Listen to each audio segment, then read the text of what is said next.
get through this tonight. Man, I feel like I've been busy all day. I just got done with my workout, and I'm just yeah. I might end the stream early tonight. I don't know. We'll see. I want to like really grind on the book, honestly. I got a little bit done, but not a whole lot, and it's just I don't know. It's very frustrating.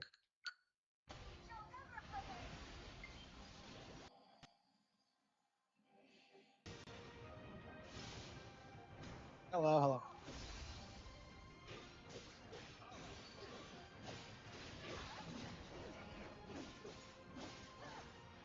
I turned out too much.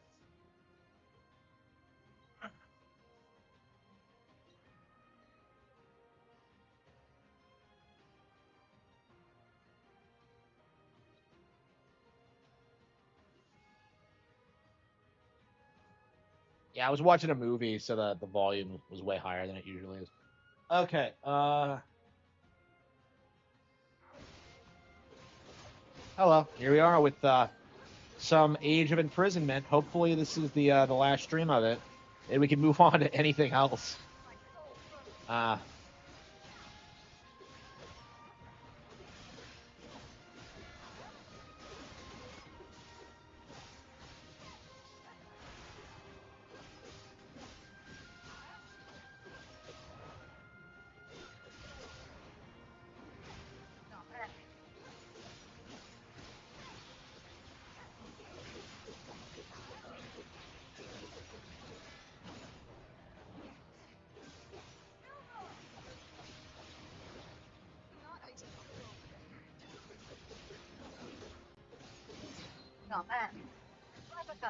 yeah, thank you.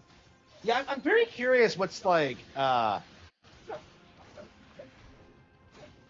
actually going on with that because that's kind of my assumption is that um like gaming is getting more degenerate and Nintendo doesn't want things that should obviously be considered AO to be sold on their platform. We'll see. Like we'll have to see if they ever release a statement about it. But yeah, people are like seething about it for sure. But we really do need to have this conversation about how degenerate media is and how that's not cool or insightful or entertaining really. It's just degeneracy for the sake of degeneracy, and that's something that I think really needs to be condemned, honestly. And I think we're in the early stages of that, but yeah, it's going to be a while before it becomes mainstream. I do think we need to start regulating things again. I want it to be illegal to depict gay relationships in any kind of media. So we'll have to see if that ever happens. But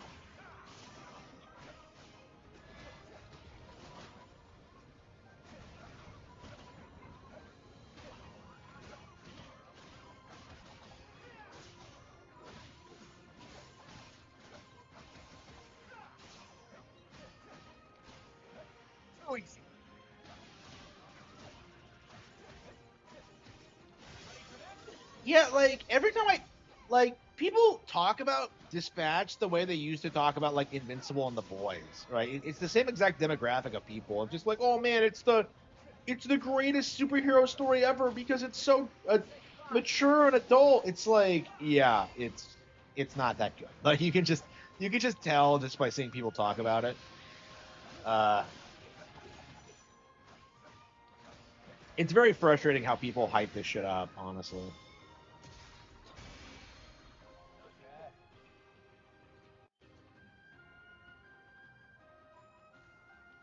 No.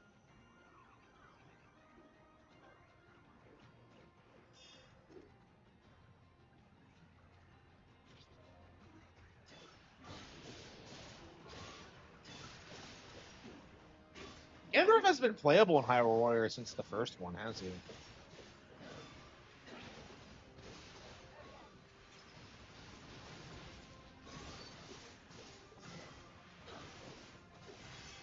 Yeah, I think we have to beat like uh Grim Gibdo again, and then probably Ganondorf.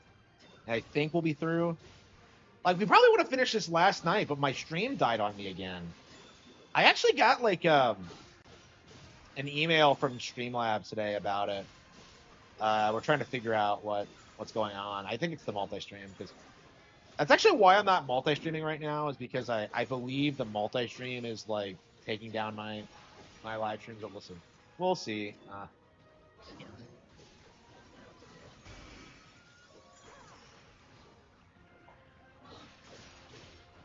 Yeah, it's very frustrating because it doesn't even tell you when it happens. It does this really obnoxious thing where it just acts like nothing's wrong and it keeps going. Uh,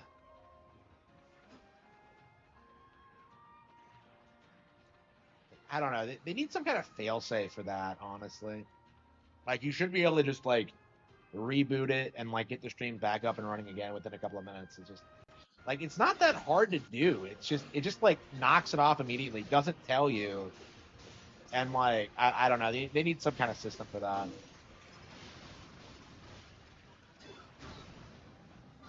Like I can't stand it when it happens. It drives me nuts. It happened to me last night while I was playing this, and I just immediately just shut everything down and just like did something else. That's what's been happening like the last couple of times it's happened.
Ready?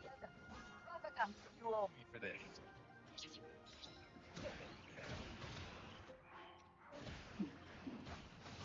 On the way. The PS5 version of Dispatch, yeah. So like that's my thing. Like these guys didn't own the game already. Like really? Like I just don't buy that.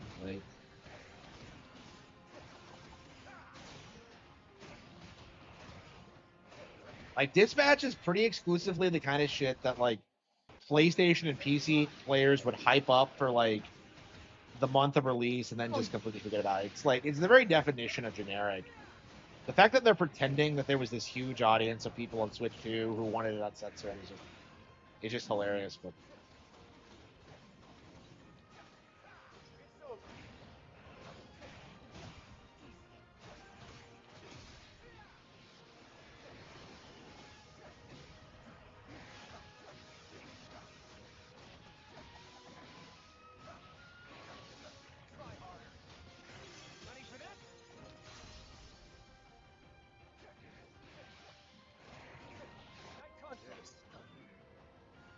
hell am I?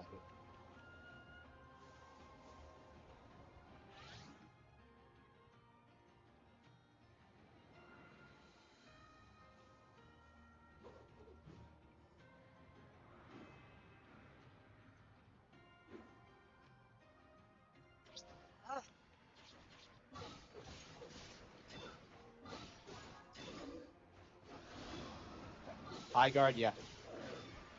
Yeah, so I don't know what the deal is with High Guard, honestly, because I don't know why people are like clowning on Jeff for this, but like, because it seems like a pretty typical like Western third party thing to me. But like, I think what happened is that people tried to sell. he tried to sell you on it with the Game Awards, and people are getting really sick of him hyping up games that like don't turn out to be massive nothing burgers. So like, and again, this is like the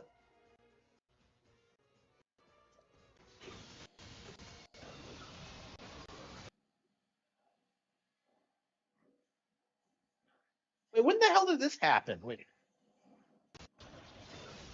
I thought we had our own sync strike. What?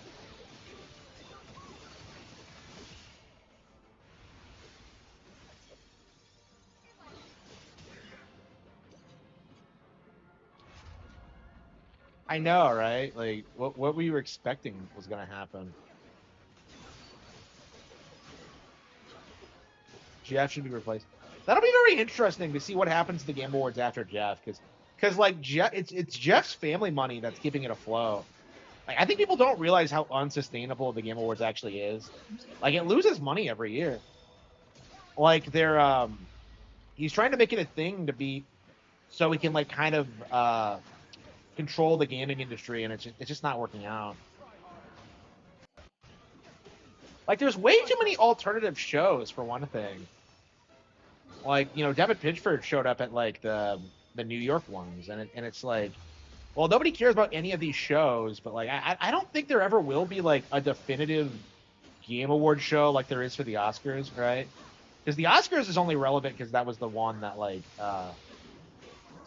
people could watch on TV. But now that you have like dozens of other people doing the same thing, or like who the fuck even pays attention to the Oscars, right?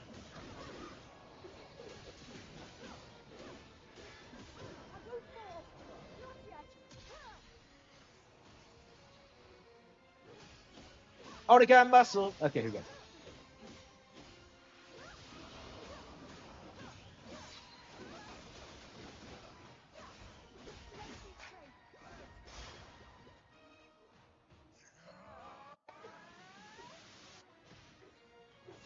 Okay, I love Zelda in this, but like, why is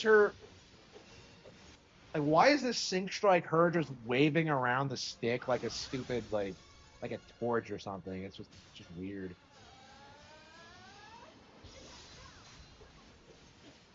Yeah, I watched the Game Awards this year, and I have already forgotten it. I was sitting here like trying to think of like games that they showed off, and I don't remember a single one. Like, I had to like go to like making fun of Bug Snacks again, because like to me, Bug Snacks is like a really good example of how desperate the Game Awards is. Because I think that's what they tried talking about instead of like the Nintendo games for that year. And I think you had like DSP, like, oh, it's way better than what Nintendo's doing, bro. Like, of course that didn't happen, but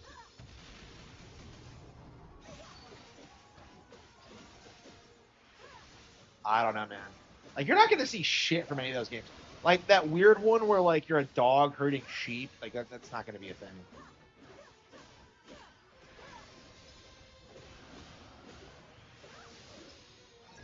Yeah, I don't remember a thing about Bug Snacks other than the fact that it exists. Like, I don't remember a thing. And like, there's so many other games like that. Like Stray. Remember when like people got mad at me for making fun of that?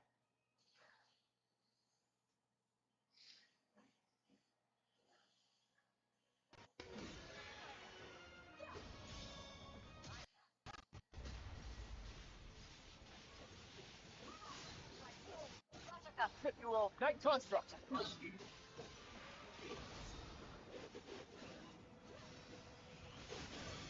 Yeah, I know. It's just ridiculous.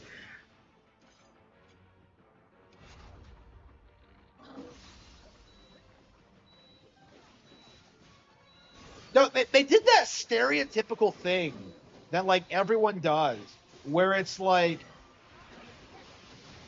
like where they try and play into like how dark the idea of it is. Like, I think that's the twist, is that like something like there's something weird about the world, the setting or something.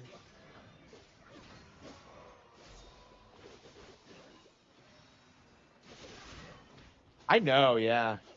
Again, that's what I said, is that like basically all of these games look the exact same. Like every single one. There's no distinction between them at all.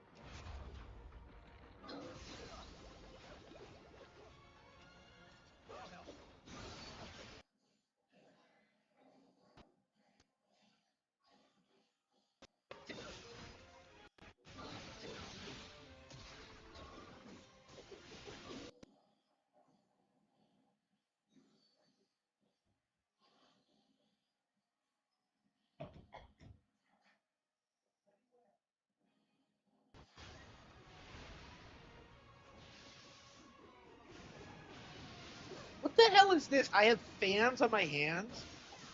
What the hell kind of bullshit is this?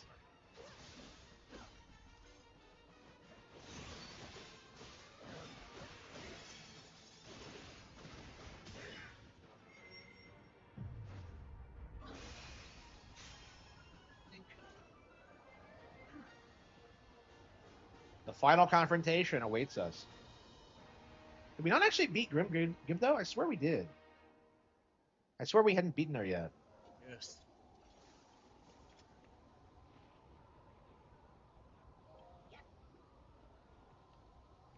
Oh, so wait, okay, so this is why they aren't in tiers, because they were in the okay, so that's the code.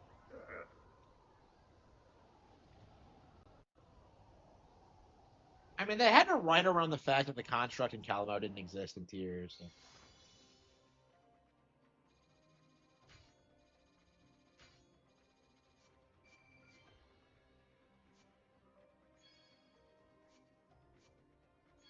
So is this the final fight, or are we gonna get like bamboozled somehow?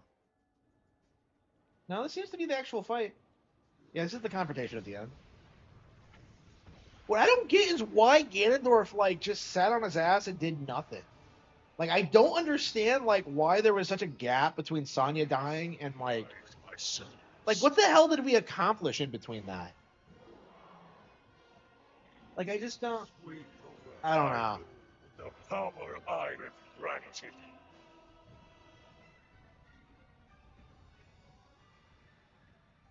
Eliminate his kingdom and their allies. No survivor.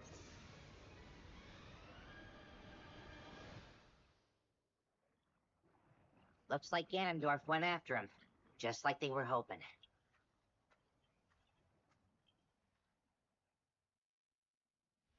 Interesting. In that case, our hopes of success rest on the surface. Yeah. Even if we do lure Ganondorf down into the depths, if the rest of his army decides to come with him, we won't have anything close to the strength to stop them. Which is why someone must remain on the surface, to draw their gaze. Then I'll do it. Or so I would, if I wasn't already helping with a plan. She's super Need a hand, she's super do ya? aggressive, but doesn't want to admit it. Aw. Then look no further. Me and my bud here will be your decoys. I love all the sages in this. Calamo. That's plain recklessness, not courage. Not to mention the Knight construct is already damaged. He may not survive another battle. In Dread Reckless mode? or not, Man, that was somebody's gotta crazy do it, on right? hard mode. Yeah, I haven't beaten Dread on And Dread yet. besides, he'll be I just wanna do it fine someday, so long but, as like, I'm around. I have heard We'll have beating practically all of Dread on Hyrule Dread fighting on our is, side like, too. an One way amazing or another, experience. we'll make I it have through. heard it's so good. Yeah, I barely managed it on hard mode. That game is like really. Oh, by the way, if you You didn't would know, do that the for us. pre-orders for Fatal Frame 2 are live, so like you you can even gotta ask. pre-order it now on the Switch 2 eShop Just if you make want. sure you so. finish this thing, okay? Yep, I got my copy of Fatal Frame 2. So it's launching March 12th or something. So it's like a shockingly, yeah, it's not that far off, honestly. So we'll be playing some more Fatal Frame soon. We'll be unlocking like Yes, we more will sexy win. outfits for our Japanese female leads. Hell fucking yeah.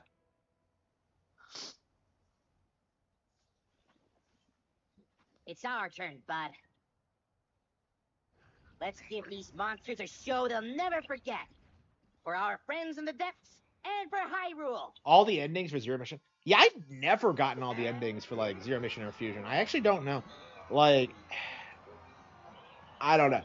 I have never gotten like 100% completion in Zero Mission, and I really want to one of these days because like Meta Ridley's way harder if you do that. Supposedly, but like I've never actually done it. So low percent run. Yeah, it's weird that like there's so much to do in like Zero Mission and Fusion that I've never done, and it's just I don't know. It's just kind of frustrating. I just don't feel like it was like exciting enough for like for me to play and replay the games. I don't really care about that really. Like, what do you get with the alternate, like, endings? Like, just Samus, like, doing different things? Like, yeah, she's, like, sitting at a bar or, like, whatever. It's just, like, so what? Like, that always bothered me. So you're telling me Samus spends her free time in the bar. Like, and it's just, like, what?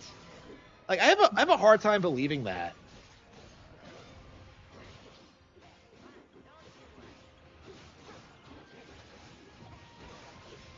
Yeah, and she looks way different in, like, Fusion as well. I think I like the way she looks in Fusion way more than Zero Mission, as I recall. She has this weird, like, ethereal look to her. Like, I think she has one where she has, like, her bangs over her eyes or something. And I'm just like, that's cute. She looks older in Fusion. Well, I mean, I guess that makes sense, but...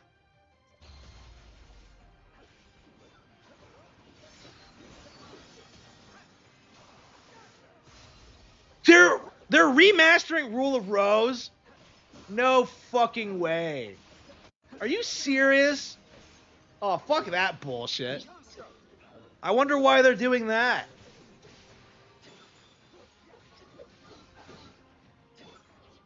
I don't know. Is that, like, the most blatant, like, lesbian propaganda in, like, gaming history? I can't think of anything else. That's, like, that fought so hard to, like, enable that cope. Yeah, little young girls can have crushes on each other. Oh. Like, ugh. Are you serious? I don't know, man. I know so many people who will try and tell you that game is, like, a masterpiece because of, like, lesbians. Oh, it's so deep, bro. They're gay, bro. Like, just like, just.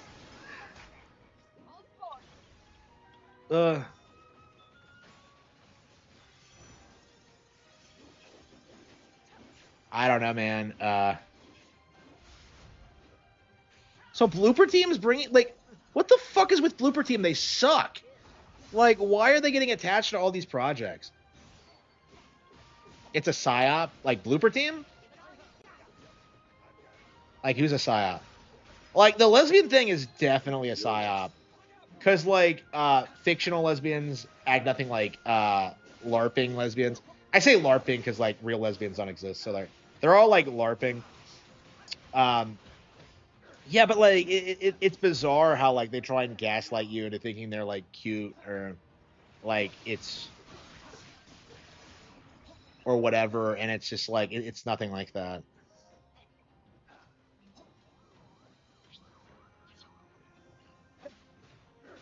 Yeah, it's not that good, right? Like, people only hype it up because of, like, the plot and how niche it is.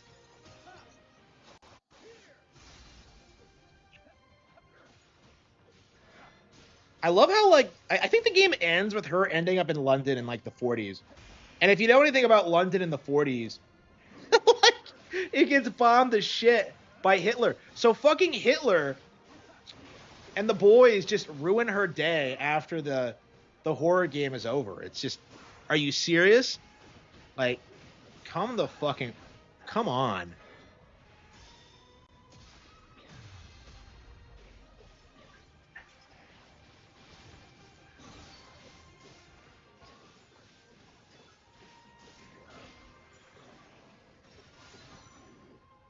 Okay. I've never played it, by the way. Everything I know about it came from that Nitro Rad video, so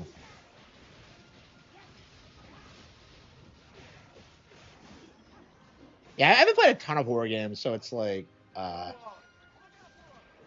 don't like the genre, truth be told.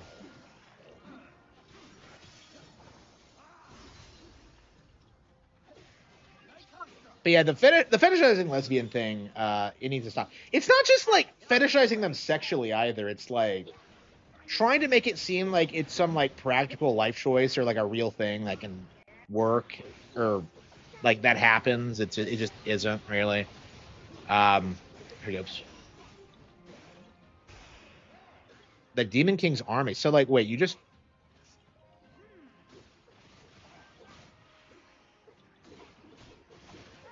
never played? I've seen videos about it. Like even the fans of the game don't say it's good. Like when people are hyping it up, they're specifically hyping it up because of the story, and they're doing that specifically because it's gay. Like that's the reality. That's like the red pill behind Rule of Rose and things like that. Like it's the video game equivalent of Brokeback Mountain, right? Where it's just pure slop that gets hyped up because like, whoa, it's gay. It's like it's deep, bro, and like it's just stupid. You know, I think it says a lot about like gays, where like their most effective propaganda is like fiction. You know what I mean? They don't have like real life examples. They don't have any real history. Like it's all just like fabricated bullshit. Okay.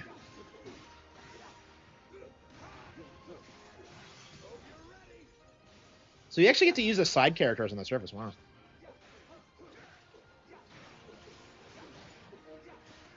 But yeah, I wouldn't buy anything from Blooper Team anyway. They're like slop. I played Chronos. Like I tried to play it, and I'm just like within like 10 minutes, I'm just like this shit is fucking ridiculous. Like it's so frustrating how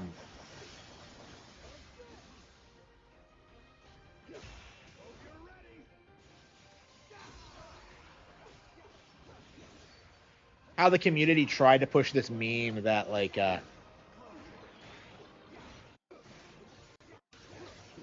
what was I getting at?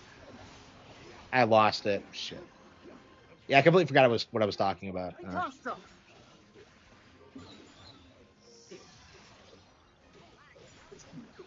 Okay. Oops.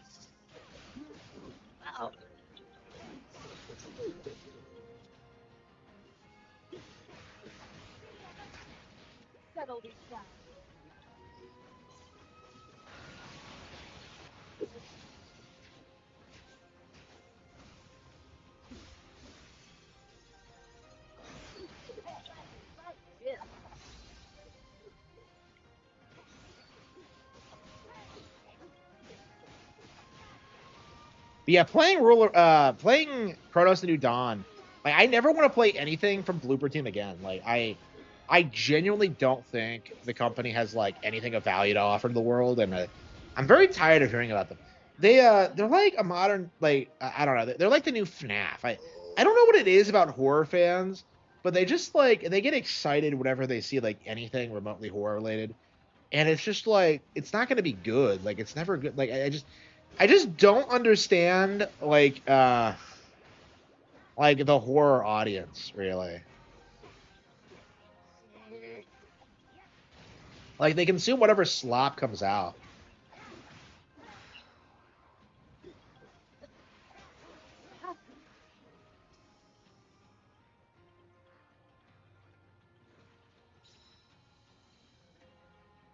You're not a true Vi.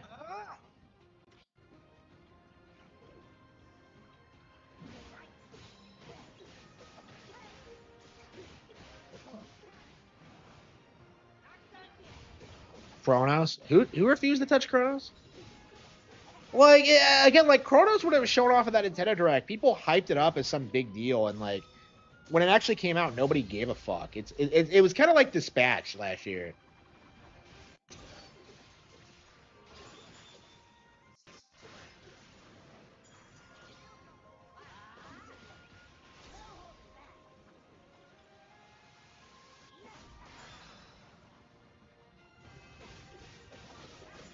Yeah, this is the final level, I think.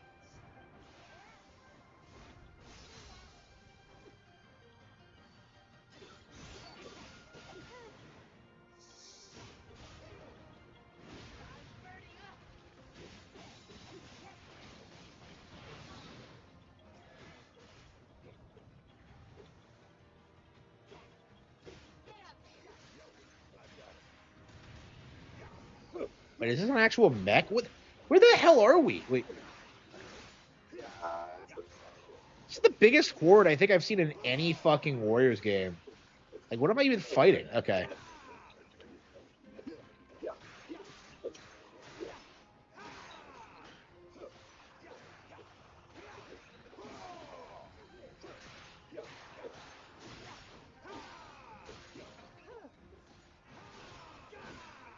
Like, I don't understand why people keep hyping up Blooper Team. They're so bad.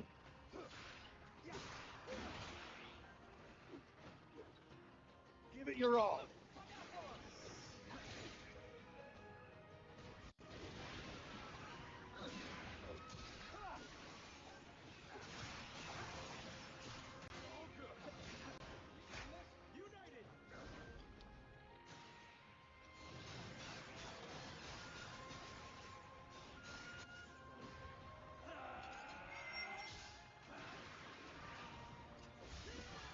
Yeah. What a crazy final level.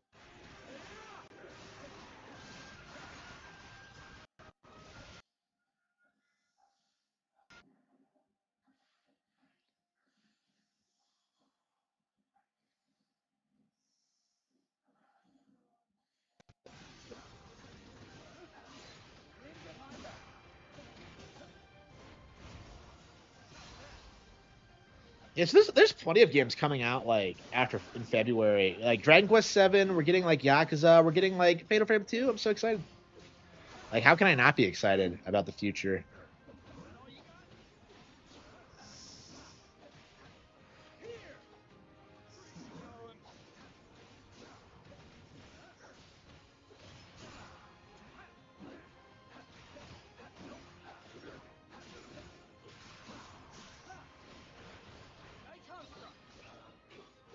Uh,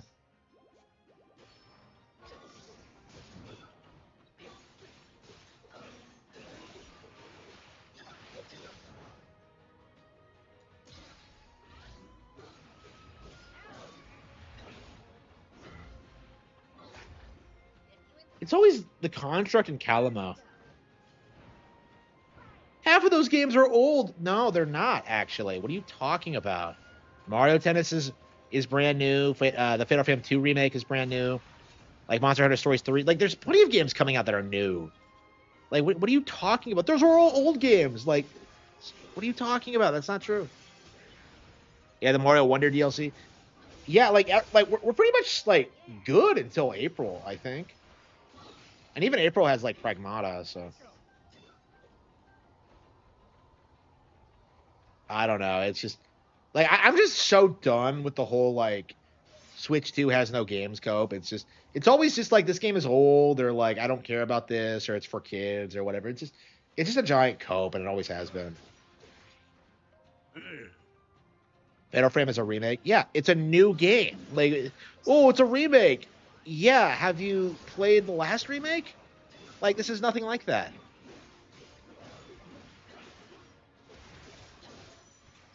Yeah, I don't get why they feel the need to remake Fatal Frame 2 twice. Like, I don't know. I guess every time they do it, they like age up the girls by 10 years. Like, I think that's what they do. The traveler. We'll see. Uh,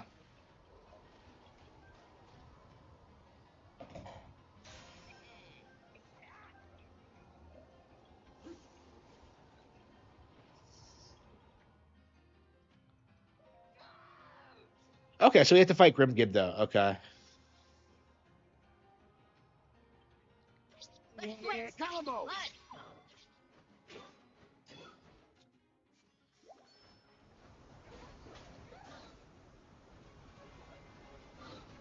It's remastered? No, it's like they've redone a lot of aspects of they've redone it. They've redone the game in a lot of ways. Here we go.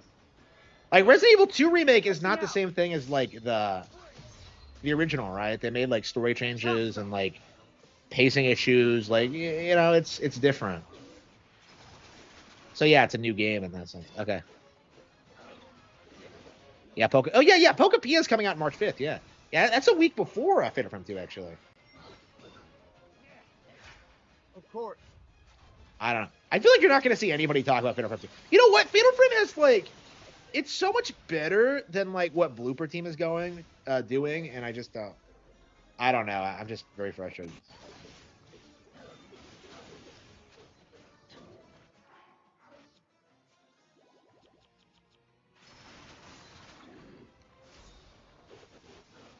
Why do my special attacks do no damage?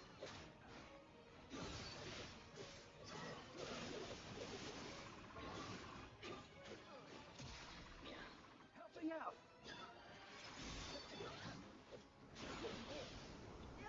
I'm strong.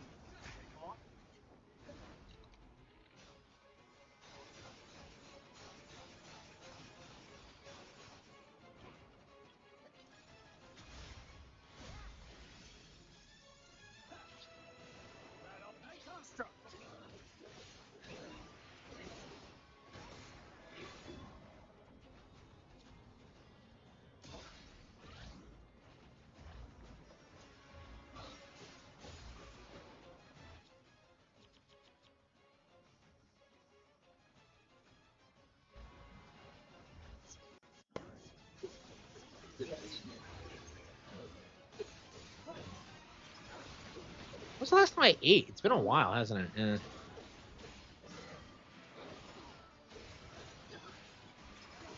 Yeah, I wasn't hungry at all when I started streaming, and then I immediately started streaming, and I'm like, oh yeah, I need something. Give it all you got. Yep, I've got it.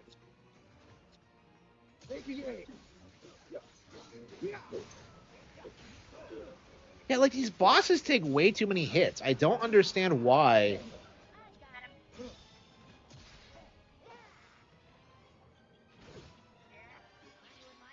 Yep. Combo.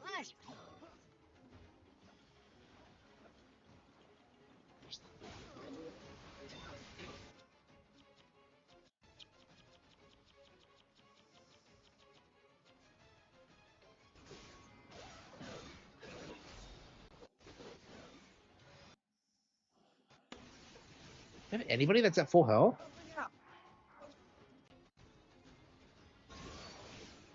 Give it all you got. I'm counting on you. Look out, boy. Yeah.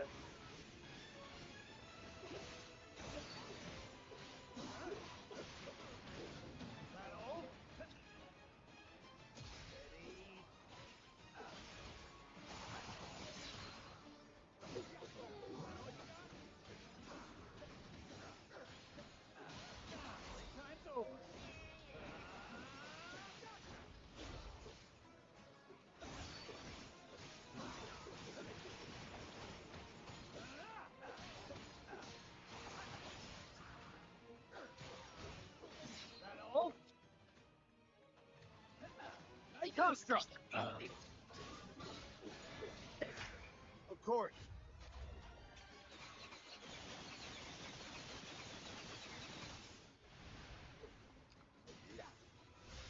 Take this. What the hell was that? We did no damage.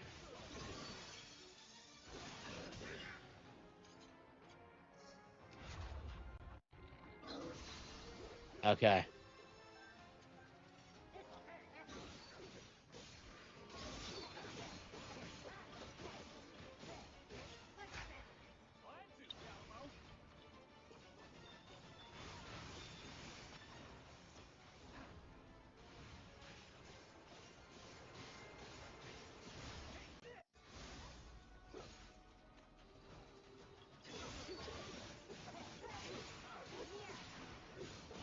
You don't have a single Goron who could use fire moves, really?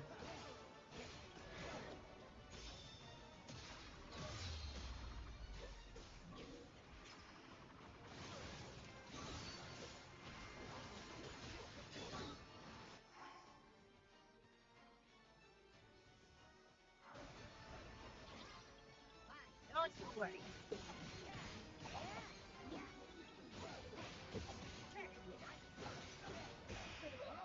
Ladies and gentlemen, we got her. We sure showed her. And stay down this time. Now we just gotta wait till they finish off the Demon King.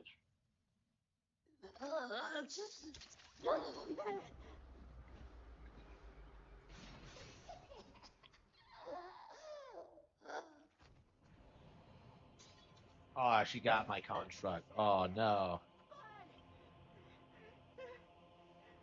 Don't leave me! No.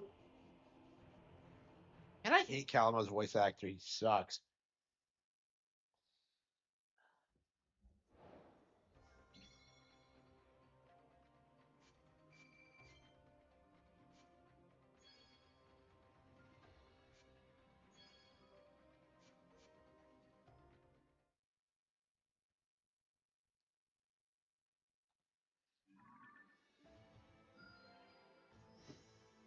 But that wasn't the final. Okay, yeah, they're in the depths. Okay.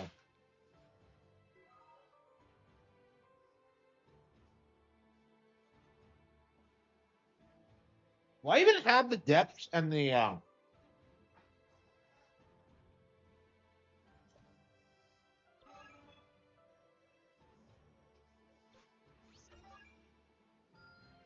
Seems I've room yet to grow.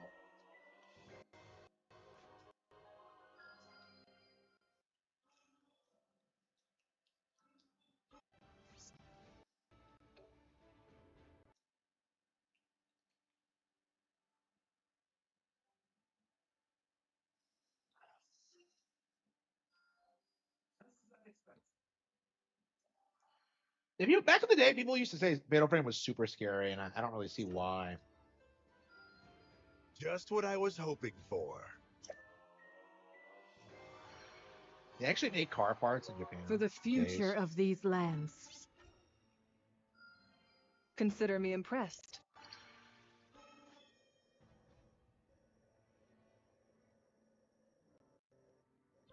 Yeah, I'm importing pasta from Italy now, which is I'm really enjoying it. So I actually just did the math, and I'll actually be saving a ton of money doing it that way instead of what I have been doing. So. Okay. I've been cracking down on my budget a lot. You know, going to the library and getting like things. It's been yeah. It seems like everything's coming together. Yeah, we're at the final battle.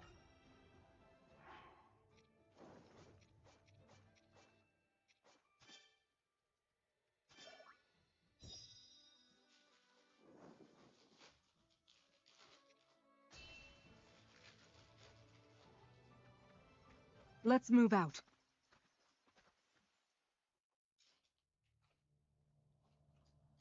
Realizing they could never hope to defeat the Demon King within Hyrule Castle's walls, Rauru and the sages turned to their next strategy, one in which they would instead lure Ganondorf into the subterranean depths.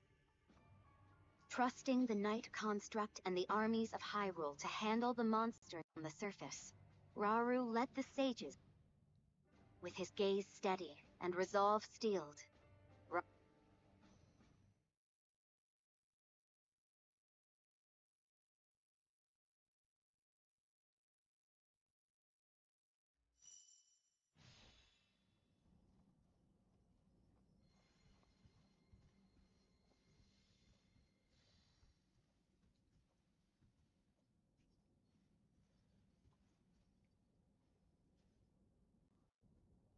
The time has come.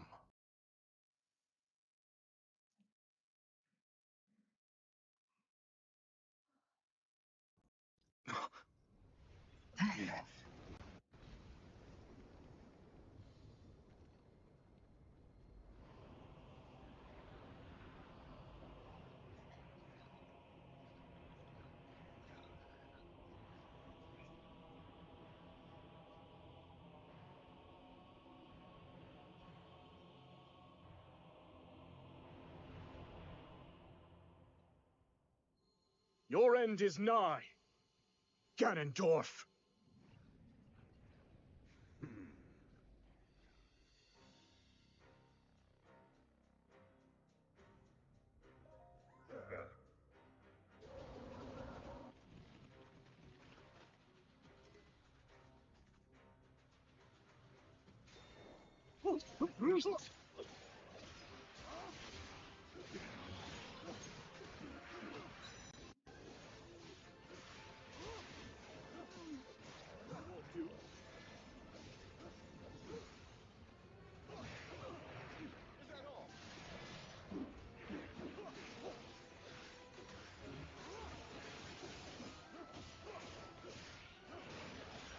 Yeah, Koei Tecmo is one of Nintendo's better partners right now, because we got this and we're getting Fatal Frame 2.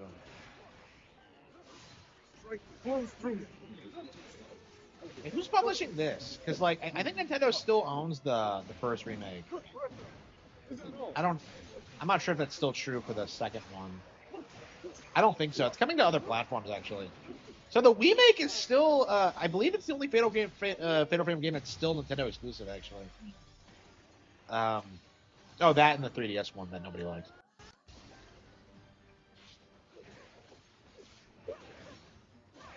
Yeah, but I just don't think Fatal Frame has any audience outside of Nintendo consoles. It'd be interesting if like Fatal Frame 2 can crack the top 10. I feel like 5 and 4 were kind of downplayed, but 2, I don't know. We'll see. I mean, 2 is an extremely well-regarded horror game, so hopefully it does well on Nintendo consoles.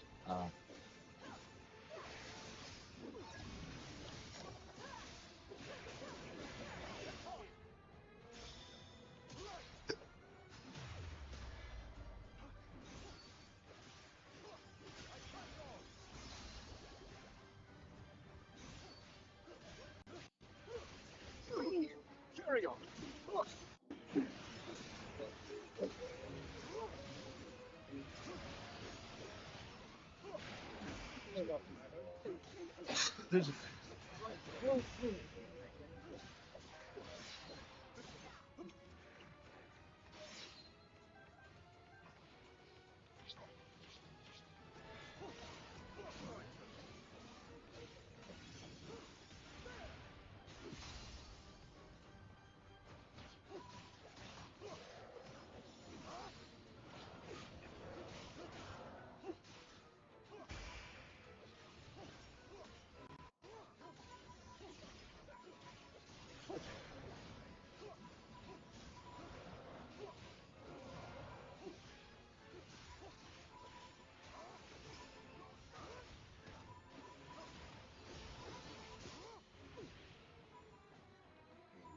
Begun.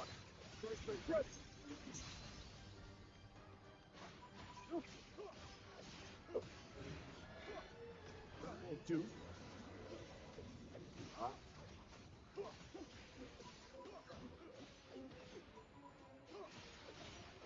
what's the next game gonna be? What are we gonna play after this? Oh, that's right. We got some new library games. Yeah, I don't know how long we'll play these.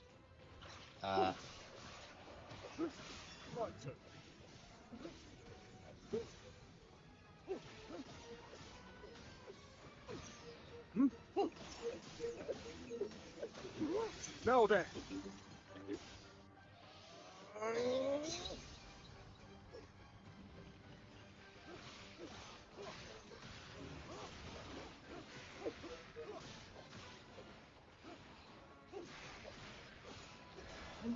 Darkness, take me. The end has come. Oh, Minoru's playable? Oh, come on. Minoru? None of the other four sages. Minoru? I can't have Artie. I can't have Kia. They gave me Minoru. Fucking Minoru. I like Minoru, but like she's the worst character. Well, the worst main character.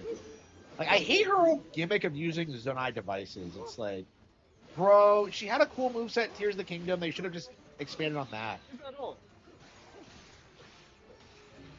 Now then.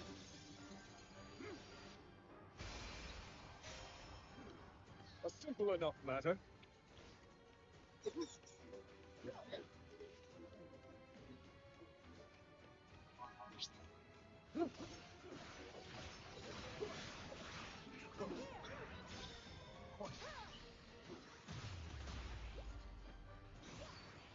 Subnautica. I played it the other day and I didn't really care for it. Like once I don't know, like I didn't know what to do. Like I couldn't figure it out. I didn't want to look at a guide or anything. I fixed like the ship and then I'm just kind of like, well, what next? You know, like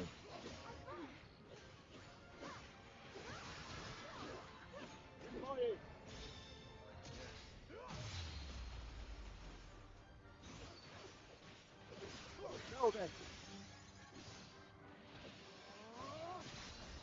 I don't know. Maybe I need to give Subnautica another shot because I feel like I was really enjoying it when I was like figuring it out, but like once I accomplished my immediate goal, I'm just kind of like, well, what's the point of you playing?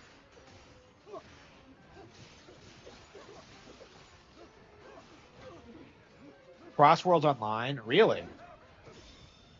I mean, it's about time. I mean, but yeah, it's kind of crazy how like badly Mario Kart is stomping it. And like, but what's equally ridiculous is how like YouTubers are still like swearing by Sonic Racing Crossworld. Like Angry Joe did it, and it's just like, man, really?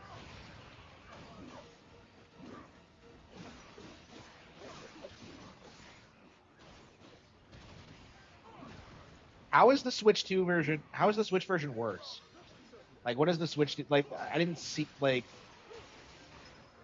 a different version wouldn't have improved the game.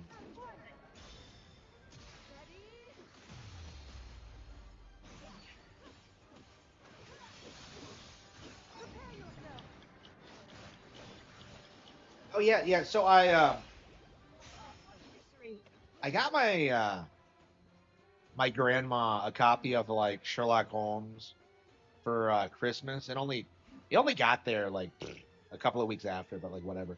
So like it was I got her that, and she spent the entire Blizzard just like reading it. So she got through like 12 of these fucking stories. It was crazy.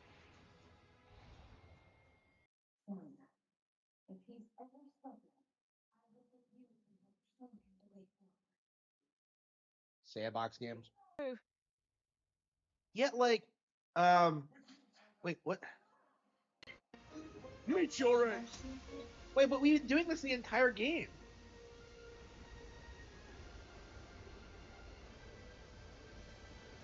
Aw, Sonia.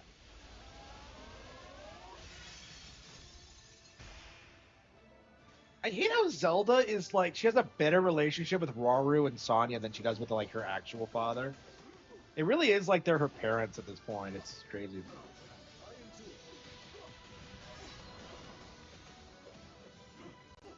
Yeah, we're Super Saiyan Light, like Zanai. Yeah, like I saw Nintendo trying to like release this statement telling people that like the Virtual Boy is like Nintendo's biggest ripoff this year, and I'm just kind of like, yeah, okay, put the fries in the bag. Like I'm just like, shut up, Nintendo. Like everything is like the worst thing ever for him. You just can't take it seriously. Now then. Yeah, I have never even seen a Virtual Boy in person, so I'm very excited about getting mine. I have mine pre-ordered. That's another thing coming out next month, the fucking Virtual Boy. So like, bro, I think I'm gonna like take it out in public and see if anyone says anything to me about it.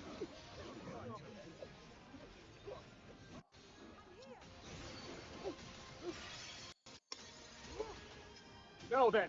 Yeah, I go to Jersey Mike's, right? And I'm wearing my my necklace.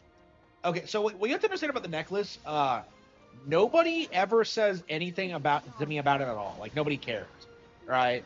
But I go to Jersey Mike's, and every single fucking time, like, oh, I love your necklace. Like, it's happened like 3 times in a week with like different people, and it's just like at the same location, and I'm just like, what are these people on? Like, I just don't get it.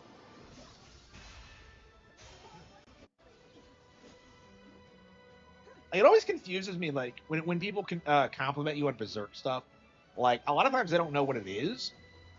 Like 90% of the time, like half the time, it feels like it's like they just think it looks cool and don't know what it's actually from.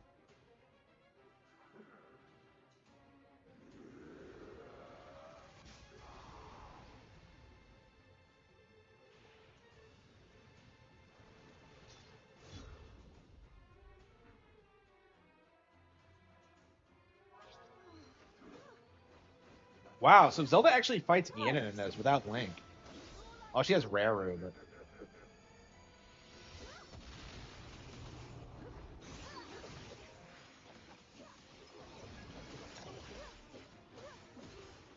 the Virtual Boy is better than the PS1.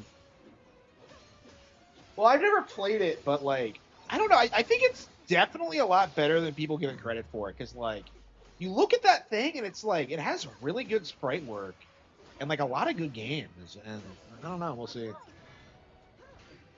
Like, it's better than the Vita for sure. I think it's safe to say. And it's like, yeah, it outperformed like I'm sure it was better than like the Sega CD or like the 32X or any of that shit. Like.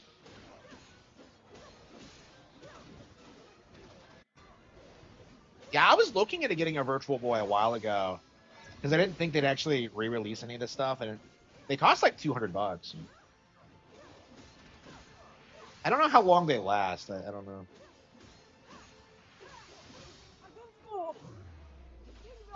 Let us fulfill our duty. Now then.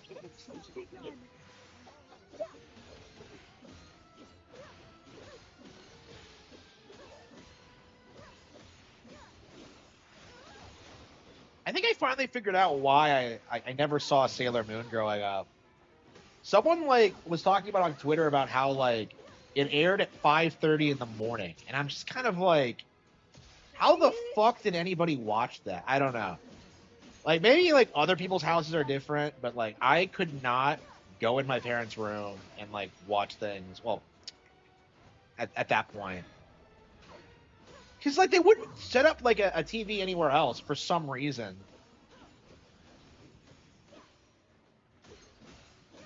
And we didn't even have like real TV for a while. We were using like antennas until they like stopped making them, I think. Can you still get TV antennas? I think you can actually.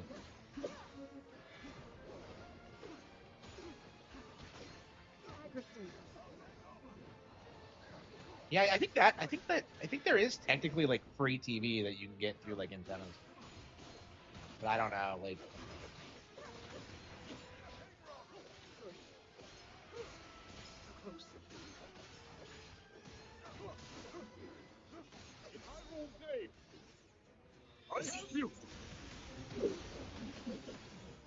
wait a minute, this is the same arena. So wait, you're telling me that canonically Link beats the shit out of Ganondorf when like 6 people teamed up on him to kick his ass with like super powered like secret stone equipment. That's crazy. That is fucking crazy. So what is Link's power level exactly? Because like Knockdown. he's like fucking insane.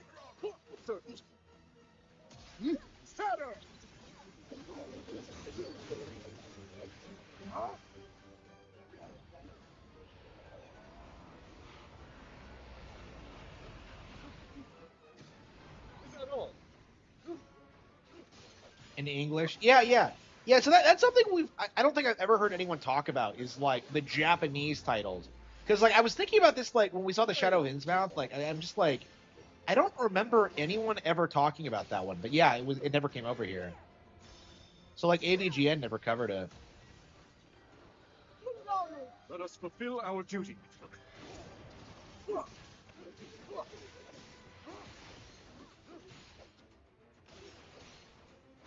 Together we fly.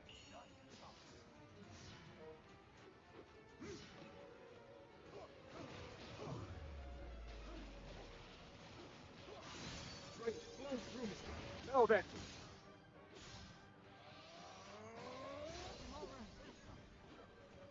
Yeah, I don't get why like the online gaming community is like hell bent on downplaying the N64 because they try and tell you the N64 has no games and like it's just something that like we really should laugh about at this point because like the Nintendo the N64 had way more games than the PS1. Like the best PS1 games are nowhere near as good as like mediocre N64 ones. And that's just like the facts, you know. Like, Zelda, let's give this our all. oh wait, Minoru, I'm not playing as fucking Minoru. Certain. In Hyrule's name. I spew.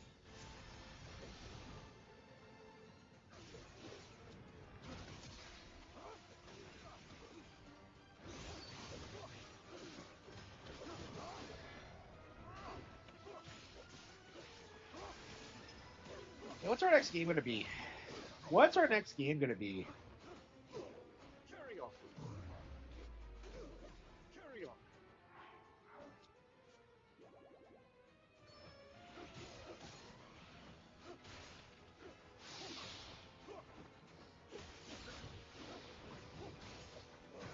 Carry on.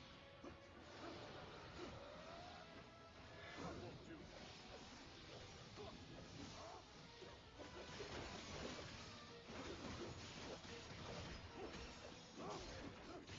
Like, who do you know who's played like every game on N64? Really? Like most people couldn't even handle all the good Wii U games, right? Most people don't play that many games. So, in all honesty, like 8 games per console is perfectly reasonable.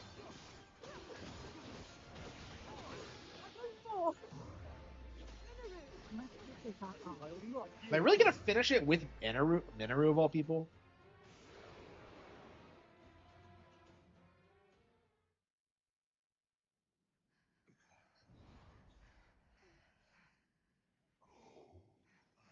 Yeah, and nothing on PS1 was as good as N64. That's my point. Like, not a single PS1 game was as influential or popular as Mario 64.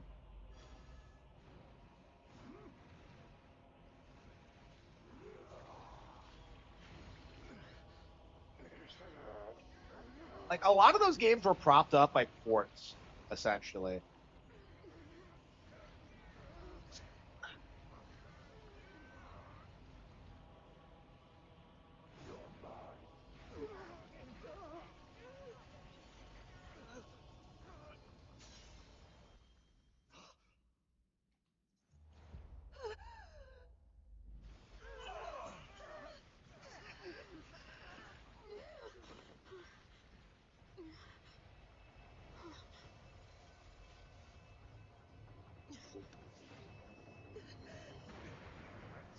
Pilgrim EX.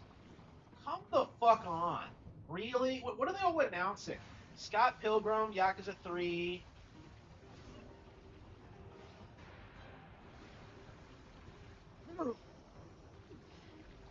Yeah, I don't even care about the plot. They're not gonna announce Fatal Frame 2. Maybe they'll talk about it.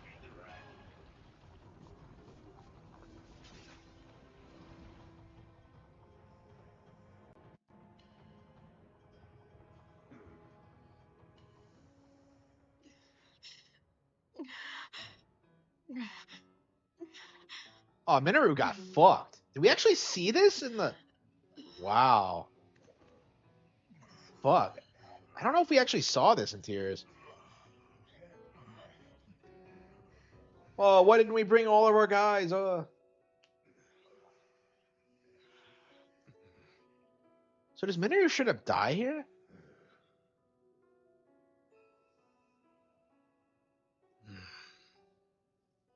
He kind of looks like that creepy goat thing from Princess Mononoke. Come to think about it, I didn't actually review that film when I watched it, did I? There's something I have to tell you all. We face a powerful foe, one who far exceeds our strength. If we fail to defeat him... Your Majesty, you mustn't speak so ominously. I must, given the present risk. We have to be ready in case the worst comes to pass.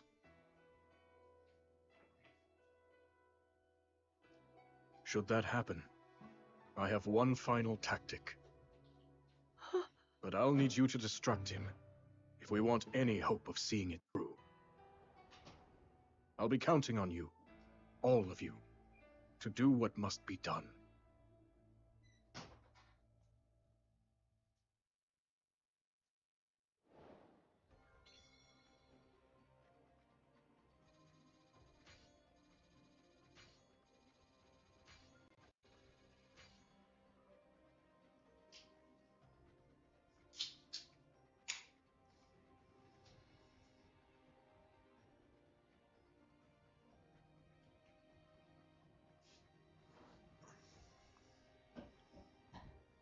Yeah, I'm not a big fan of that either, honestly. I don't know. It's not that unusual. I mean, like, again, like they teased the whole Link and Rudo thing since Ocarina. It didn't completely come out of nowhere. But yeah, they don't really see it the same way we do. It's like a cultural thing.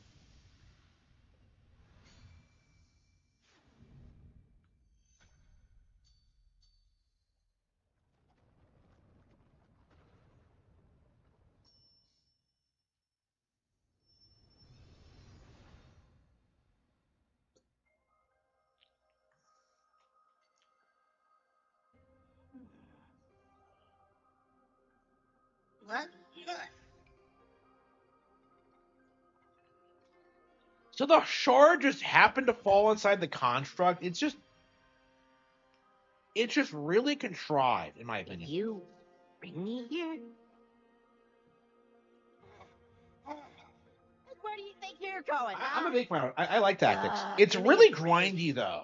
Come on, please. But it has a really good plot. Now this is the life. You're tougher than steel. That might be one of my favorite game endings ever now, where like Delia stabs his wife. Never asked for. That shit was crazy. I'm only back because this guy dragged me here. That's Death Mountain! No, don't do this to me, bud, please! We barely catch our breath after cleaning up here, and he's already got his eyes trained somewhere else. You hear that, bud? You're a knight now. But you know, the journey in life's not so bad when I'm living it with you. Come on, think. What do I do? Oh, the evil No. You're here for my bud, aren't you? forbidden construct. What are you done for?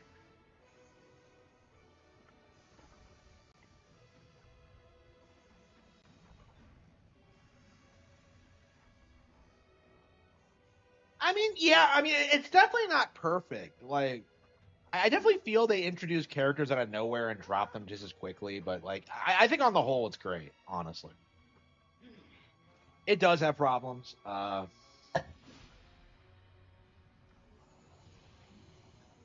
I still really liked it.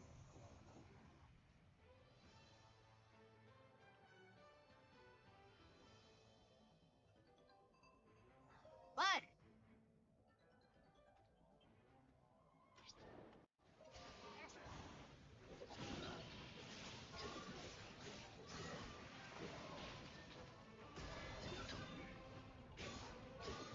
I don't know. I don't think like this game really adds that much to the lore. Like I don't know. I feel like you can pretty easily ignore this game and not get anything out of it. Unless you really, really love Raru. Like, I don't.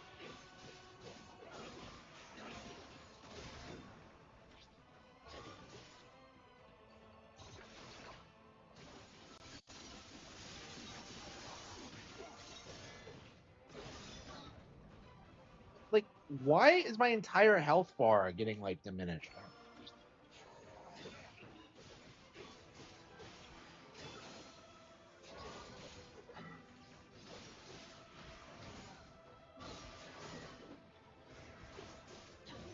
Why do I need a hang glider when I can fly?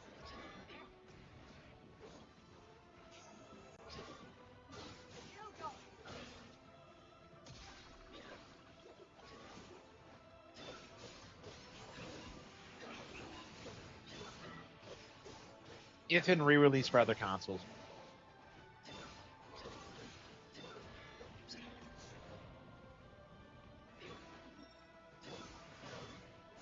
Yeah, Tactics is one game that can't really stand up to, like, the average N64 game, is my point. It doesn't matter how good Tactics is; it's never going to be as good or innovative as Mario 64 or Ocarina of Time or even Mario Kart or Diddy Kong Racing. Like, it's just not on that level, and that's fine. But like, people kind of put it on a pedestal that it can't really live up to.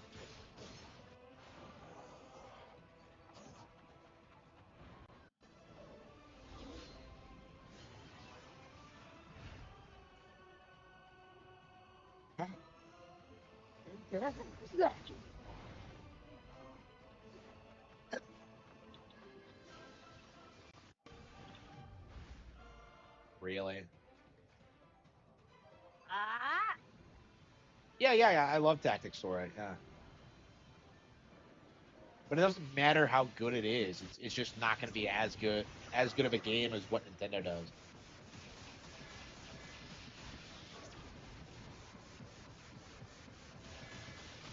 Let's see here.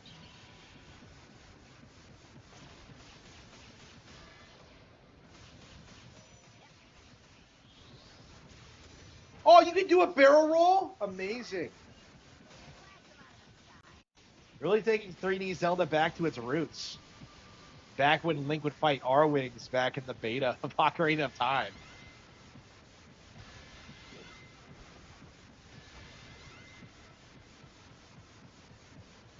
And you can actually find R-Wings in the code of Ocarina.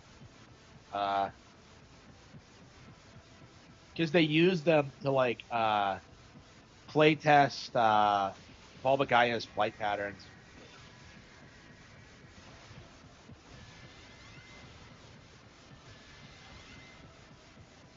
I kind of miss the days when they would do stuff like that. It just feels today that, like, that's not really that's not really something that's really necessary. But I don't know. I mean, we kind of see how Splatoon has been evolving over time, right? Like Splatoon 3, like updates all. Oh yeah, by the way, we didn't get Splatoon 3 off the shelf. It's time we played that again. I'm in a bad habit of only playing Splatoon whenever it updates. Uh,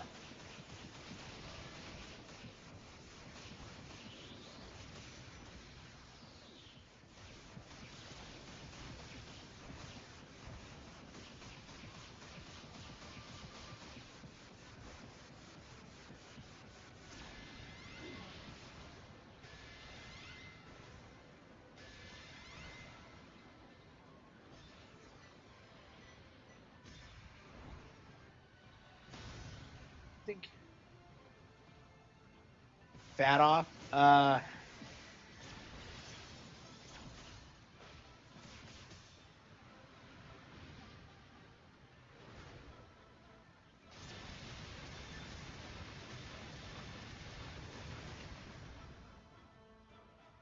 don't know. I can't I can't think of like any Nintendo franchises I would cut.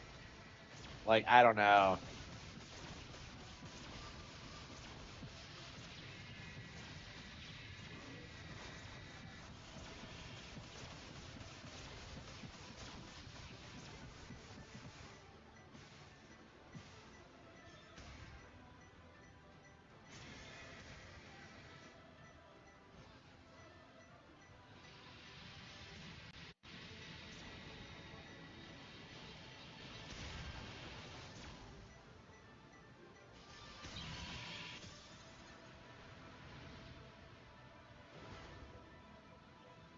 The cross press is pretty big in Japan.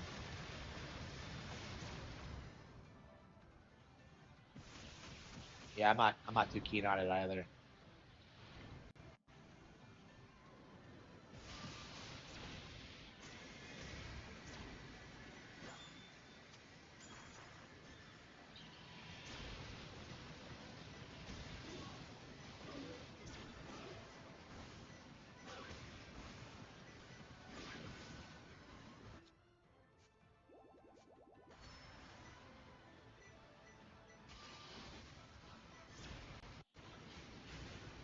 Yeah, are they gonna be having Star Fox stages in the next one?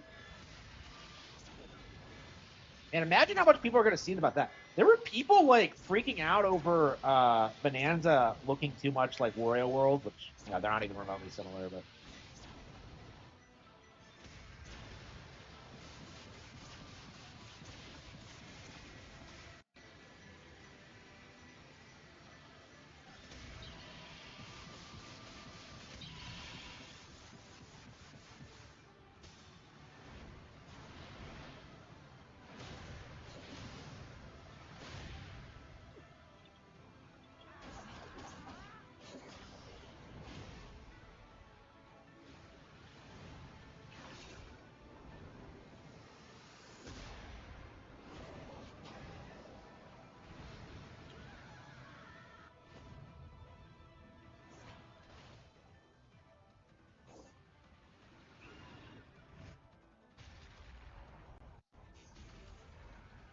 this is seriously the boss after Ganon.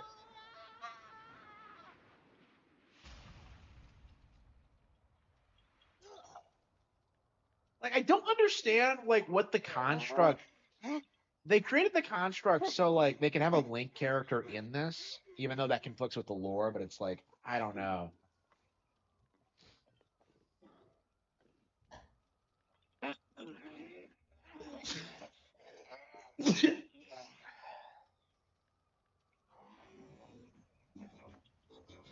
So is this really the final boss? This stupid construct that just exists to be a rival character?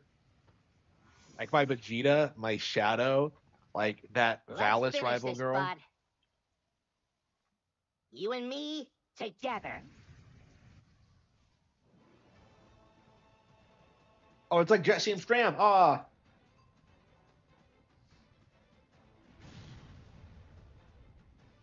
Oh, come on again? How many times are you gonna make me fight this thing? Okay. One last push. Oh yeah, it does that same thing where it has like the giant health bar. Ganon didn't do that, but they okay, sure. Am I really supposed to believe that the Forbidden Construct is stronger than fucking Ganondorf?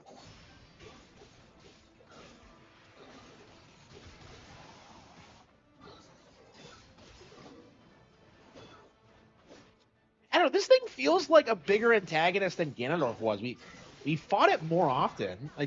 I don't know.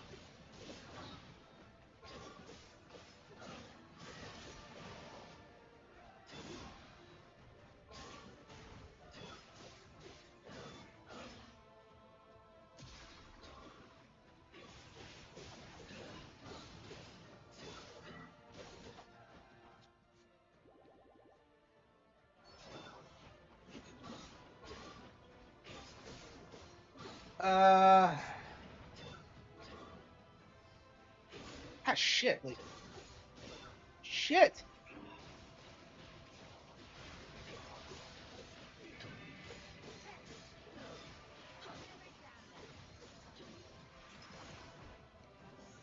I don't understand why this construct is so strong.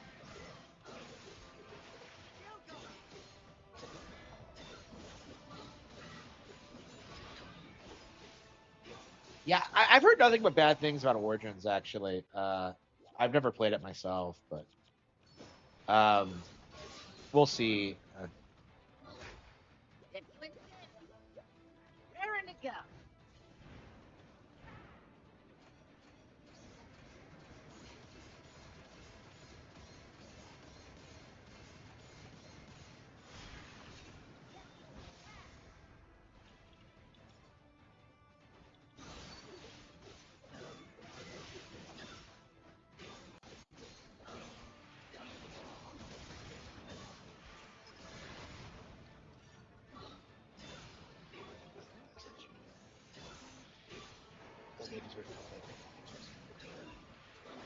That's what they do.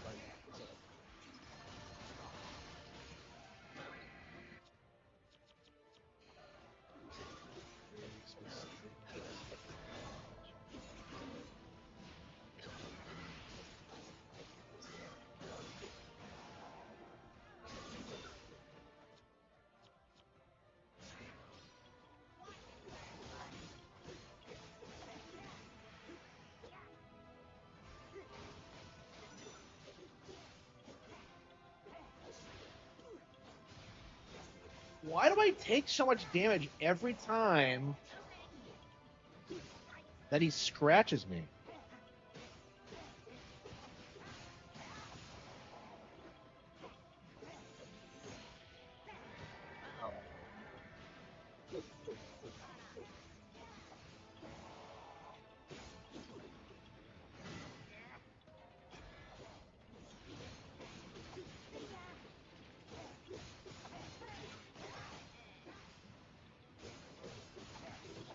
Oh,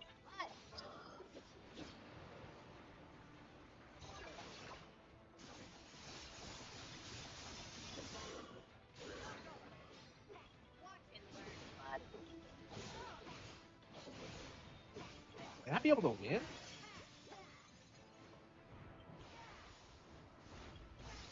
I guess we can just keep spamming items and hope that works.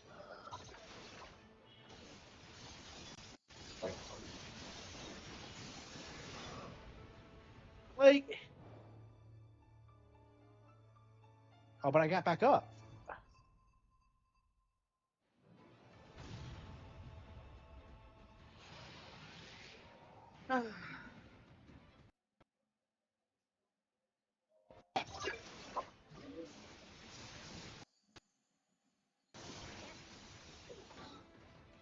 Hey, look at that! He's just cutting through my defenses. Like I'm doing no damage.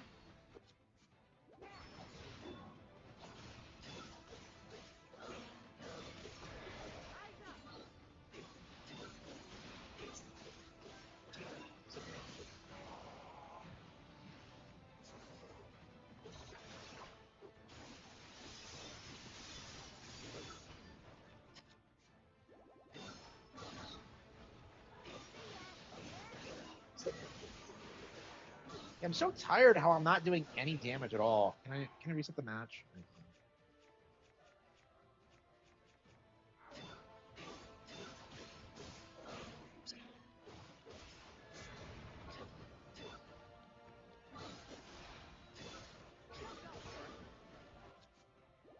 Game's more about the constructs than it is about Zelda. Okay. Shit.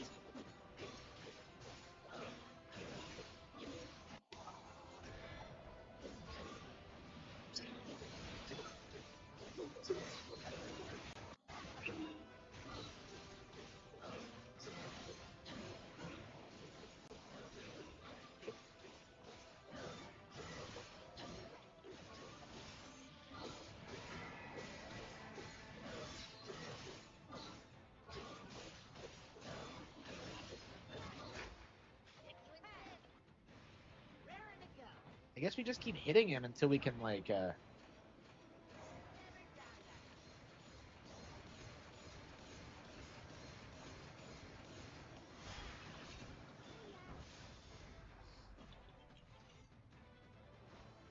maybe I should try Origins at some point. That's another game that nobody's talking about on Switch too. Origins. Like, I mean, the cope right now is that, like, games that are multiplats don't count, which is, like, obviously ridiculous, but...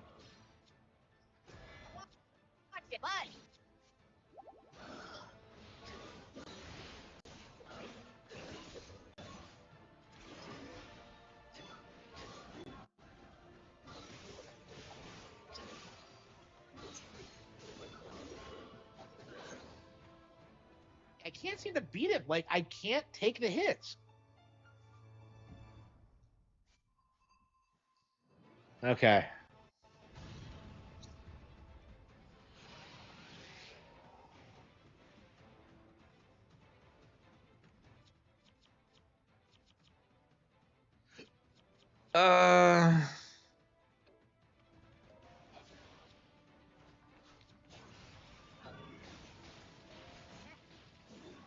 What the hell? Like, I can't, like, do anything, because, like, he doesn't flinch from my attacks.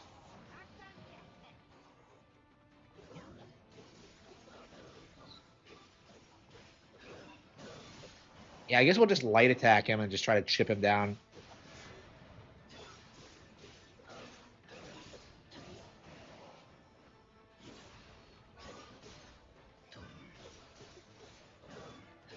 Yeah, pretty elaborate attack patterns for a Warriors game.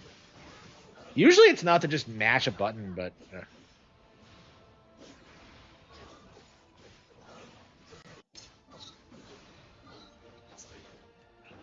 The Boo Brothers.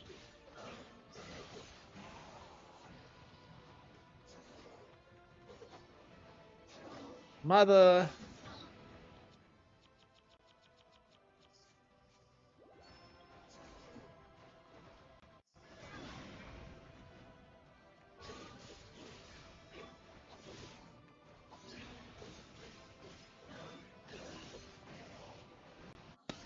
Yeah, I agree. It's definitely something that needs to stop. I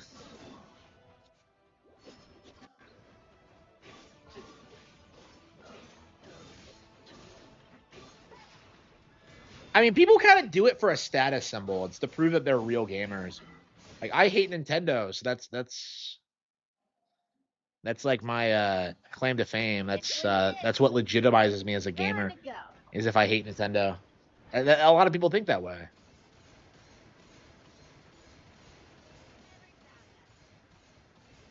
It is not working. What are you talking?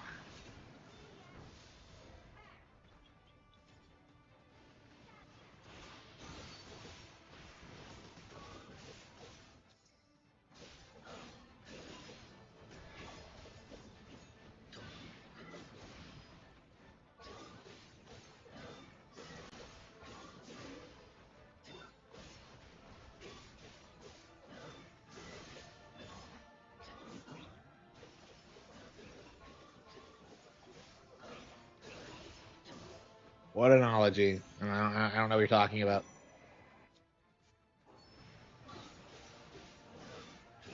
Yeah, we can't win. Like, he's doing too much damage. Yeah,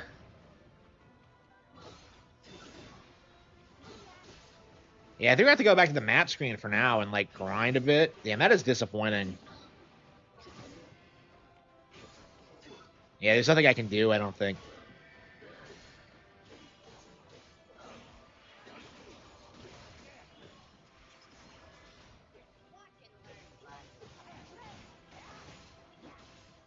It's happened in tiers, too. I was in too much of a hurry to beat it, honestly.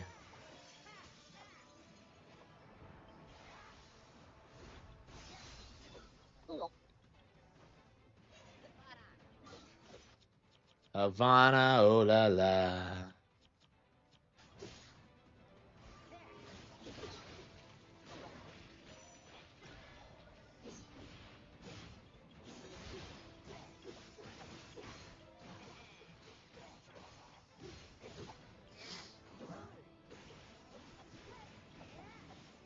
Wait, how did we do so much damage?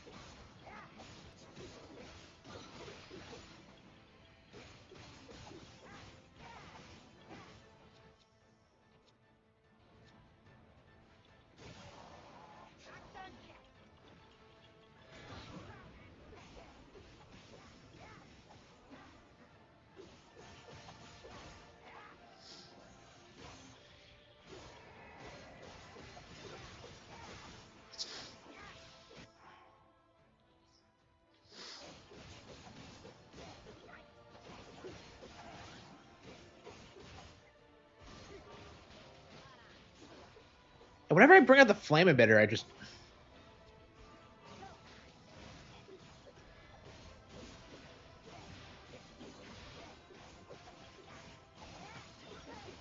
A little bit more. Okay, I thought we were gonna have to like stop and grind a bit, but yeah, I think it's doable.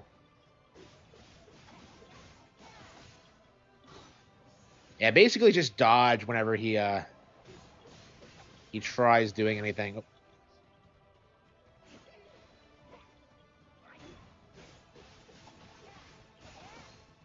Yeah, I wish I had more healing items. I don't.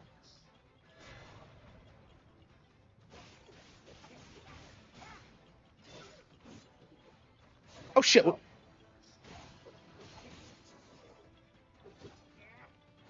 Oh shit. Damn.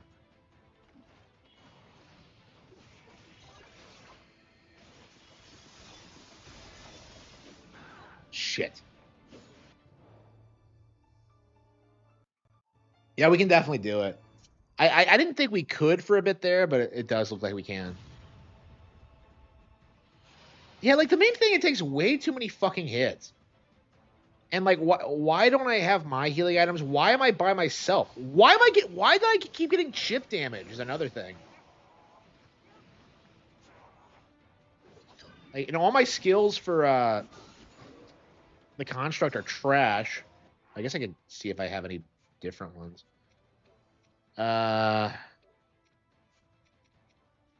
Yeah, no unique skills, items, batteries, fuse attacks.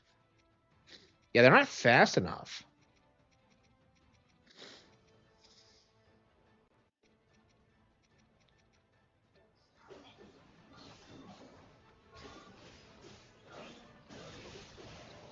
So you go out and you like immediately start getting your ass kicked. Does Calmo have a better weapon? I feel like he's doing more damage. He's definitely not higher level.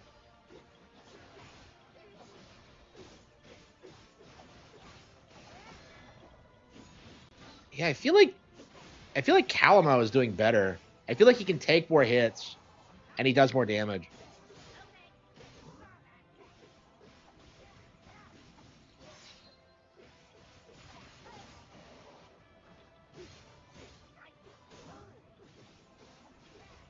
Eh.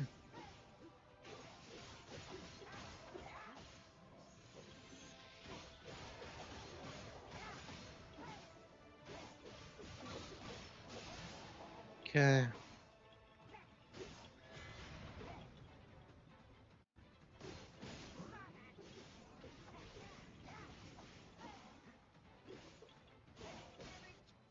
Yeah, we have 4 special rations. Okay, okay. Yeah, so just play as Calamo. Like, mash Y and you're fine, I guess. So the Mysterious Construct can't even win this fight. I don't know. We have to have a Korok do it, which I guess is kind of badass, but... A Korok is taking on the final boss of a Zelda game. Not by himself, but with a friend. So this Construct is my sidekick, not the other way around. Oh, here we go.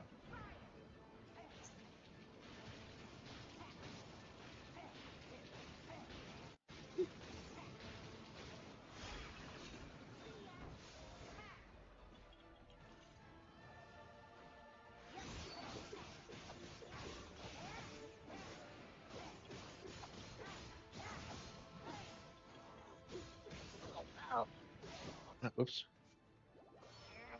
Okay. Why does it take so long to get the meter down? It did not take this long in the original. I swear it didn't.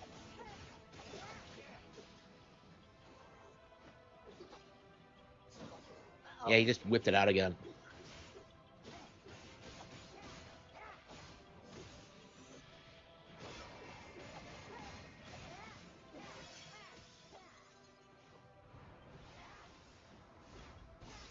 Got him. Okay, we're halfway done.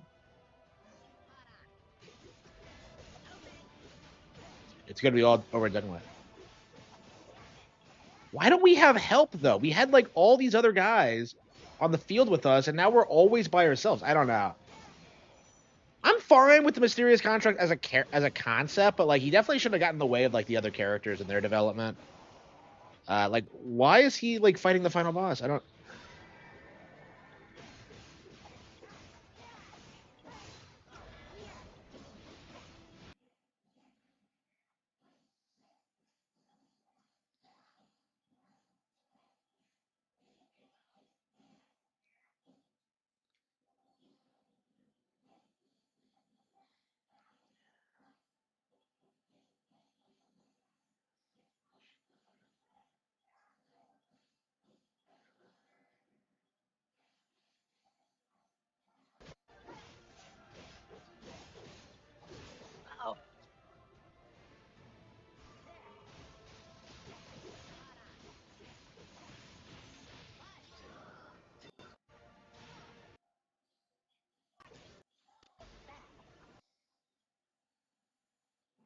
For the rest of forever, really? Aw. It looks like we got it. Ladies and gentlemen, we got all we had to do was play as Calamo and not the worthless fucking construct. You can't do any damage, can't take any hits. Oh shit, okay, this is it. We'll switch to the construct if we get hit again, but I don't think so. I think we're good. Third time's the charm, huh? And a pretty good final boss, I have to say.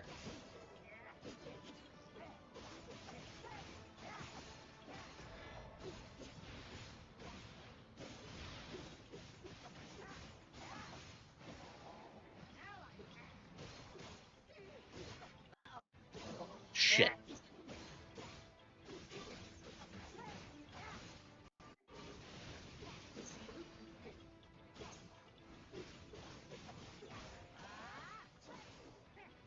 Yeah, we're just chipping him down until he dies. We got him.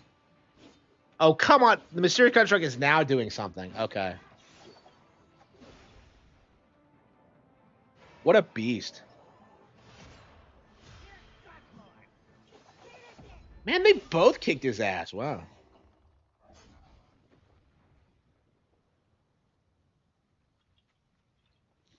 All right, I guess we're done. We finished it. Yeah, let's get something in the oven. I'm starving. Like, I don't know why. I wasn't hungry before I started.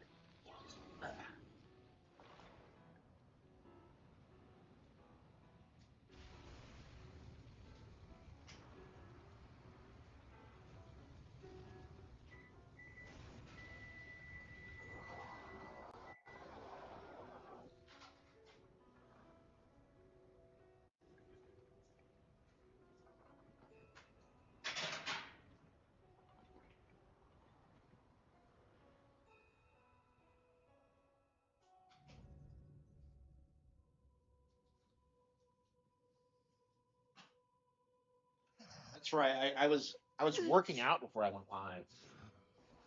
That's probably all it is.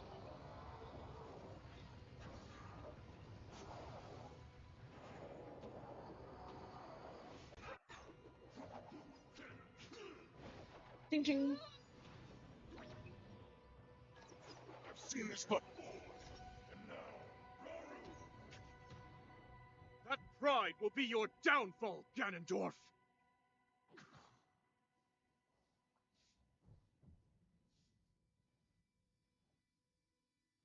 The fist of the North Star. Guerrero legit punches him out.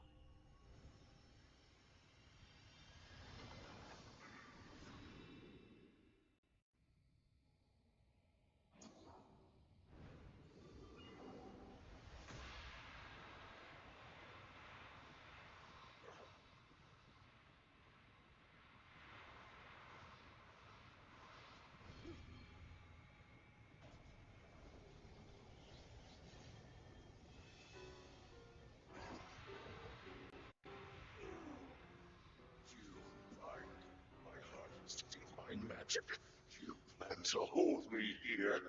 What a clever way to solve problems. But are you ready to pay the price for this? Don't be so smug. I know exactly what it will cost me.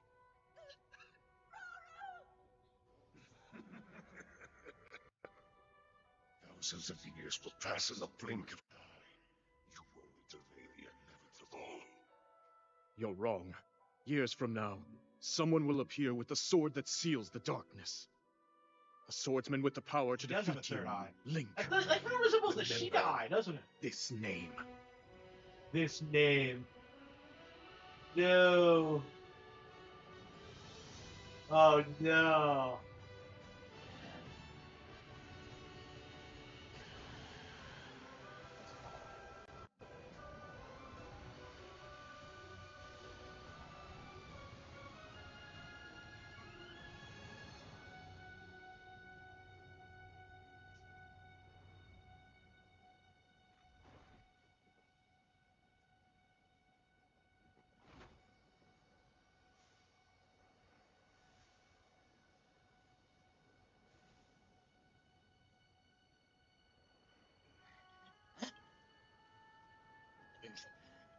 Oh, that's right. The Nintendo Direct is tomorrow, isn't it? Fuck, I completely forgot. When is it? What? No! It's tomorrow. Wow, I lost track of time.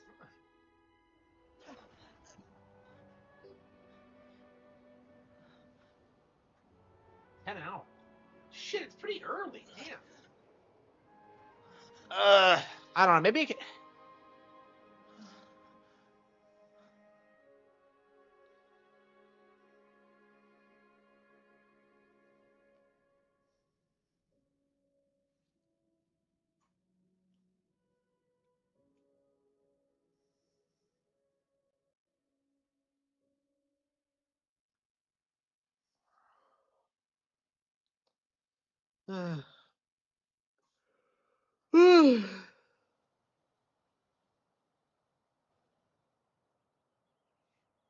yeah, all the time. Maybe this is why you were here all along. To give your life and keep Hyrule safe in the process. It's way more than I could do. So I've made up my mind. This is where I'm putting down roots. Really? You gave all you had to protect this land. And now it's my turn to do the same. Aww. I think you can actually find this location You're the best in friend Tears. I could ever ask for, bud.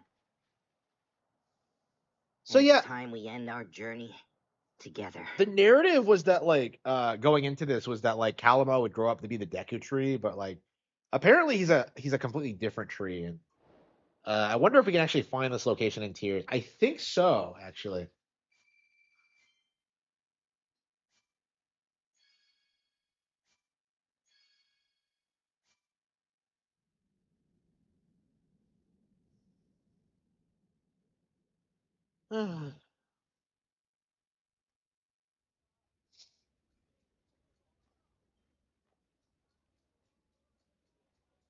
So Lenalia is like the reason why all this was written Lunalia? down. Lady Zelda, and Lady Minoru too. Minoru Shouldn't lived. you be getting some rest right now? I was wondering. Please, you needn't worry. I see you've made good progress, too. I have. Thank you. I swear to you, I'll finish these murals if it's the last thing I do. She's the one responsible for it. Someday, Ganondorf will rise again. I only hope this record can help those who will stand against him. And keep our story alive for centuries to come. Lenalia. She's the one responsible for this shit. I just wish the Night Construct could be a part of it. Oh no. There's no telling when such a technology might one day bring the world to ruin. In that sense, it's better we don't remember it. What are you talking about? You there's use a a chance construct to another might like. surface. What are you talking about? Minoru And uses if an one. account of our companions still remained, people could exploit it for their own dark purposes.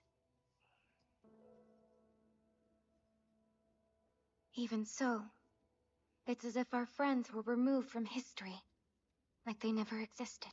Aw. They all died down there. How did Zelda get away? This isn't something to be sad about. They found a place to end their journey. And one day, it will be a beautiful forest. Zelda, what are you That's their talking story. about? Proof they fought beside us. What metaphor Even if is nobody that? tells it in words, Someday the there'll be a tale will live forest. on with the land itself. Who does she think she is? A Korok? And I swear, I'll never forget them. Then that means you're going through with it. Yes. Are you actually going to see her transition in this? Are you actually going to see Zelda I'll become stop trans? Ganondorf, however I must. Right. Our hopes and dreams will live on. And in the distant future, they'll be fulfilled.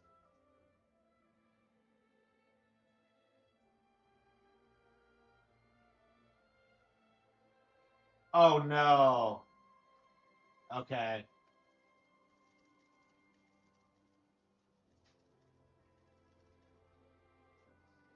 We might do some reaction videos. There's some hot takes. Hang on.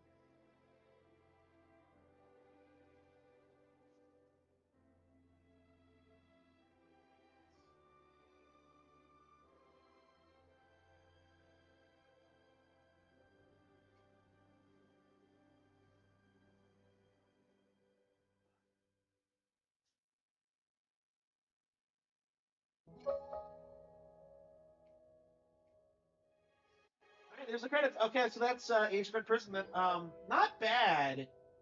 Definitely, I would say the weakest. I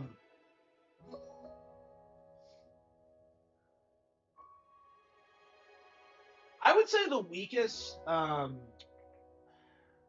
Nintendo Switch 2 game so far. It's just too grindy. There's plenty of things I like about it. You know, the characters are likable. It fleshes out some things about Tears, but like again, and I say this about Age of Calamity too. It's not as good as it should be. You know, like they really need to like make the idea work, and like they just don't draw you in enough in like the battles or what's going on, or make you care enough about the characters. Like there are so many characters in this that are just kind of superfluous. They don't really do anything.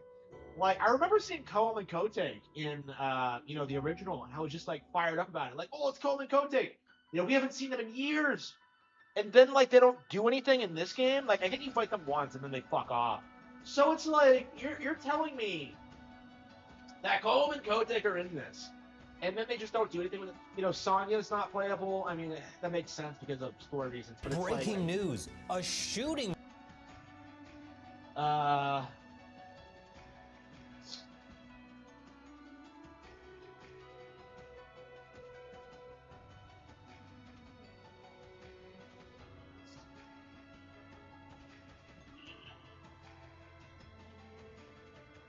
Okay.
grab the lamp. Okay.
Okay.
All right. Oops. What the hell is this?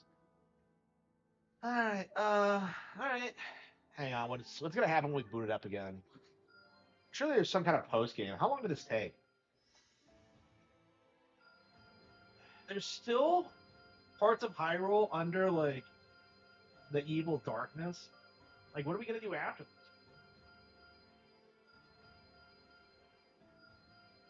Can we play as Trans Zelda? Vicious enemies.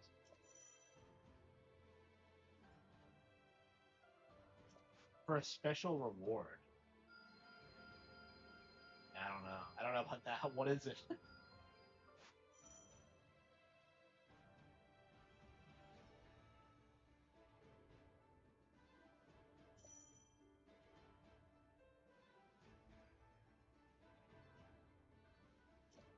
Forbidden difficulty. Yeah, I think I'm done. Well, at least Age of Calamity had that like weird post game side quest where like you reassemble Terraco, but like, I could see why they didn't want to do it this time. I mean, did anybody give a fuck about that? Okay, yeah, 21 hours. Yeah, yeah, definitely would not recommend this unless you're a huge fan of Tears. Like, unless you're a huge, like, obsessive, autistic fan of Tears. Okay. Let's see here. Street Fighter 6.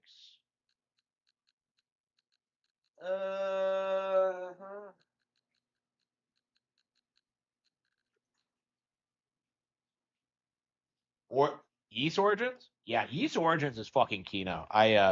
Yeast has to be like one of the most like underrated RPG franchises there is. Like Yeast or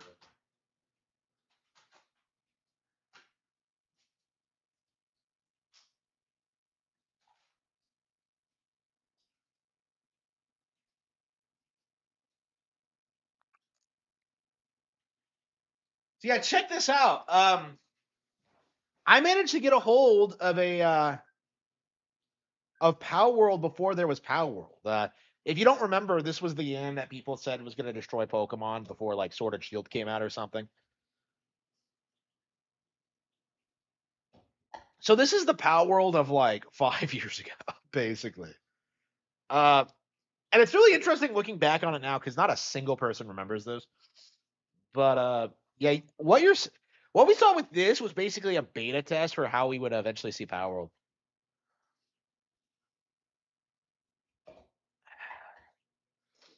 Being exposed. What are you talking about? I love exposure. I love it when people like talk about my books and talk about how much they love them and how many copies they've bought.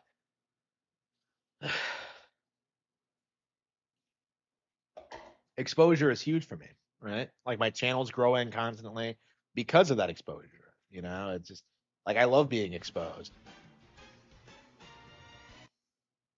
Okay, so I re-downloaded this because I was told that they added a great Grand Prix mode, and I don't know how true that is, but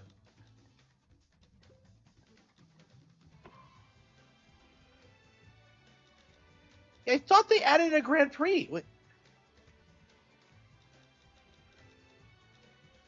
Yeah, I was told they added in a Grand Prix with the patch. So was that a load of crap? I guess we could play online for a bit. I have not played a ton of Kirby Air Ride Online. I've done a little bit of City Trial, but not a whole lot else. We don't even have everything in the game yet. I like Shadow Star with the Roach. Actually, no, I think that's redundant.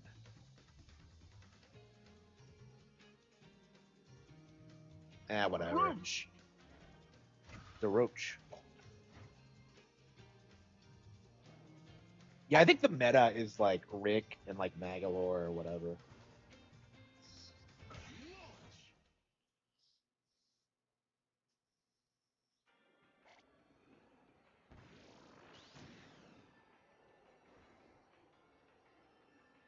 I haven't played this much online, and I really should. It's really fun. I think I was just kind of burned out on it. Oh yeah, by the way, when this came out, people were trying to tell you the online was dead. And yeah, we can clearly see that is not the case.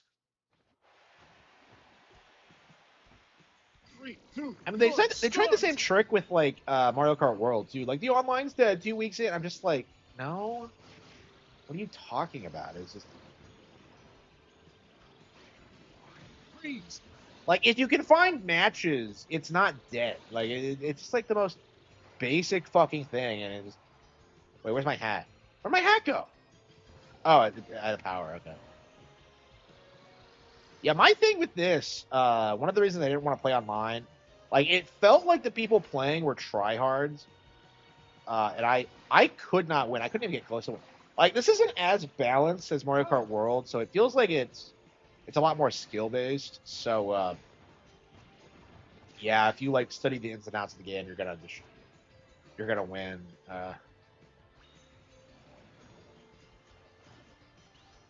Wait, am I in last place? No, I'm not in last, but I'm not up there either. What the fuck was that?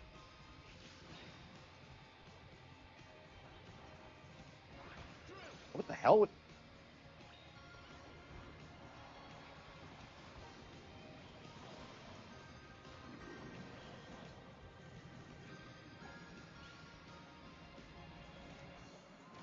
Yeah, they're radically different racing games. Like I know a lot of people were like saying that like they would kind of cannibalize each other's sales, but like that doesn't seem to be the case at all. Like at all. So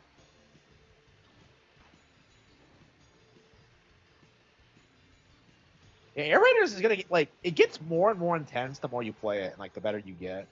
Like if you spend a lot of time in this game, like there's no real skill ceiling for this, honestly. Because there's always more stuff you can like learn and do. It's not as straightforward as Mario Kart.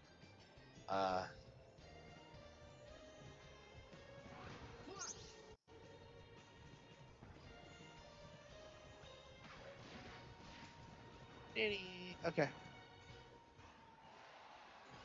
Yeah, but like we can't even see the guys ahead. Like they're so far ahead. And then like I'm doing reasonably well because you can see that like someone's behind us too. So it's like I can't win, and I can't like again. You can see why Nintendo designs Mario Kart the way they do because this is kind of frustrating for casual players. Yeah, I'm not really sure how to get good at this. Honestly, I don't know where to start.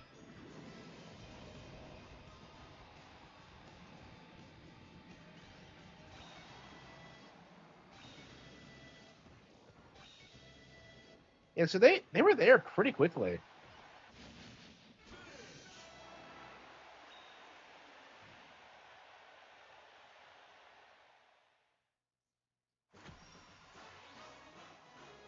Burn out. Yeah, it's really good. Like I feel like a lot of people thought this game would be pretty polarizing, but like I think it's pretty universally beloved actually. And like this is the game that like people are admitting is good. Why is a thief wearing a bell? Like that looks like the kind of bells that cats wear. Okay, but like yeah, like people downplay Mario Kart World, Bonanza, you know, the Switch 2 editions, Metroid Prime 4, ZA, but like nobody's really downplaying this, and I do think that's because of Sakurai's reputation primarily. Like it's way too hard to downplay the guy who makes Smash Bros.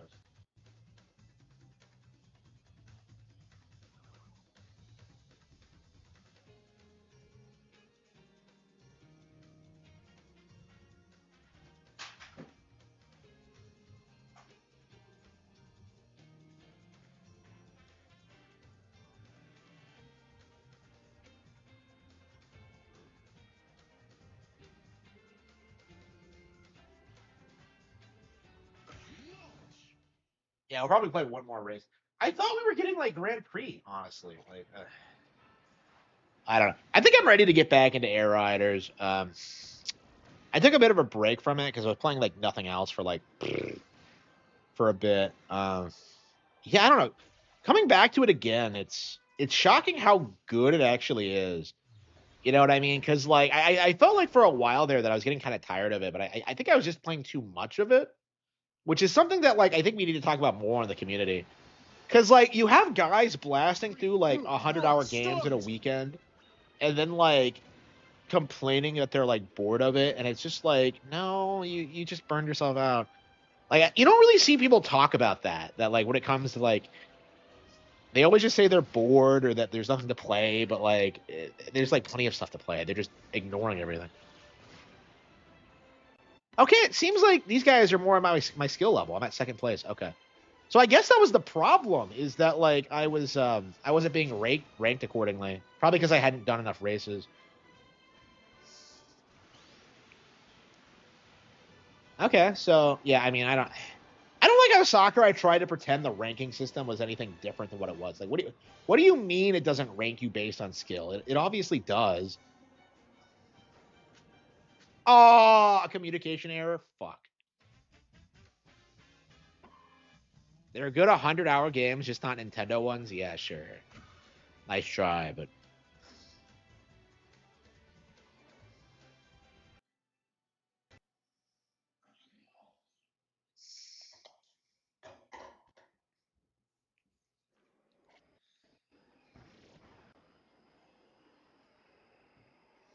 is 100 hours. Well, Persona 5 is fucking bullshit.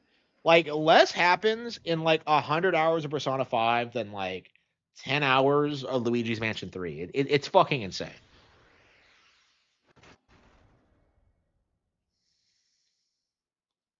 Yeah, I think we're going to take a break from, and do some reaction streams.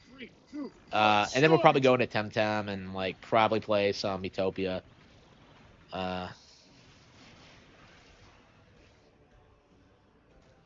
Yeah, it'll be interesting playing through Utopia again, because that's definitely a game that I think has been kind of slept on. It did pretty well on Switch, actually. So I don't think it's impossible that we'll get a sequel eventually, especially now that we're getting Tamagotchi after such a long hiatus. Like Utopia was kind of a successor to Tamagotchi in a way. They're radically different, but they both feature Mii's and, like, I don't know. Yeah, I'm not a big fan of them phasing out Mii's. Like, to me, like, Mii's are, like, iconic fucking Avatar characters. Like, I would have just kept expanding the concept. I don't understand why they've shied away from it. Like, I don't know if we've seen Mii's in recent years. I don't know. Maybe they'll bring them back when Wii nostalgia hits full tilt, but that's probably what they want. But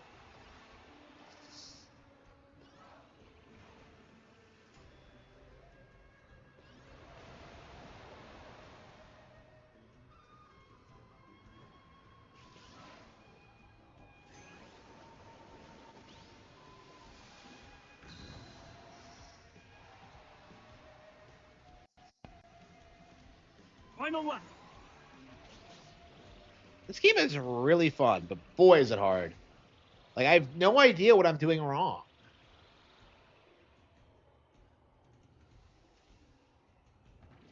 Oh, hang on. There's a shortcut, isn't there? Hang on. Let's try to get to the... Oh, shit. It's not good enough.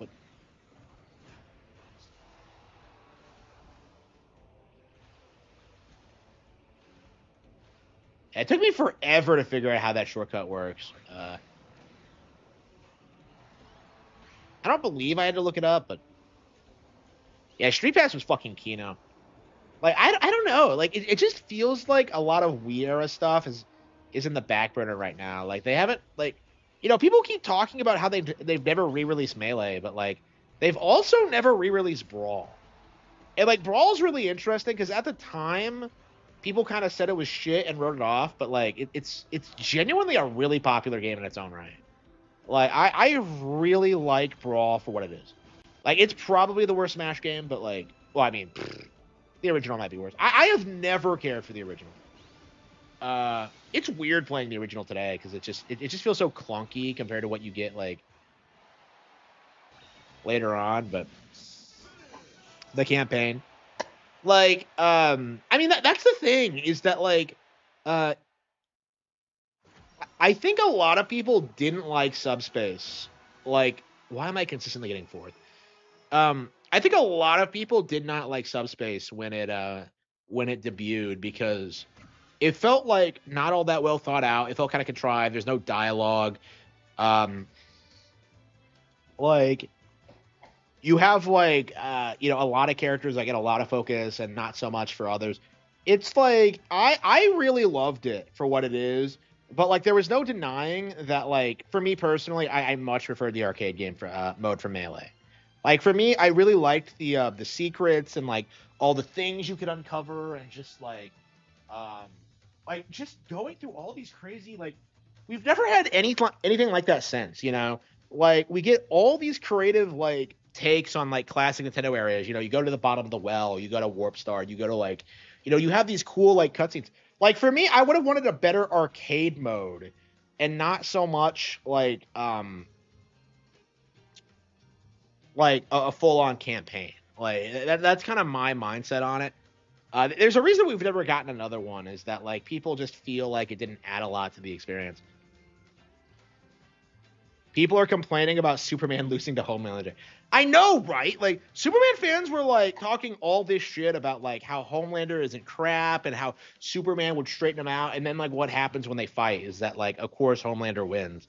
It's like, it's embarrassing. Superman is, like, the jobber of DC, of superheroes. And, like, for some reason, like, there's this weird mindset in, like, the Superman community that, like, no, Superman's unstoppable. He can do anything. He can fight gods. He's a multiversal creature. Like, it's like, then why can't he handle random fucking threats in any Superman setting? Like, it just doesn't make any sense. Like, it's shocking how, like, someone like Saitama, who's truly invincible, kind of, like, mogs Superman in every way, shape, and form. And yet you see, like, people do this thing like, well, like, Superman's way stronger. Like, he sneezed once in the Silver Age and that blew apart the solar system. It's like, come on. Come on. Like, I don't know. I am done with the Superman thing. Like, I've been done with it since, like forever, but, like, it's just so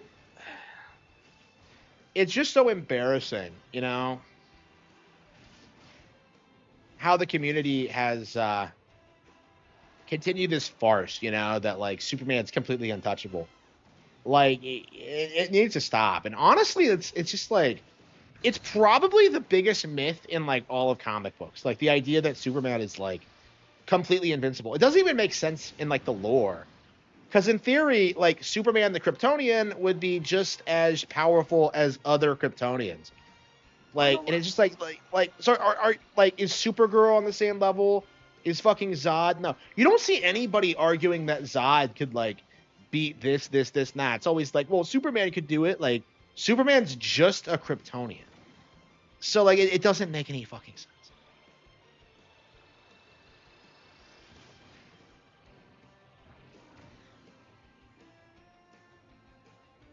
But yeah, people are, like, seething about it, because this is like, bro, I unironically believe that, like, my take on Homelander versus Superman is, like, the best one that's ever been done. Like, that's what like, you don't need Superman to beat Homelander. Like, you need Clark Kent. Like, you need a reporter to go out there, expose what Val is doing, and, like, expose what a piece of shit Homelander is. That would destroy him. Like, that's all you would have to do. And yet, for some reason, these comic book writers can't come to that, like, very logical, reasonable conclusion that Homelander's enemy would be Clark Kent. Like, not fucking Superman. But yeah, I unironically believe, like, what I did was way better than what they did. And I wasn't even trying. Like, I didn't even watch the fucking show or read the books. I'm just like, oh, he's just evil Superman. Okay. Exposed through the newspapers. Remember when people said Homelander was based? I remember people shilling the show, but yeah, it was probably just some weird viral marketing campaign. Because I've never seen those people in chat since. They would come in here and they would be like, "Oh, are you gonna watch The Boys?" And I'm just like, "No, because I'm not a fucking retard." I did end up watching, like, the first 5 minutes or so and instantly realized it was bullshit. But, like, it's just so frustrating. Like seeing people hype up these random fucking, like, streaming shows and seeing them, like, have the same problems with, like, the release schedule and the pacing and just, like, dropping character arcs and making everyone gay. It's just like.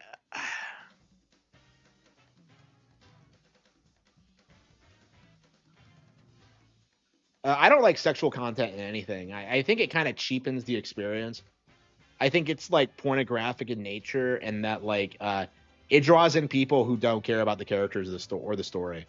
Like that's kind of my mentality about it.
Pokemon is like.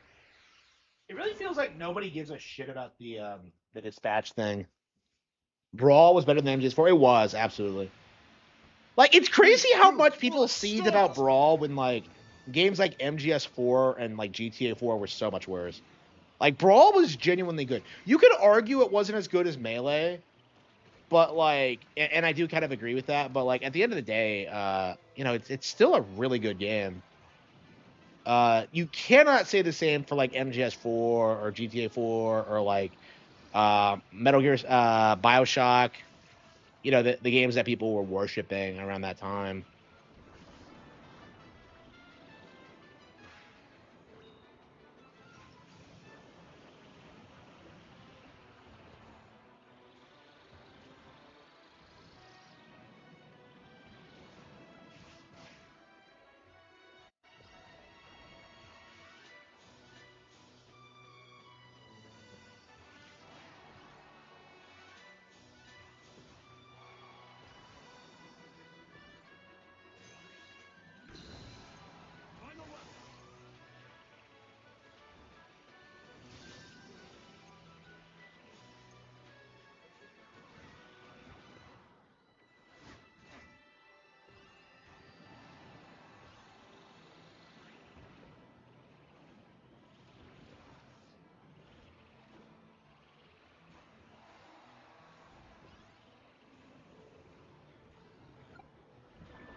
Yeah, I haven't played the game enough to care about that. Well, that's the best I've ever done, I think, online.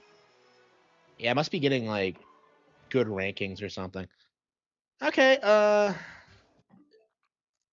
that's right. I'm playing online, so it froze the downloads.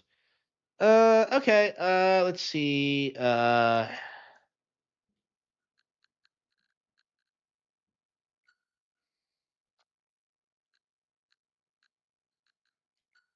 don't even have the game key card. Hang on. What?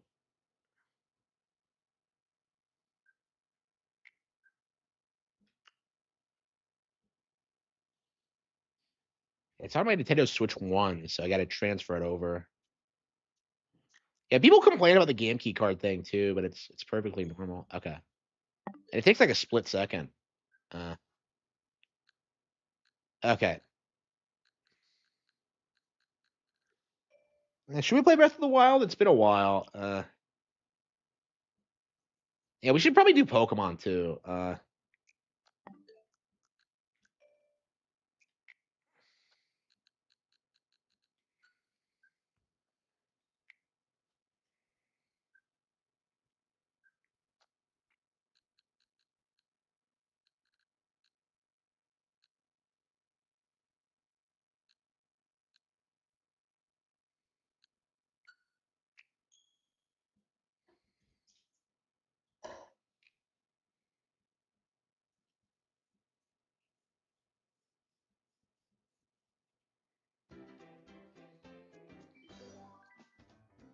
RTU claims.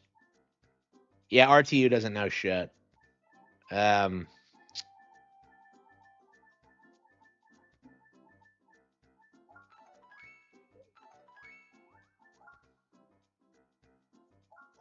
ba da bum.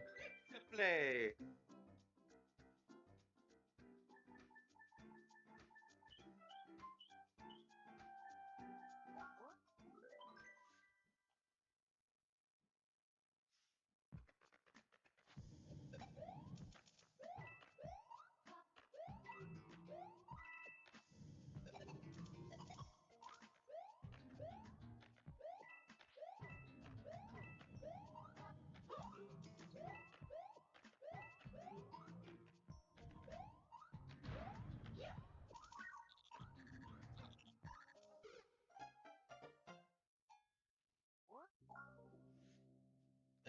But yeah, I don't really care what RTU has to say about anything. I don't pay attention to him. I don't talk about him.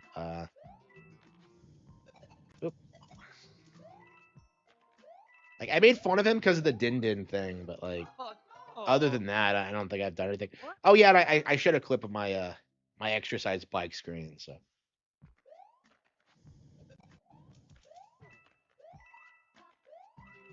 here we go.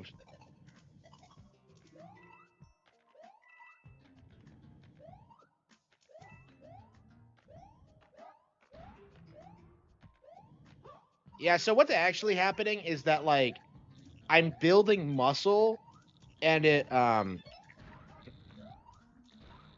my body's tightening it up. Like okay, so my lower body is tightening up, right?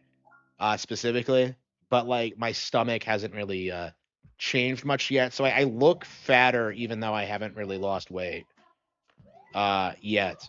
So that's basically what's happening. I'm actually fitting into like smaller clothes now. I noticed that today, so I'm definitely. I hate to say I'm losing weight because that's not really true, but like I am actively working on it. So, and I should be able to do it. I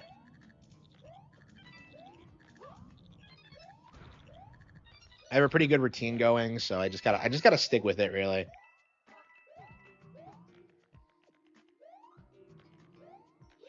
RTU has led the charge against Nintendo. I wouldn't say that. He hasn't led anything. Like he's just like he's way in the back. If anything, he waits until like Christopher Dring or like whoever makes a statement. Then he's like, "Oh man, Nintendo's failing, guys."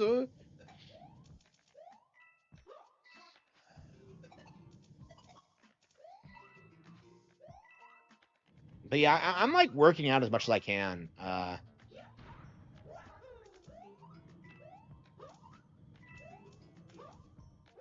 Yeah, like I just keep running out of time. Like I'm doing so much stuff that like it's really difficult for me to like work as much as I wanted to. Because I wanted to do like,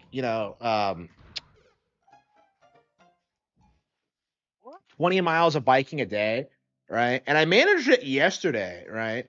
Like I did manage like 20 miles yesterday. But then like I tried again today and I just don't have like as much time because like I was doing so many other things. So like and then like when I got around to it, it was like I couldn't manage all that like that much at once. So I managed like 8. But like I don't know. I'm still trying to figure out like what how much I should do a day cuz like I was researching it and it does say you should take breaks in between like you should have light days and days off and stuff like that. So I'm still trying to find out what like what's going to work for me. I don't know. I'm still learning.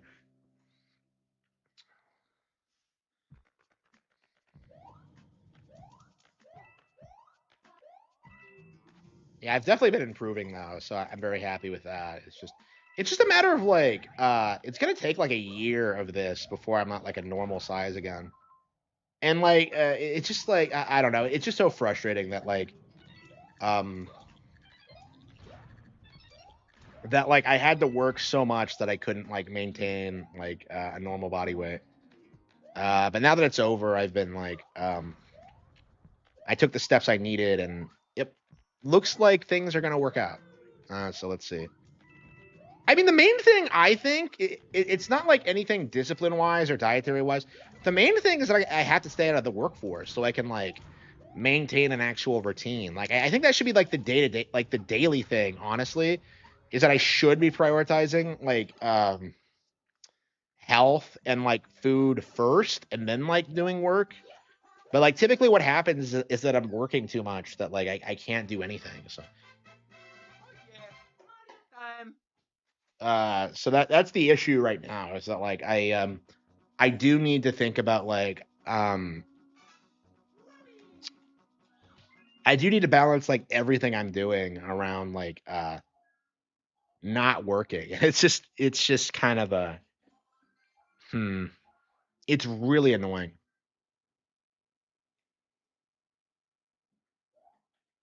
Yeah, that's kind of my thing now is that like I think everyone should be working less and that like employers should just hire more people. That's kind of my mindset looking at like, my work schedule and what's going on. Like I don't fucking have time for a job.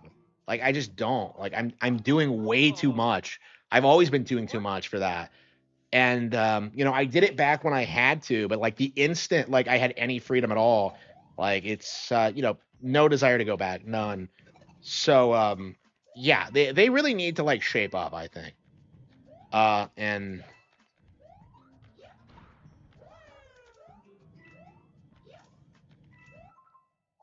lives in a shed, yeah.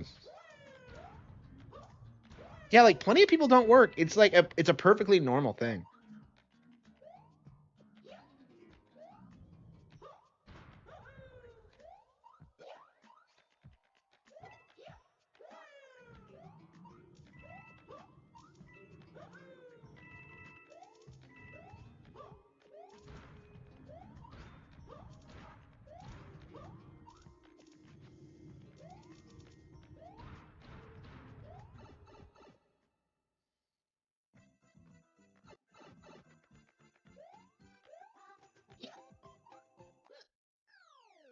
Yeah, we don't really need the coins, do we? Time. But yeah, I just looked at my royalties for the year, and yeah, I'm good. Like I basically just need to like make sure I keep having like the upward trajectory that I've been having over the past year, which I can manage if I don't have a job. And yeah, I'll be fine. I'm pretty much set. But like it's just I don't know, man. Like this shouldn't have been so time consuming and it shouldn't have been difficult. Like this is really something I should have done back in the Wii U years.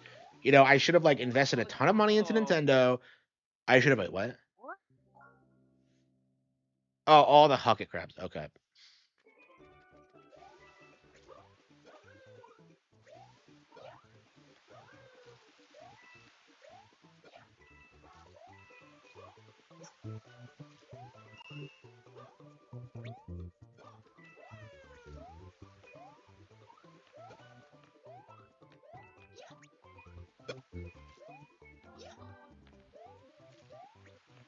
Yeah, I don't think like I don't think that like anything I've done over the past decade was necessary. Like I think I would have had everything I needed to be successful if like my parents did anything for me. It's kind of my mindset. Like I feel like I just kind of wasted my time working.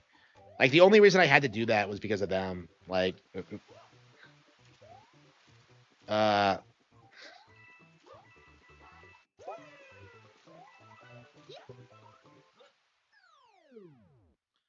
was me not 2 rated AO? Time. Yeah, they don't release a ton of AO games. I mean, like, I think that needs to be a thing for like GTA players. Like, I never understood this. Like, why don't people push for the series to become AO, so you can like actually have like more intense shit. Like, you know, if you don't want kids playing it, if you don't want it to be seen as a kids thing, like you're gonna need the AO rating. It's just.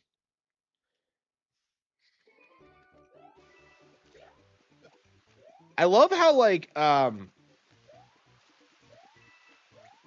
Persona fan base is trying to gaslight people into thinking that like the games aren't intended for teenagers when they totally fucking are. Like the whole like adult Persona fan thing has to be the cringiest thing we've seen out of the fan base. Like, oh no, this game is serious. Like it has dark themes. This isn't for teenagers. It's just like this is just straight up delusional. Like it's so frustrating. Okay, oops.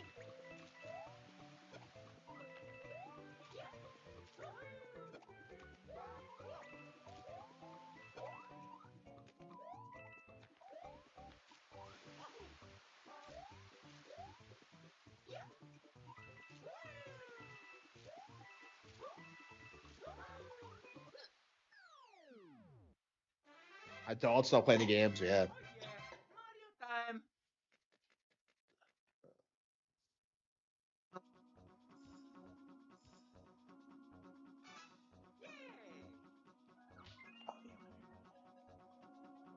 Yeah, you just don't hear about them.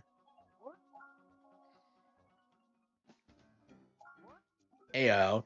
Aren't they? Isn't that the opposite of AO? Like, would you not like? You wouldn't like no. Like, I think like you would not be able to get away with like AO content in like with like the Persona 5 cast. Like, there's no fucking way. That would like break laws, wouldn't it?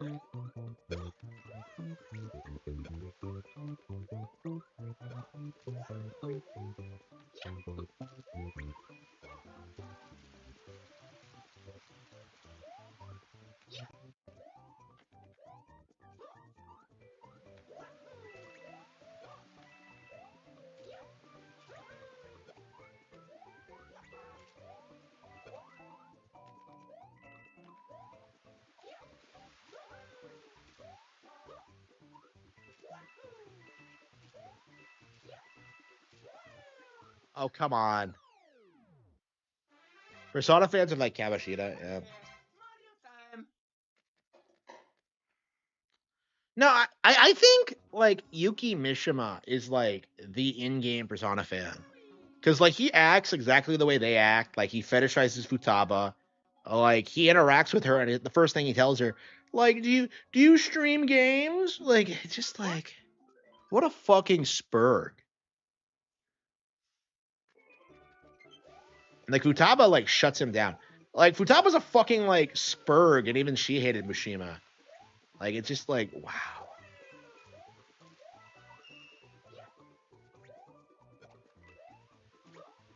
Yeah, apparently Japanese fans prefer Futaba over Makoto, and I'm just like, why? Are they just pedophiles or what? Like what? Like it's just. I guess they like her character archetype, but it's just like, yeah, I'm not a fan of that at all. I don't know. I wonder if I would have liked Futaba if I was younger, but I don't think so.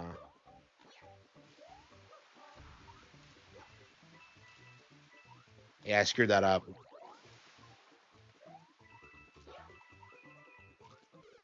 Oh no. Yeah, I'm really curious how they're gonna fuck it up with Persona 6 because like it feels like Persona fans have this like really obnoxious like fan base now that like worships the games because they're popular, and then they feel like they can use them to push their weird political agendas.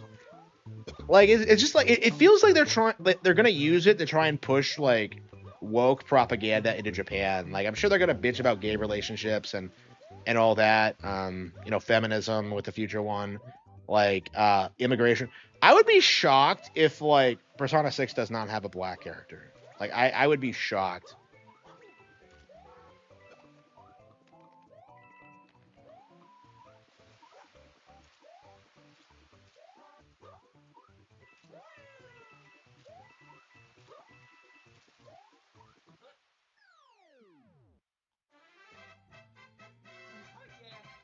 Time. Yeah, we're gonna do some reaction streams. Persona 6 is never coming out. It's definitely gonna come out eventually, but like, I think it's gonna like really lose everything that made people love like 3, 4, and 5. Like the Japanese culture, the vibe. Like it's gonna be more pandering. I think this game mode is way. It is, yeah, it is 100%. Like it's so much better than Silk Song.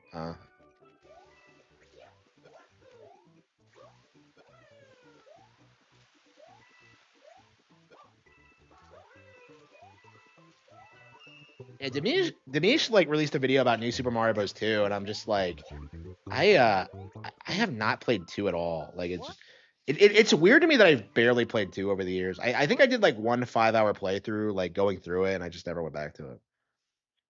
Anna and Futaba are the most Gunner Persona 5 characters. Yeah, not my good girl Makoto, who is saving herself for marriage. Like, here we go. Oops. Here we go. Oops. Fuck. We don't talk about Kawakabe. Yeah, we don't, but everyone else does. Like, how many fucking comics have I seen of like Joker and Kawakabe being together? It's just so dumb. Like, I don't know. Is it because she's like older, like, and people don't feel like as bad like sexualizing her or what? Because I swear I don't see the same kind of thing about like any of the other characters.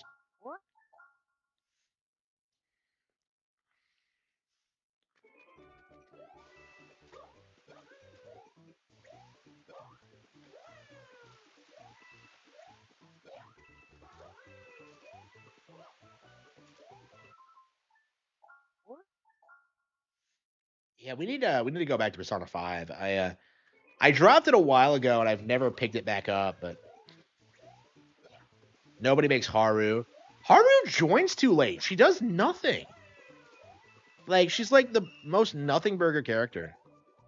You know what they should do? Like Persona 6, Haru comes back and like is an actually salvage character this time. Like come the fuck on. Like I like Haru. She's probably my my second favorite. But like she doesn't do anything.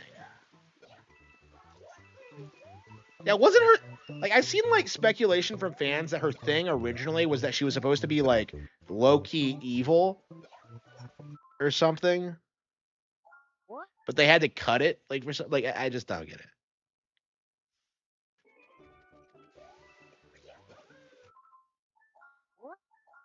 Yeah, strikers. Yeah, yeah, yeah. I mean, she's in like she's considered a Phantom Thief and like she's playable in all the spinoffs, but it's like in the actual game, like she does nothing. It's just and it's weird because her dad is like one of the targets, so it's like I don't know. It's definitely odd.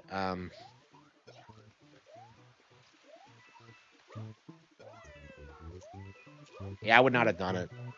Like, I don't understand why they couldn't have like built up Haru throughout the game. Like, you occasionally see her around school, and like she does things occasionally, but like you have more of a relationship with uh, like Samir than her.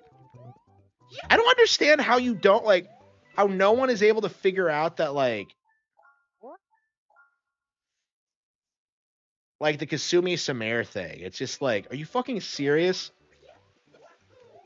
How does that make any sense? She's LARPing as her dead sister? Like, what?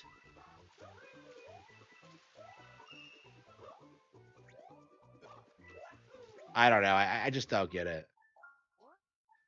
The Elden Ring Switch 2 version? I don't think so. No, I guess I could just wait for it to come at the library. That's probably what I'll do. I'll just like get it at the library when it comes out and play it then, just so I can shit on it. Yeah, I think I'm gonna move away from like buying like bad third party like Switch games like that. Like I'm saving so much money by doing it this way. Like I have too many things I want to play instead, and like so it just seems kind of pointless.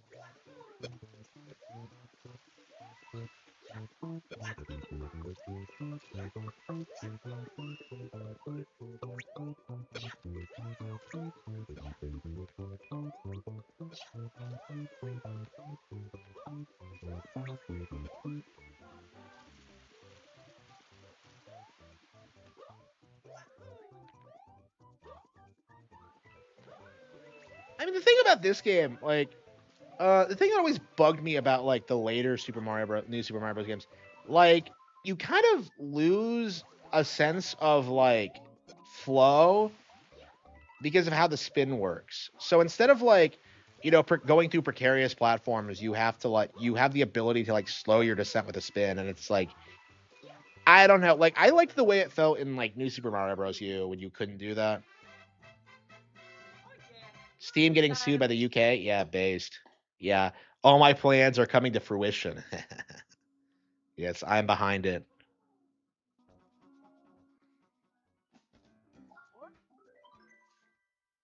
Yeah, I wonder what yeah, I mean, I don't think anything's gonna come of this. I think the UK is kind of an irrelevant region at this point. Like, until white people take the island back, it's kind of worthless. Oh no. I don't know. I was watching like the Irish WWE, the one I had in like Belfast, and I'm just kind of like, no, like the crowd looked pretty white. Like, people keep saying that like, oh man, there's nothing but diversity on the streets, and I'm just like, yeah, because we're at work or we're traveling. Like, nobody fucking goes on the street. There's no reason to. Like, the reason you see so many minorities is that they're just loitering everywhere, or at least like elsewhere. I don't really have that problem, but like, I don't know. They're just like, I don't know. It's just, yeah. Once you own a house, you're pretty much good because you can just stay away from like the riffraff. I don't know. I mean, that's definitely something I hated when I was younger. Like, I had to stay out of the house like for as much as possible because of like, being abused. So like, I couldn't stay home and like do things there. I had to leave. Like, I don't know. That drove me nuts. I did not like that at all. Definitely glad that's behind me.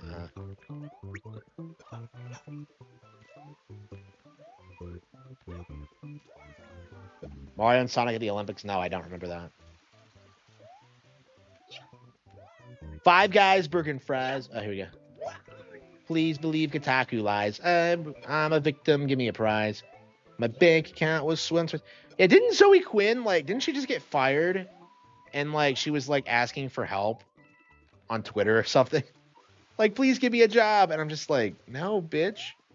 Yeah, she's aged out of, like, the woke thought thing now. Like, back in the day, she could do it, but, like, because she was so sexually aggressive, right? But, like, now it's just, like, I don't even think that, like, even the beta males would take her.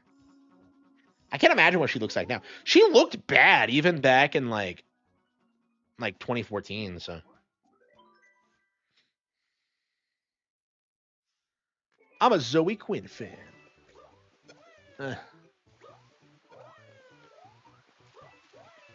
Yeah, I don't know. Like, it's weird because she's still doing stuff, and yet, like, nobody really pays attention to her. Like, remember when she got that guy killed? Well, she got that guy to commit suicide. Like, she's a bitch. Angry Joe like Zoe Quinn? Well, yeah. Like, he's like, Angry Joe indulges in Twitch thoughts like all the fucking time. Like, that's what he spends most of his time doing, is like banging convention girls. Like, I think he tag teams them with like Double Joe, other Joe.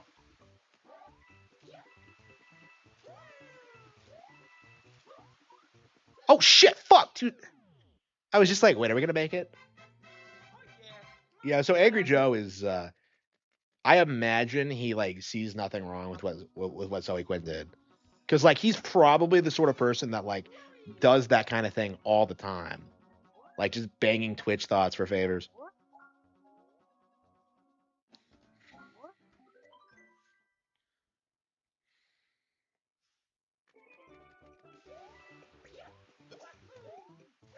Yeah, we used to see Joe's girlfriends all the time. I don't know.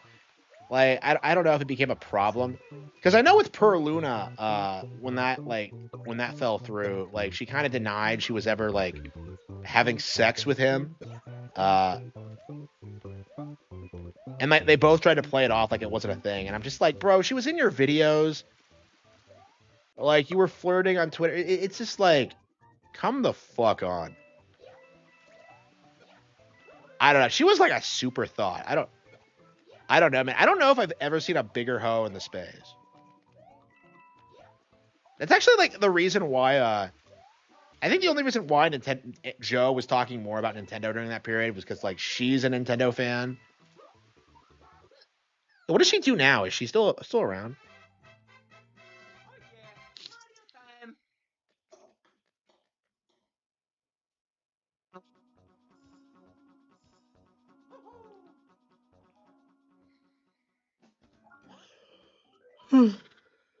Nostalgia chick.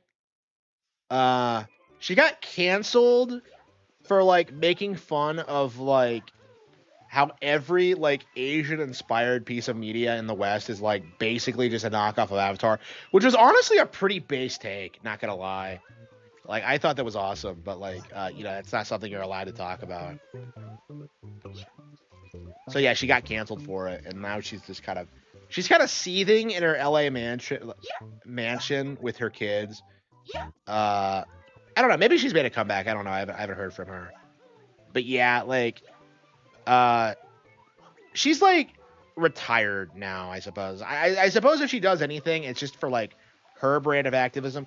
I could see her becoming like J.K. Rowling eventually, though, actually, because of like she just seems like she's smarter than most other feminists. So like she has the capacity to like be critical of her own ideology, right? And like I think she's kind of demonstrated that she's willing to like go against the grain with stuff like that. So, and she doesn't need the money. So, professional wine. Well, no, she does have kids though, right?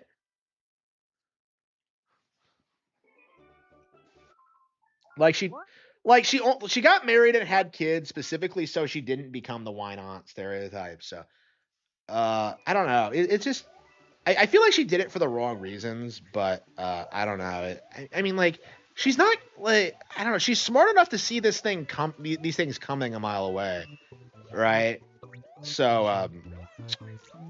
like I actually have a lot of respect for her as a film critic. She's actually the best I've ever seen personally. I mean, I don't watch a ton of film critics, but yeah, I like her old stuff. So like, other than like the political thing, which is a problem.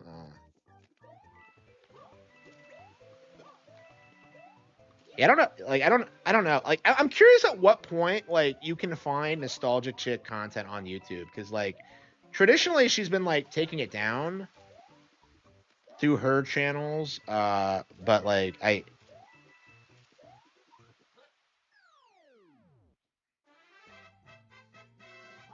don't know. I think you can still find them up on like alternative platforms and stuff like that.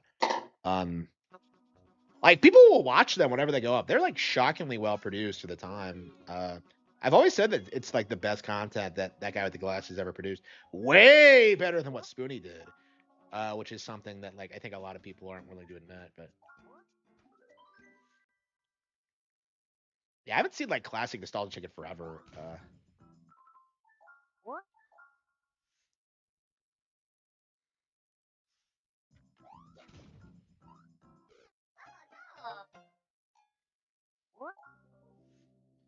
But yeah, I'm curious if like Lindsay is gonna make a comeback because like the reason she blew up was because of like the bread tube thing and like being like a huge SJW back when that was still like a viable thing. So like I'm curious like I think she's young enough where she could theoretically go through another shift where she starts doing something different.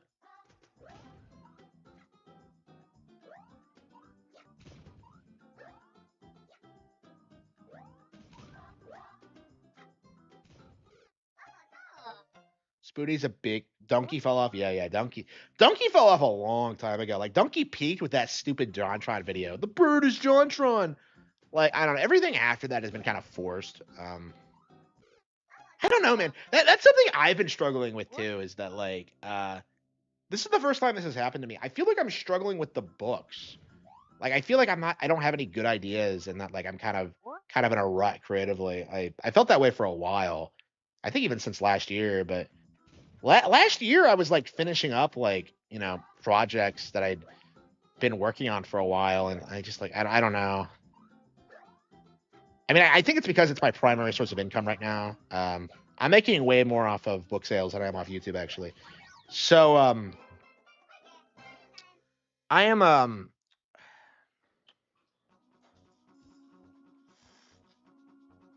don't know. I feel like I'm feeling the pressure to perform, and it's like I just can't have fun with it. You know what I mean? It's just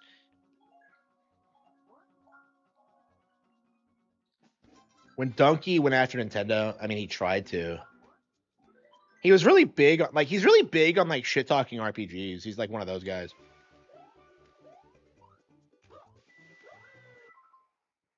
Oh, I think my dinner's done. Okay, so I am going to take a break, and I'll be right back.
not sure how much longer we're gonna stream. I can't believe I've been going for 3 hours already.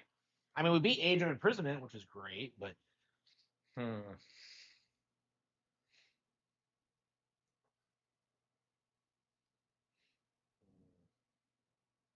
yeah, I feel guilty every time I eat anything, but I have to eat if I'm gonna lose weight.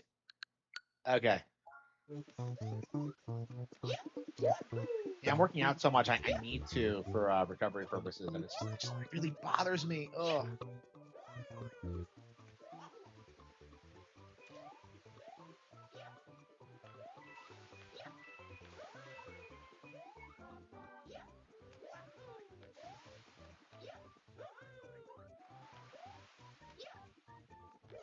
Guess who's back? Back again. Harman Smith. Tell a friend. Okay, here we go.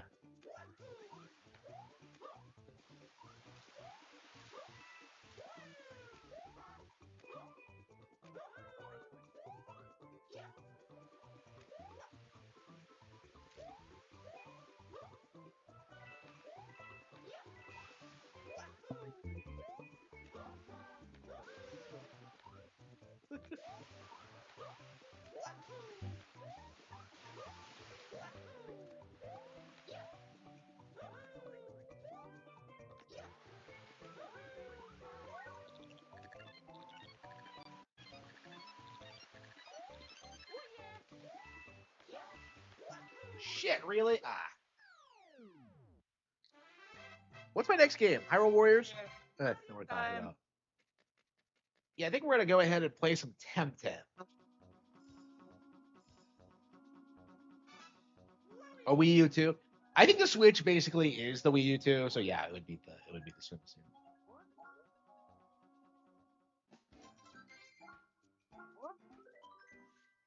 Yeah, the challenge mode in this game is based. It's so good.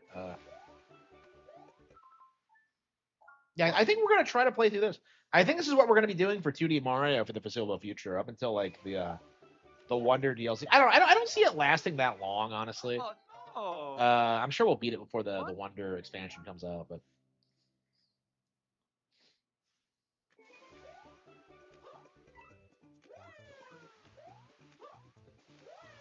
the challenge mode is so underrated. I mean, they didn't bring this back for Wonder, which is kind of frustrating, but and I can't imagine a lot of people like did this because I overlooked this mode for a long time. I had no idea this was as good as it was. Like, this is the kind of shit that you don't play until you like 100% the game, you know? It's just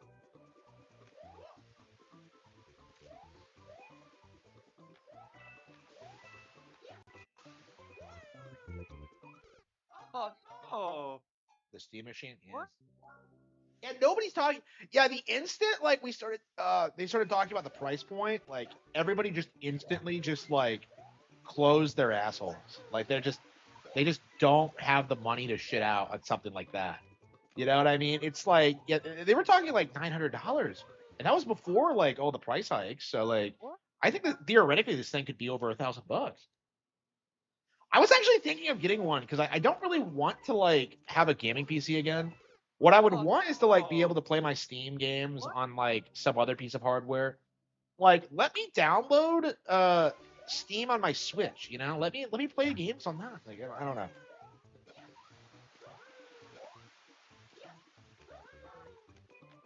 I'm sure like Valve is gonna kneel eventually and put Steam on like consoles. Oh, here we go. Okay. Because like at the end of the day, Steam is just a store, so like there's no reason not to have a store on consoles or games.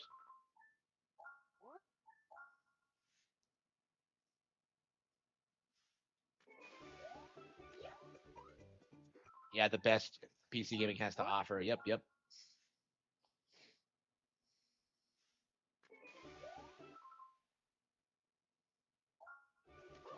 Yeah, it's like this game is really interesting because this is a 2D platformer that like everyone wrote off because of like how it looked and played, but it's actually one of the best 2D platformers ever. Like I've always felt this way about it, and like I think it's way better than like Tropical Freeze and like Woolly World and like a ton of Super Mario 3D World. I mean that's a 3D platform, but you know what I mean.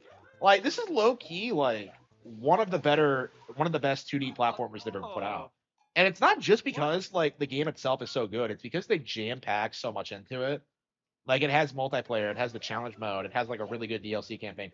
It's like it's amazing, and like it's very frustrating how for like a long time this game went under the radar. I remember people like refused to buy a Wii U for this because they were just like, well, why can't I play this on my regular Wii? It's like because it's a new console, retard. But like it looks the same as Wii. Like no, it doesn't. Like look at Wii. Like I don't know. People don't realize like they try and tell you that like the game looks bad, but it really does just boil down to it being like 2D because like if you actually look at the history of New Super Mario Bros. Like those games came out like within a 6-year time frame. You know, like the narrative that they were old and outdated just didn't really make a whole lot of sense. Like especially because like Wii and DS were so popular. Like honestly, I think this game only got the reputation it did because it launched the same year as 2, which I think was kind of a miscalculation on their part.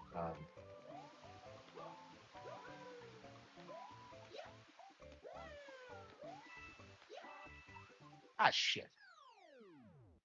Black Ops 2, it does, yeah, and I still play it. Unlike Black Ops 2. Call of Duty Black Ops.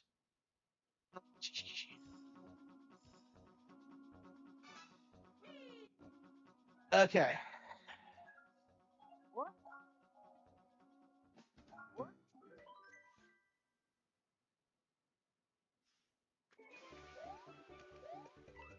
Yeah, this is like I'm gonna have to make a list of like the top 10 most underrated games on Wii U.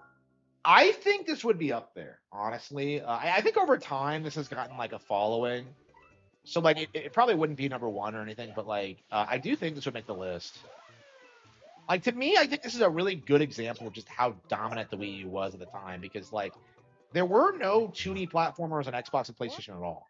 Like the entire narrative that like this was a dead genre just completely collapses when you see like how much these games sell and how much people enjoy them and still play like older 2D platformers even today. It's like it's a genre that Nintendo dominates in, and it's like it's something that like the industry just can't bring themselves to face because the implication is just that like Nintendo will just slowly encroach themselves on every genre imaginable. And that's what we've been seeing over the past couple of years is that they're dominating online shooters now with Splatoon and like open world games with Zelda and like strategy RPGs with Fire Emblem. Like nobody wants to admit it, but like Nintendo's dominating in all these spheres that they traditionally did not excel at, and that's going to be the end of Xbox and PlayStation essentially. Like when you have guys complaining about like Nintendo Switch Online costing money, that's how you know you have a problem because like they don't have anything else. You know, back in the day, people would scream at you like, "Oh, Halo is so good!" Like best Wii U game. The best Wii U game. Well, I say technically Breath of the Wild is the best Wii U game, but yeah, I don't know what my favorite Wii U game is these days. I suppose it is the Wonderful 101, but like I don't playing it again. I just kind of feel like the Switch version is just kind of I don't know. I feel like I don't love Bayonetta and the Wonderful 101 as much as I used to. Like it just feels like the magic's gone because I've done everything in those games and it's just I don't know. Maybe I need to play them more and like I don't know.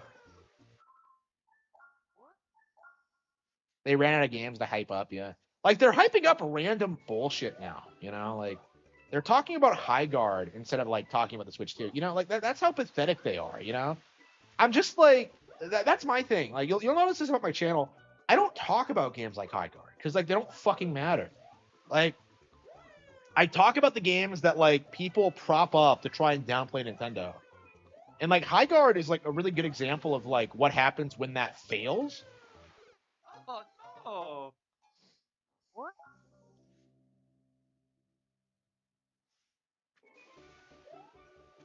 Yeah, this is so much fun. Like, yeah,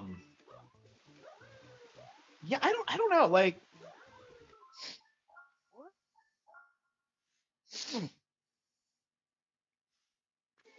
yeah, we're gonna have to do a retrospective video of this. I think. Because I do think this is like one of the most underrated games of the past decade. Like we're gonna have to go through a list of like the games in the new tens that were just kind of written off and ignored. Because there were a ton of them. Like this Kid Icarus Uprising.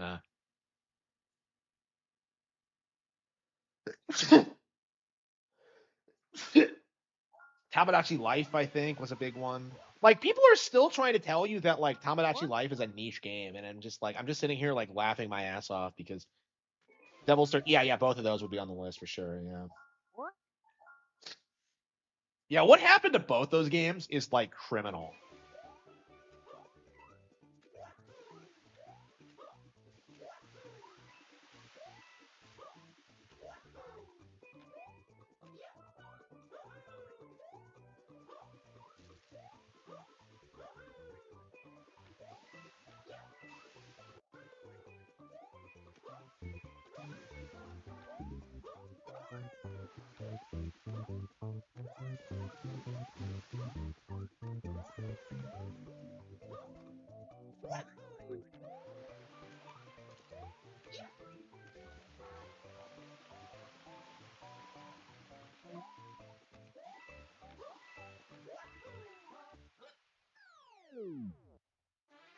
Devil's Third is better than Ninja Gaiden 4. Really? I've heard that Ninja Gaiden 4 is really good, actually, but yeah, I don't even think it's broke 1,000,000 units sold yet. Like, and that's crazy because like Ninja Gaiden 3 did really well. So like I'm kind of shocked by that. I guess the industry's changed, but like yeah, 4 seemed like it was like making radical improvements, but yeah, it just feels like there's no real audience for those kind of games anymore. Man, I remember doing this challenge. Wow.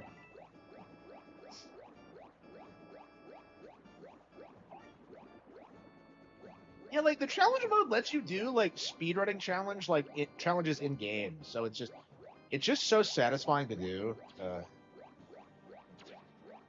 wonder if there are world records for like each of these challenges. Oh,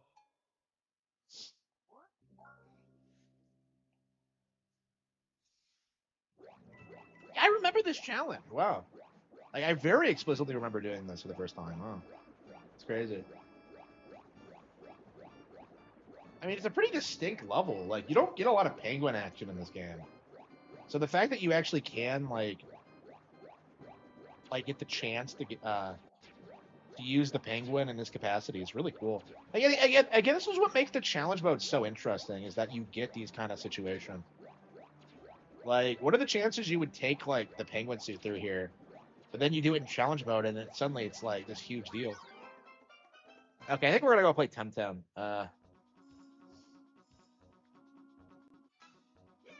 Star Fox Zero was the Prime 4 Wii. Okay, it was Prime 4 was not that bad. Okay, like with Prime 4, like there's plenty of people defending the game and who like it. Nobody besides me was like defending Star Fox Zero. Like nobody. Like it was just this universally reviled thing. There were very few people that were like advocating for that. Yeah, that game was 10 years old this year, actually. Yeah, we're gonna have to do a retrospective of that. But like, yeah, like what happened to Metroid Prime 4 was nothing compared to what happened to Star Fox Zero. Like it was so much worse. Okay, so this is Temtem. Look at this. So this is the trend you see with all these Pokemon knockoffs is that they're all super cringy. They all look like shit. They have terrible models. And yet we're supposed to believe this is like some big Pokemon killer. So how much of a Pokemon clone is this? Body type. Yeah, it predates the whole like A and B thing. Wait, what? Wait, what? Holy fucking shit, it's not even like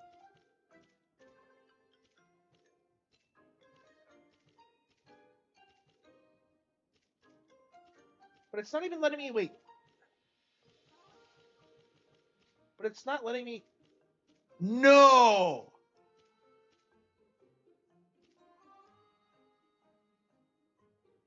You're telling me that there's no discernible difference between male and female characters? Look at this. Okay, so all that changes. No.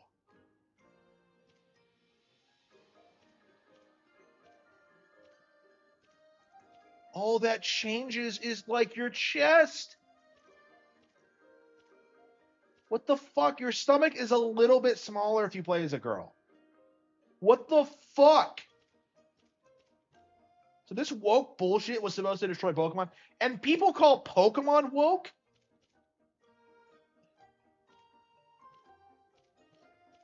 That is the worst character creator I've ever seen, personally. That is worse than Type A and Type B. That is legit worse.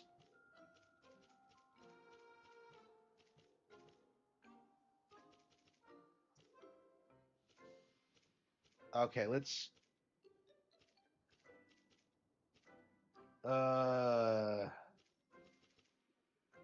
holy fucking shit, the haircuts are awful. Okay. Top.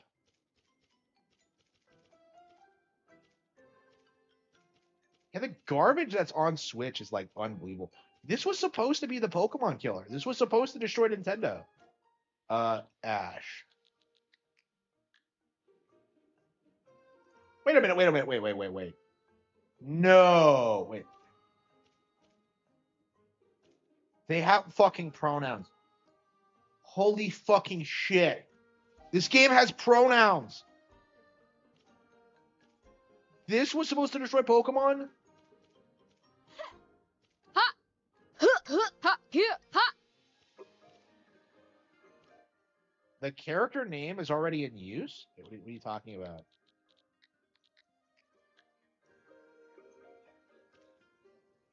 That character name is already in use. Wait, is this an online game? Non.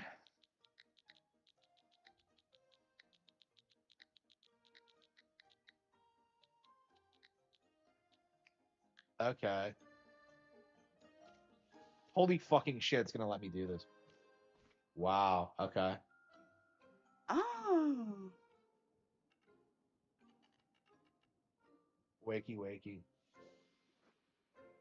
Holy fucking shit, it's a complete fucking knockoff. What the hell is this bullshit? This looks worse than like Gen 6. Oh.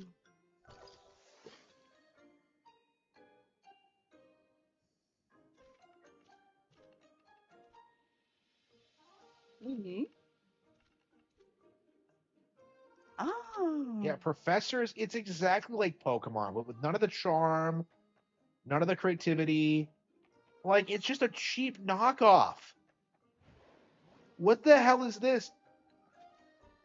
And by the way, Nintendo didn't file a lawsuit against this either, so. I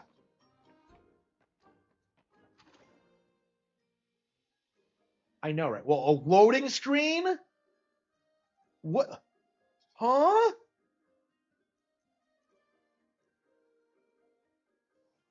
It's so bad. Like, it's so bad. Zadar, Home Sweet Home.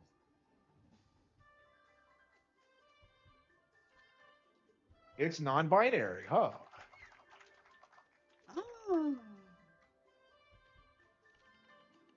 Holy fucking shit, we have a diversity rival.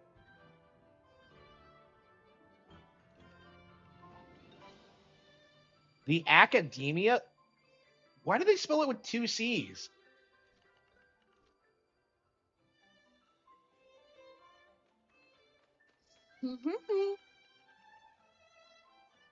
Oh.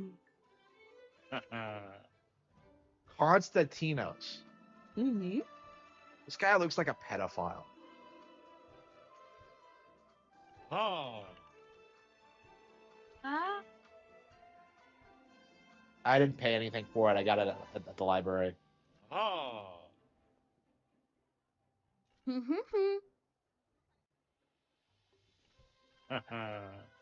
Oh. So I'll be getting a lot of like shovelware games like this that people have hyped up. Like I'll get like Dispatch this way eventually. I wanted to get Clair Obscure Expedition 33, but I don't have a console to play it on, so.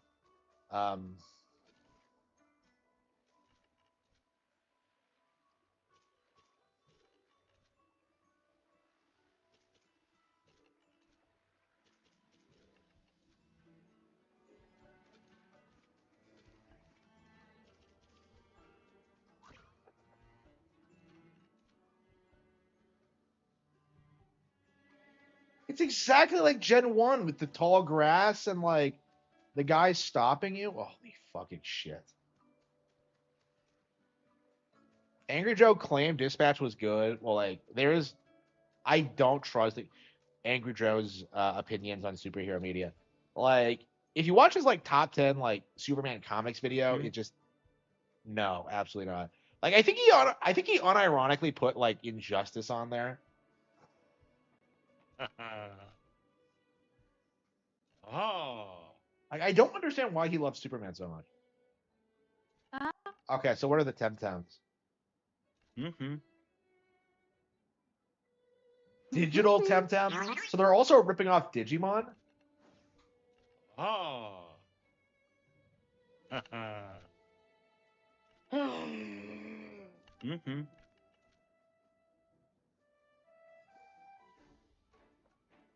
Okay.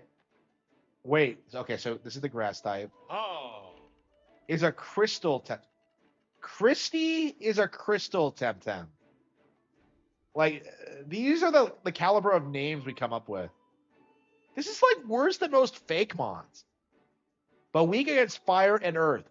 What does this game have against water types?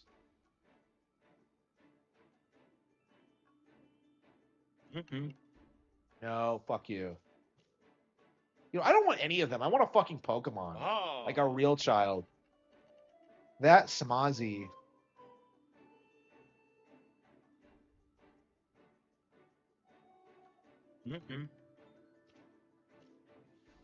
They all look like garbage. What the hell is this? Oh. Pochik.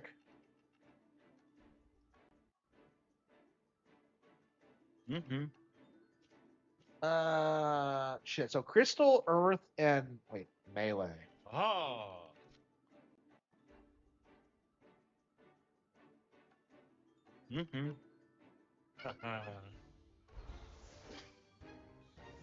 Britannia defends this game, really? Like, what a fucking retard. This shit is unbelievably cringe.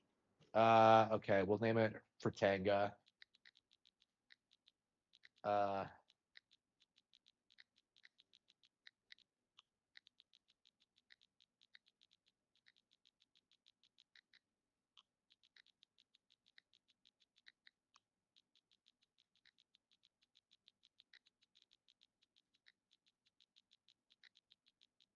Okay.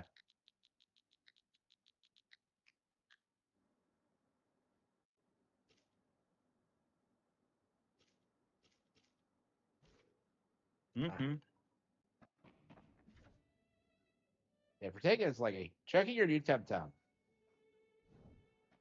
So wait, like, I've never seen a game with character names that long. So wait a minute. So the game gives you like 300 characters for your names, and yet you can't read it all like on your actual homepage? Talking about absurd. Okay, let's see what the combat's like.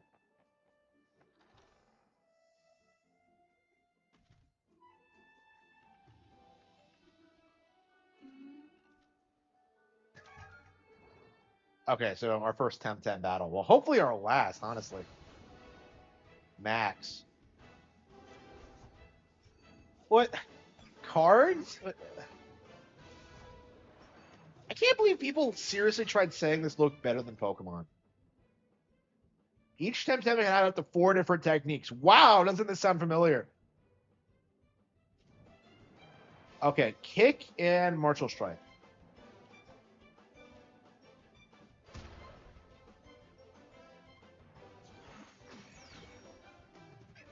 Wow, I was one-shotted.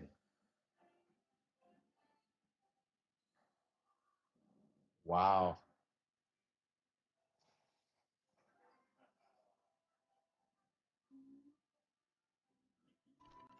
Oh.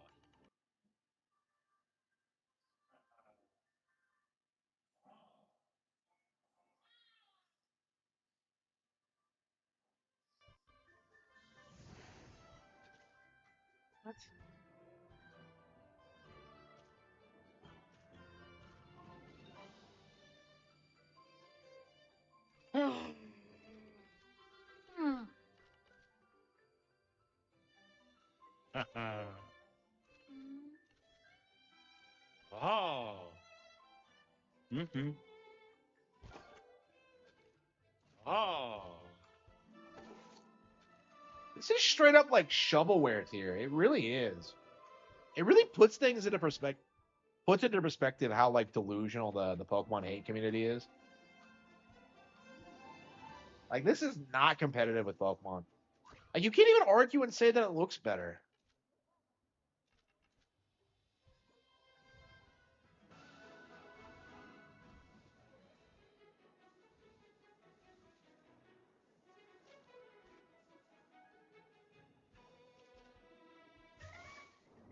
Is there an in-game chat system?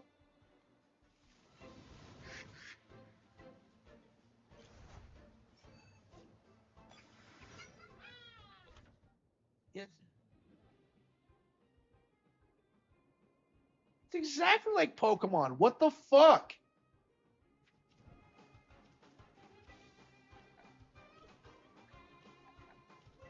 Oh, hang on. I hit myself by accident.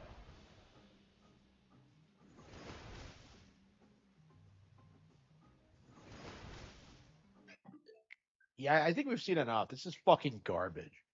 This is just straight up shit. Like, unbelievable. They are terrible.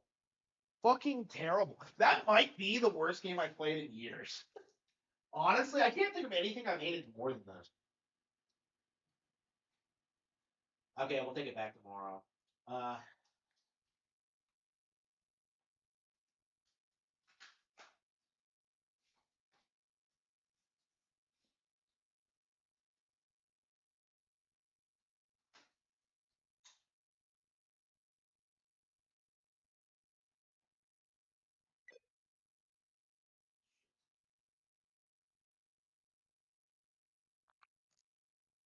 Okay, so now for a more base game. So yeah, I'm actually a big fan of Utopia. I did everything in the original, but like that this port had new content, so I've always kind of wanted to go back and play it, but there's no real reason for me to. Like there's a lot of like 3DS and Wii U ports that I've never picked up. So Pokemon will people will downplay Pokemon and then shield these knockoffs. I know, right? That shit was embarrassing. That is like one of the worst games I've ever played in my life. Okay, save data from the demo import. Yep. Okay. I don't remember if we beat the demo or not. Is Beatopia better than Zootopia? I've never seen Zootopia. I need to watch it, honestly. Hello, it's me. I wrote a letter. Give me a from Loki. Yeah, I think I hate about the. Okay, so I think the 3DS version is better because like it's easier to transfer Mii's over. So who the hell do I have? Wait, hang on. Okay, so I have hey, who the hell do I have? Check on the team. Yeah. Bro, play something peak. Never torture us with bad knockoff games. These games cannot be same level of Nintendo quality. Well, I'm gonna try. I'm gonna try to find something good. Thank you. I'm always on the lookout for the next great thing. But thank you for the donation. I really appreciate it. But yeah, that was bad. Hang on.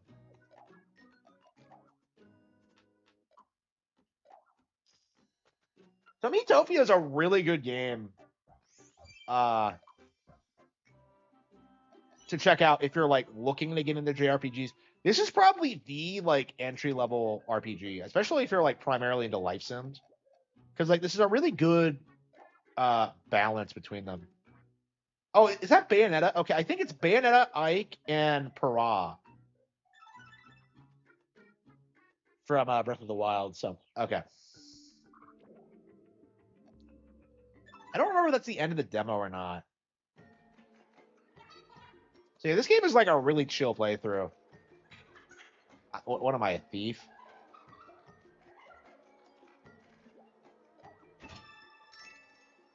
So like the game kind of plays itself, honestly, but like it introduces you to the concept of how these kind of games work, and it's more about like the humor and like the weird like zaniness of it. It's definitely a really good game, but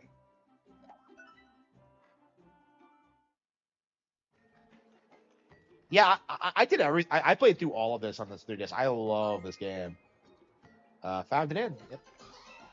Wow, we didn't have a single enemy confrontation.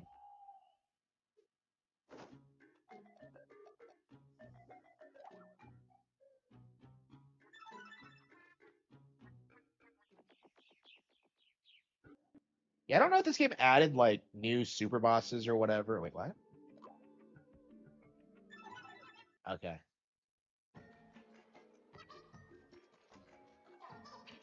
I am not a happy puppy. Yeah, I'm curious if they're gonna do another one of these because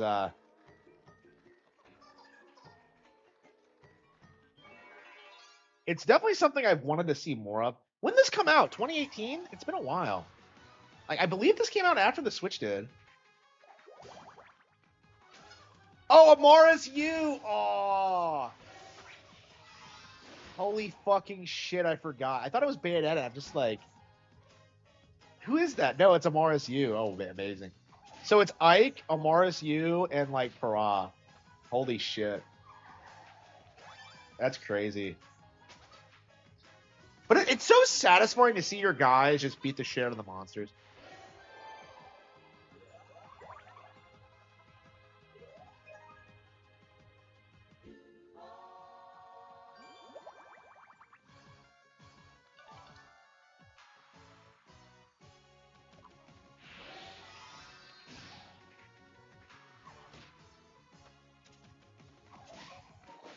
Hey, who did I set as the antagonist? Oh yeah, it was Lord Baldo. Yeah, so it was like Nick Rekieta.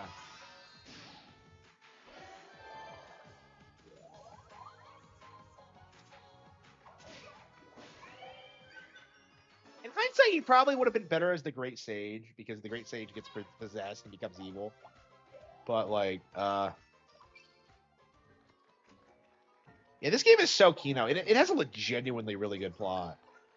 Like, I really hope they revisit the concept in the future. I mean, they're only just now putting out a Tamagotchi, so.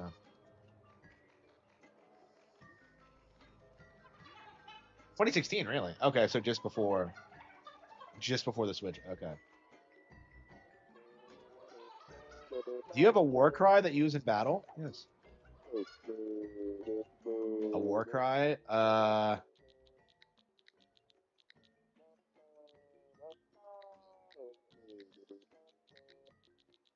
This is actually an expression attributed to her. But,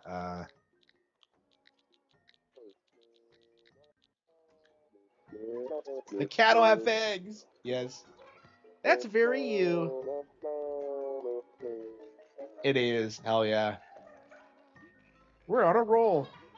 Yeah, I made her a witch because you don't have access to the vampire class yet. Yeah, so this is like, yeah, this version's like 5 years old. Yeah, I love this game, but like, I don't really feel the incentive to like come back and play through it again. It's just not that kind of game, honestly. Bluff.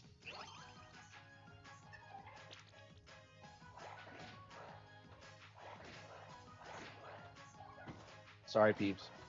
Yeah, I think the 3DS version was better. I feel like, yeah, the sprinkle system, yeah, the save spot system.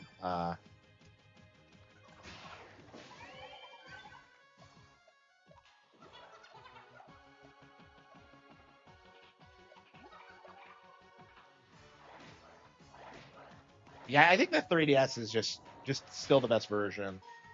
Like a lot of these 3DS ports are like designed around the touchscreen mechanic. Like you're supposed to be able to see your stats on the screen. So the fact that you have to bring it up like this is kind of awkward. You could probably get used to it if you've never played it before, but like,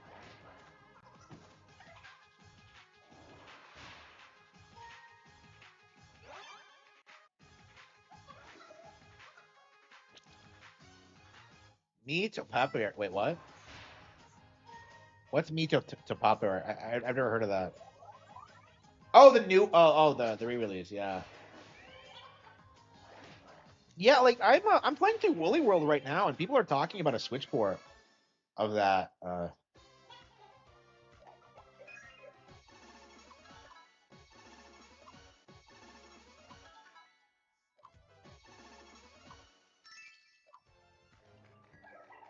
So eventually, you like lose your friends, and you have to get new ones.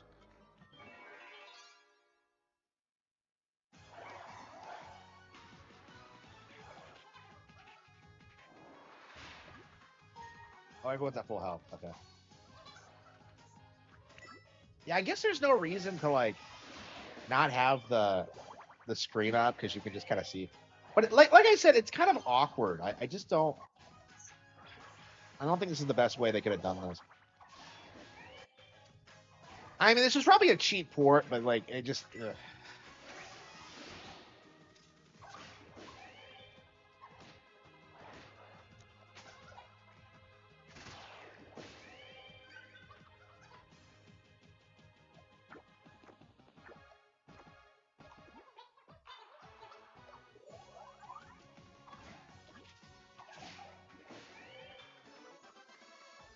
Team Ike won? Wait.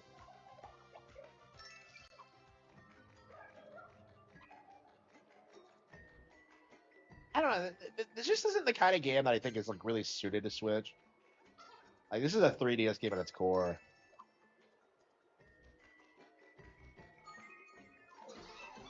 Like I don't know. This just doesn't feel like the kind of game you can play more than once. Definitely a big fan of it though.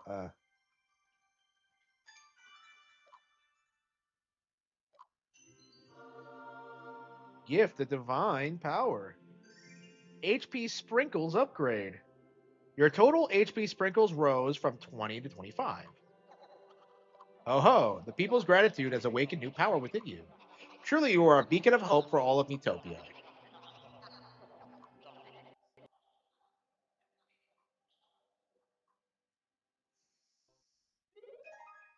Getting closer. Wait, I'm sharing a room with a Morris U. Oh no. What did I mean? What did I mean by this? Okay. Uh, a B sword. I love how you just randomly, gradually get people like better weapons, and they have like there's like dozens of weapons for this game in this game for like every class. It's insane.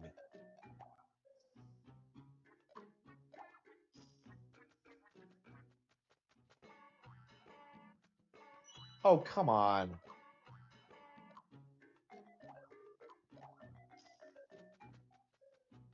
I agree. Yeah. Like Tamagotchi life is huge, but like I mean this had a pretty dedicated following, so like, I think by its nature it's just never going to be as big as Tamagotchi. But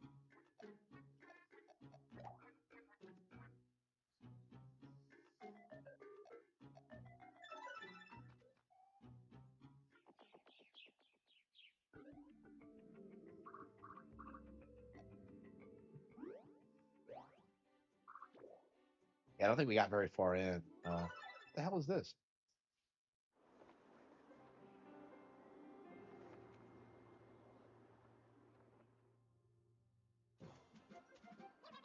And who do we make the great sage?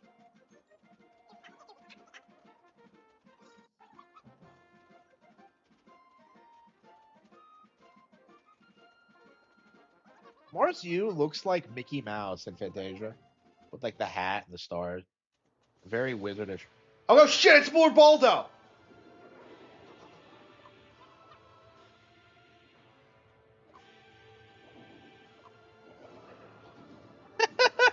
No.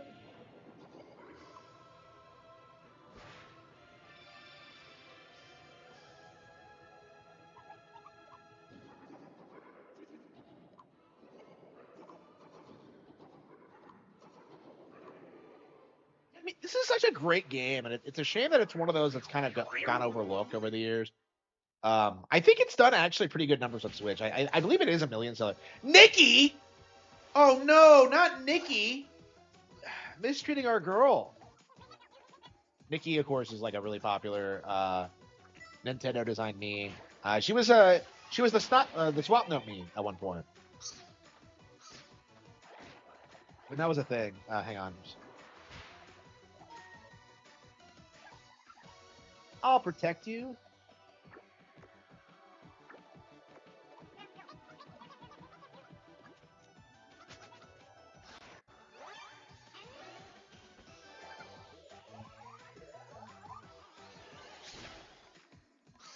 Let's switch out. We're friends.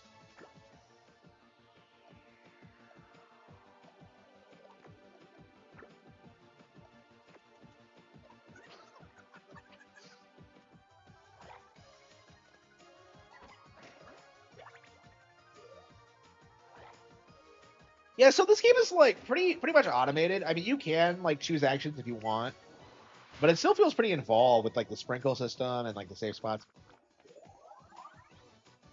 I've always used auto battle for this because it just feels like more natural to me. First assist, praise. Nice one, Cody. The cattle have fangs. Amazing. Ah, shit, she's dead.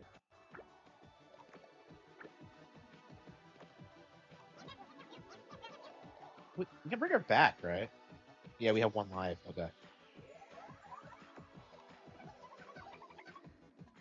I think I pulled a muscle. Like I said, this is fun.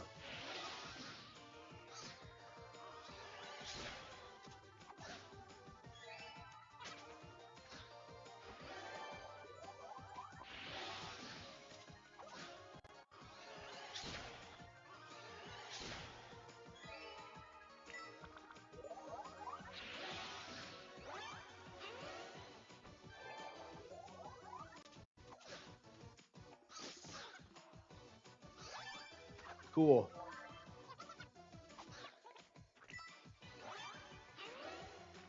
Hurrah is unusually focused. The cattle have fangs. Here we go. Thank you, dear. Thanks, Nikki. So like the reason I have an issue with this port is that like designing characters in it is like a huge step down from the Mii. Like in the 3DS version, you have like a ton of Miis that you can just kind of like import online, and not so much in this one. Why are there so many inns everywhere? It feels like we're not past my bedtime. No, it's not.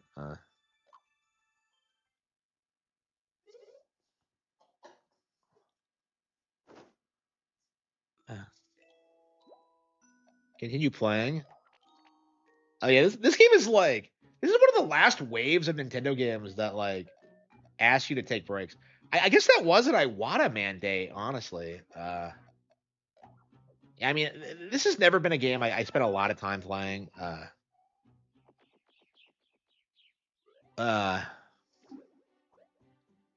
yeah, we'll probably keep checking this out and like casually playing through it.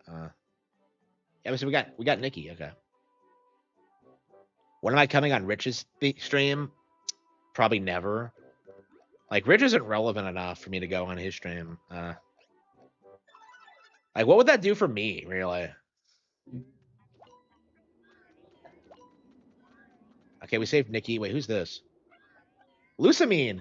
Oh, worried mother. Oh, that's a great one. The Dark Lord will sweat. Who's the child? Loki. Yeah, yeah. I am the Dark Lord. Give me your face. Wahaha. Yeah, sure, Loki. Yeah, Wario, and I think that's Hatsune Miku. Where's Nikki? Hey, wasn't she already here? Uh,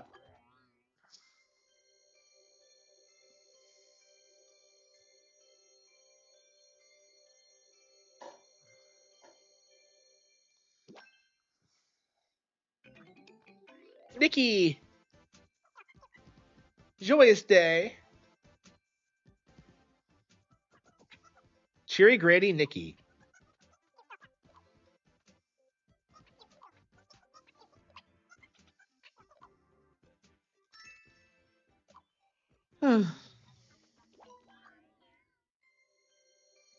Who's this?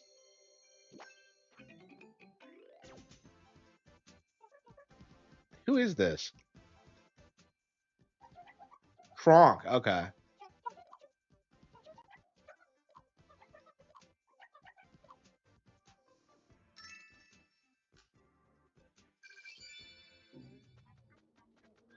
Yeah, this is a really cool concept that I hope they like revisit and do more with in the future. Like I think in this era of like AI chat generative text, like they could do a lot more with the idea. I mean, that's probably what AI is going to be best at is like giving more organic conversation to like NPCs. Diddy Kong. I don't know. I don't think it looks anything like Diddy Kong.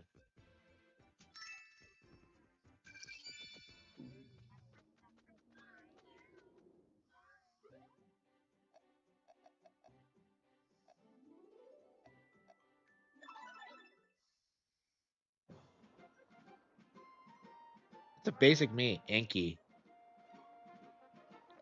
What? Like the Pac-Man ghost?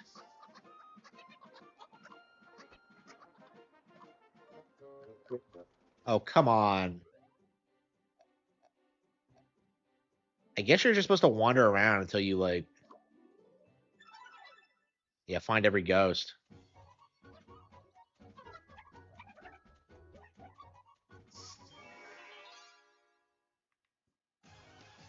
Yeah, the game's a lot of fun. I highly recommend this one if you've never played it.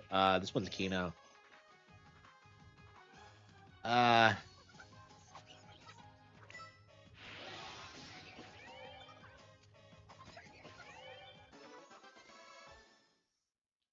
is it Team Amara's you?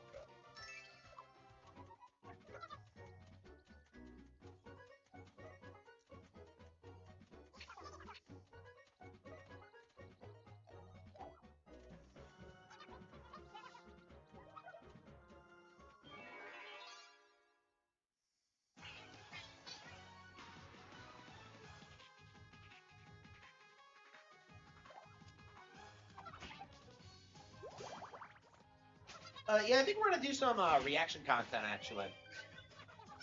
I got some YouTube videos up, and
let's see.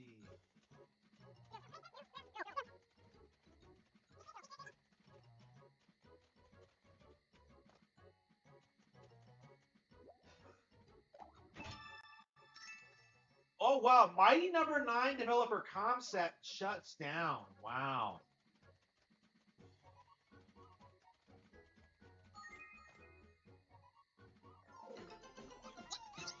Apparently, a representative at Nintendo of America support is implying Ad Hoc made the decision to censor Dispatch on Nintendo systems.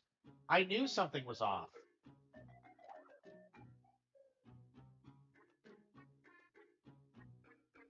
The developers are in charge of the content that will be in the game. You can also reach out to. Yeah, that is okay. The thought had crossed my mind as well. That like it might not be a Nintendo thing, but I couldn't think of why ad hoc would like censor. Okay, that'd be very interesting if that's true. Yeah, we're gonna have to make a video about that tomorrow.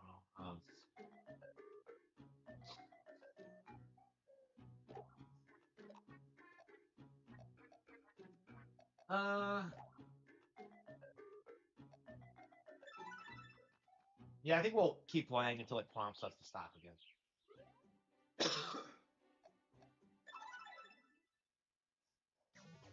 Erica Kirk is pregnant?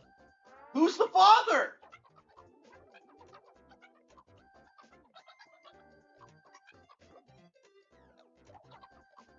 I don't know if Maria was in the original, but anyway.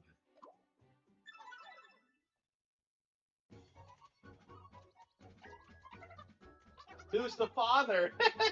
Everyone right now, you know who the father is. It's JD fans.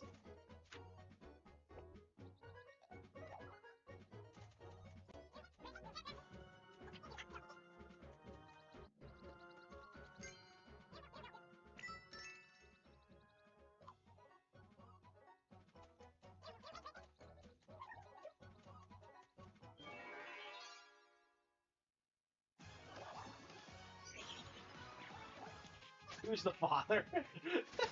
I love how everyone's just kind of like, who's the father? Switch 2.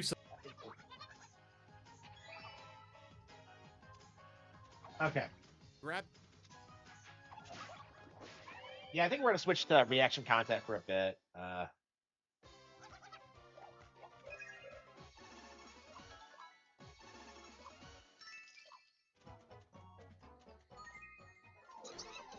Yeah, I might end the stream early and get through all my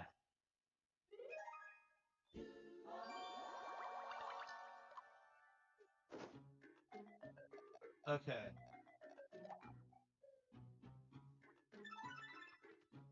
It's not gonna prompt me to end it again in a while. Okay, I think we're done. I think that's enough. Yeah, I'm sure. Like, I'm sure we'll play through the game again. It's just, it's one of those situations where this isn't really a replayable game, in my opinion. It's kind of like Batten Kaitos. Like, you know, love the game, but like, it's really only something you can play once. So, yeah, we'll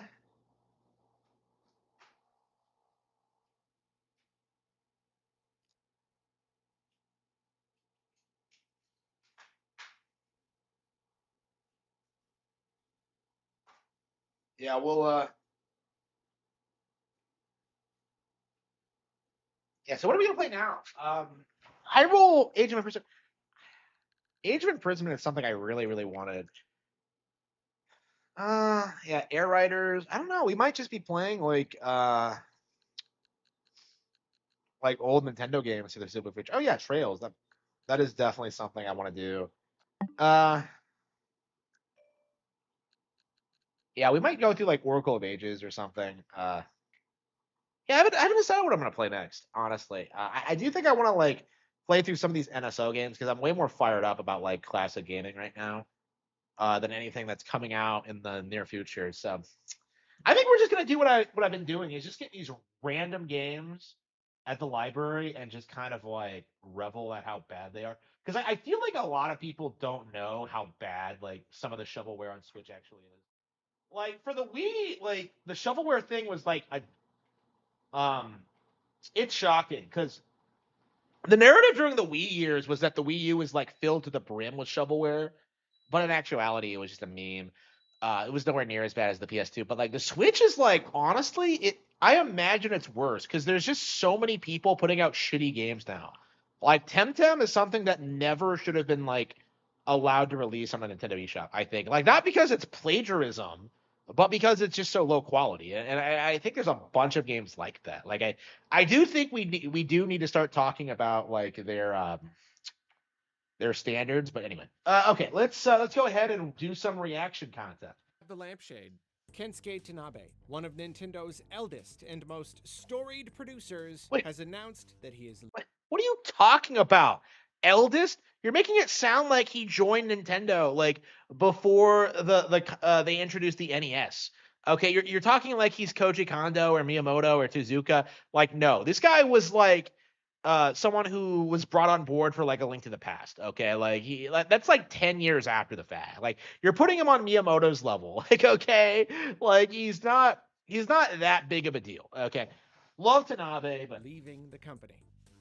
Okay, well, announced is okay. So like the reason Arlo's talking about this and why he's like frothing at the mouth is it's pretty obvious if you know anything about him. He is going to speculate on whether or not Kensuke Tanabe leaving Nintendo is going to allow like the Thousand Year Door 2 to be made. It's just unbelievable. The father is probably the shooter. Oh no. Oh no. I wouldn't put it past her. So yeah, I don't know if I've made my opinions on like Erica Kirk clear.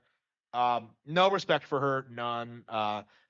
Again, this is something I struggled with because like, like going into this, like I really felt that like, they were genuinely in love with each other and that like, this was a genuine tragedy. I don't feel that way anymore. Because I've gone through like I've had a death in the family recently.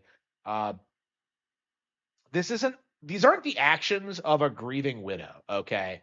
Uh, I genuinely believe she was his handler and that like she was like pretty heavily involved in like controlling what he said about certain groups of people. I think Erica Kirk is a shill and that like she should be denounced and she needs to be called out for what she's trying to do. And like again, this is a very good example of like why women shouldn't have rights and why they shouldn't be in politics. But like again, we this Jackie Kennedy didn't do this. It's another thing people have noticed. But like, yeah, like I don't want to hear anything from you other than how sad you are about your husband being killed. Okay. Like the simple fact of the matter is I think Erica Kirk is a big reason why nothing happened. A big reason why like the real culprits haven't been named. I think she's probably involved, if not responsible, for the assassination. So like I think Erica Kirk is a piece of shit. Okay. She's not even hot. Like she is a used up roasty that was probably fucking other dudes even while Charlie Kirk was still alive. So like, yeah, I don't respect her, don't care about her. I don't want to hear from her again. She is a thought, but wrong word. He actually just kind of mentioned it in an interview with Japanese magazine Nintendo Dream, which was translated by someone and posted to a website called Weibo. So technically this isn't official since it's a reader translation. It could potentially be inaccurate and we haven't heard anything on this directly from Nintendo, but it seems pretty straightforward. Tanabe says that Metroid Prime 4 was his last game with Nintendo, and that he's retiring. We can't be certain that he's not just retiring from Nintendo and moving on to a different job or something, but the guy's in his 60s, so I should hope that he's just straight up retiring. If you're a super high-level producer or executive at a huge company for several decades, I think you deserve to retire whenever you darn well please. And according to him, Risa Tabata will be replacing him in producing roles. Yep. They've frequently worked closely together over the years. We've seen them pop up together in a number Why does he shill Risa Tabata so much? I don't understand this. Like, she's been around forever. I don't understand why he keeps trying to say that, like, oh, she's probably going to succeed me. Like, I hope not. Like, again, we should never be pushing for women to take leadership positions. It's a bad idea. But anyway. Interviews and whatnot. So it's not surprising at all that she's kind of carrying the torch for him. So Kensuke Tanabe is leaving Nintendo. And I want to talk about this, but I also have to be very, very careful in doing so, because he and I have had something of a complicated parasocial relationship. Oh, Tanabe's come on. contributions to Nintendo cannot be downplayed. He's been there practically since the beginning. His credits span every major classic series and every system Nintendo has produced. And he wasn't usually just some vague advisory producer guy. No, he's always been very hands-on. Early on, he did a lot of writing, he did map design, and even when he started taking on producer roles, he never hesitated to get into the nitty-gritty. Kiwi Talk Fox has done interviews with ex-Retro Studios devs, and multiple have mentioned that he had a knack for bosses in particular. He had great intuition regarding how a boss feels and like guiding the team to make these minute fraction of a second changes to attacks and tells and all that. While he worked on major first-party titles earlier on, in recent years his specialty became working with third-party companies on Nintendo-owned and published first-party titles. You could call these second-party games. You might be surprised to learn that Intelligent Systems is not actually owned by Nintendo, and he's worked with them a lot. Same with Next Level Games, which Nintendo only purchased a few years ago. Retro Studios is owned by Nintendo, but only since 2002. So not just third parties, but Western studios as well. Only since 2002. Yeah, 25 years ago, 24 years ago. 24 years ago.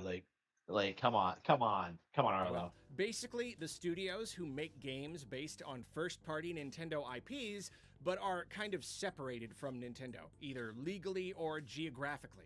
That's been Tanabe's thing. And it certainly makes sense that someone's got to do that job. Nintendo is very, very protective of their series, so they're not going to just let any old dev team do whatever they want. They are always very hands-on, making sure that every aspect of a game lives up to their standard. For many years, Tanabe has been one of those on-the-ground folks working with the devs on these games. I don't even want to imagine the number of hours the poor guy has spent on flights and in meetings. Ugh. The thing about Tanabe, though, is that he's developed a bit of a reputation over the last decade or so. If his whole thing eventually became working with outside studios, for some reason he decided to pick up a secondary whole thing, which was making fans mad. Kensuke Tanabe is a man of very strong ideas. When he had a vision for a game, he stuck to it, regardless of what fans of any given series might think. He has said as much, and he's clearly cut from the same cloth as a lot of the people at Nintendo, because he's always put new ideas at the forefront, focusing on innovation and change almost more than anything. Being unpredictable is one of Nintendo's strengths, but it's also one of their weaknesses, because change for the sake of change is not always good. New ideas are not automatically better ideas. And if a game brings new ideas to the table, it can't just throw out the old ideas that were absolutely integral to the experience. I highly doubt you need me to recount the whole Paper Mario saga and Tanabe's place in it, but I do feel obligated to at least briefly summarize. The first two games were very highly regarded. The third split fans, but still had really good elements. Ryota Kawade was the lead on those games, and when Tanabe stepped up, everything changed. We can't know what really goes on at Nintendo, or if there's ever like any one person to point a finger at for these kinds of disappointments. I do think that Miyamoto is probably largely responsible for what happened to Sticker Star, but it seems likely that Tanabe took his suggestions way too seriously. Tanabe took a series that was popular because of its story, its characters, and its combat, and did away with literally all of that. Color Splash and Origami King improved in some of these areas, the latter even being seen as a good game by a decent number of fans. But no one denies that, at least to a degree, these games kinda missed the point. From my own perspective, here we have 3 games with phenomenal presentation, lots of really great ideas, and some really fun elements, but also a lot of backwards, confusing, frustrating, even contradictory design choices, along with an almost complete lack of many of the elements that made the first 2, or 3, depending on how you want to look at it, games such beloved classics. Again, new is not the problem. We're okay with new, but new doesn't automatically equal good. You can change something, but you can't compromise its core identity. Food analogies for life! You can put anything you want on a burger. Anything. Experiment. Go wild. Make a burger no one has ever made before. But it has to at least be a burger. It can't be a taco. And if Paper Mario was a burger, Thousand Year Door was a double cheeseburger with grilled onions and a brioche bun. Food analogies? Silver Come on. was a plain but really well-fried chicken sandwich. And the next 3 games were tacos with varying numbers of rocks in them. But getting away from my own personal feelings about Paper Mario, like really, this is not just about me and my own personal thoughts and emotions. The truth of the matter is that I am not alone here. Regardless of how any one person feels about the modern games, there is no denying that each one has been highly divisive and created a huge critical split. In the case of Sticker Star and Origami King, the sales have still been pretty good, but they've spawned. Origami King is like the best-selling title in the franchise now, right? Isn't it? Like Origami King did really well. What are you talking about? So much drama, and I do not believe that all PR is good PR. Nintendo is a company that strives to make games for everybody, and if half your audience hates what you did, I feel like you've kinda missed the mark. Especially nowadays, this kind of drama only hurts a game. It only spreads the idea that there's something wrong with it, that it's not worth buying. And unfortunately, my issues with Tanabe's design philosophies and insistence on new ideas at all costs don't stop with Paper Mario. He's been a guiding force for Metroid Prime, another series that is like particularly dear to me. I mean, we're talking like 2 of my top 5 Nintendo series. And like, again, I don't know what's going on at Nintendo. A lot of people are involved in these games, but from the surface, it seems like just about every problem with each of these games more or less comes from him. He's got this obsession with the Galactic Federation, specifically. What? I have not spoken with every Metroid fan yet, but I have personally not met one person who cares at all about the Federation in the Metroid universe. Personally, I talk about a load of crap. So you're telling me that like nobody cared about like the implication that they were antagonists in the English version of Metroid Fusion? You know, the Adam Malkovich character, you know, the characters in Other M, the Federation Force, like, you know, Angseth from Prime 2. You know, like I keep hearing this cope from these people and I can't help but laugh at it. Like, nobody cares about the Federation. Like, you know, Metroid Prime 2, one of my favorite things about that game is like the way the Federation were depicted, you know? Like going through those ruins and seeing all those bodies and seeing them come back to life. Like, it's genuinely like really moving, especially when you read all the logs and like learn about these people and how they had like, you know, all this optimism that they would be fine and then they just all fucking died. like it's just insane. You know, it's so frustrating to me how many people like do this thing where they just try to misrepresent like this issue. Like, nobody cares about the Federation. Like, I care, you know, like this is dumb. I'm so tired of hearing about it. You know, like it's like what are you talking about?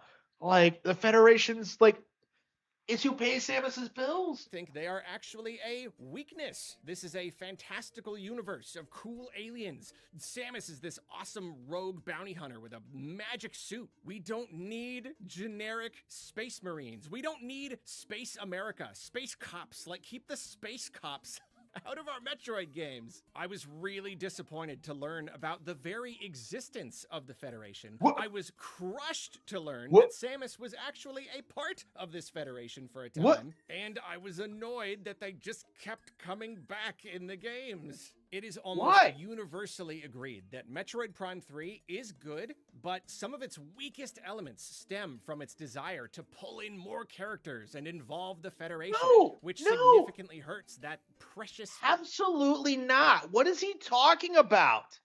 What is he talking about? Like, oh, it's universally agreed. No, that was one of my favorite things about it, actually. You know, like he's debunking his own point. Like, I like how the universe feels more alive. You know, I like how there's an actual civilization out there. You know, this idea that like nobody cares about the Federation is just such a meme that like it really needs to be called out. And like, I really hope like Prime 4 becoming more popular is like the end of it. But like, I'm not convinced it will be. It's just one of those things where like it just feels like these guys are going to be pushing this point forever. And it's so laughably stupid, you know, like the Federation's been around since I believe even like the manual and like of the original game. And like, you know, the Muppet here is sitting there like doing this thing like, oh man, I was upset when I learned the Federation was a thing and that Samus was a part of it. What is he talking about? What is he talking about? Yeah, Samus was in the military. Yeah, she was. Like Arlo is just exposing himself as not being a real fan. This is all stuff that's like I think was pretty clearly laid out like as early as like the Zero Mission manga. Like what are you talking about? Like who do you think is sending Samus on these assignments?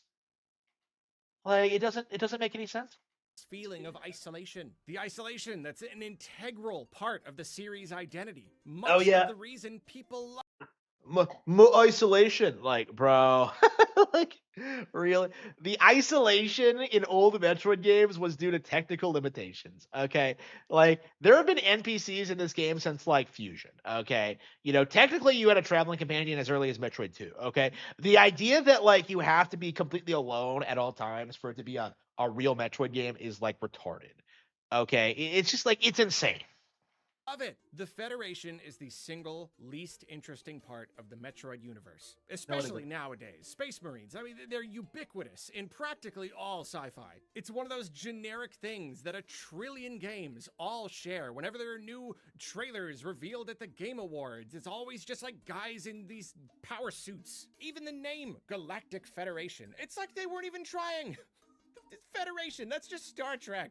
But Tanabe can't get enough of that Federation. He helped make Federation Force, which was exclusively about a bunch of Federation soldiers. That was the entire thing. Samus wasn't even there. And nearly everyone... Wrong! You never played Federation Force because Samus is in the game, okay? She's the final boss. Hated it. They hated its very existence. And the thing is, I do applaud the guy for wanting to expand the Metroid universe. Like, I get his thinking behind this. It's not necessarily a bad idea. But he expanded on an element basically no one cared about, and the game was a disastrous flop. Then later on, Nintendo announced Metroid Prime 4, and there was much rejoicing, but Tanabe was once more given the reins, and I tried really, really hard not to worry. I did not even let myself consider that this could be a problem. I thought the guy had some really backwards ideas about Paper Mario, but that didn't necessarily mean that he would fumble Metroid as well. Maybe he had learned from Federation Force and was ready to give the fans a Metroid Prime game they would enjoy. Well, Metroid Prime 4 is here now, and despite Federation Force's reception and the unanimous opinion that the Federation just isn't interesting enough to focus on, like it all, it seems Tanabe never gave up the dream. He never compromised on his vision. Samus is joined by a whole group of Federation soldiers who consistently pop up and compromise that sweet, sweet isolation we're always chasing. This doesn't necessarily ruin the game, but the general consensus is that it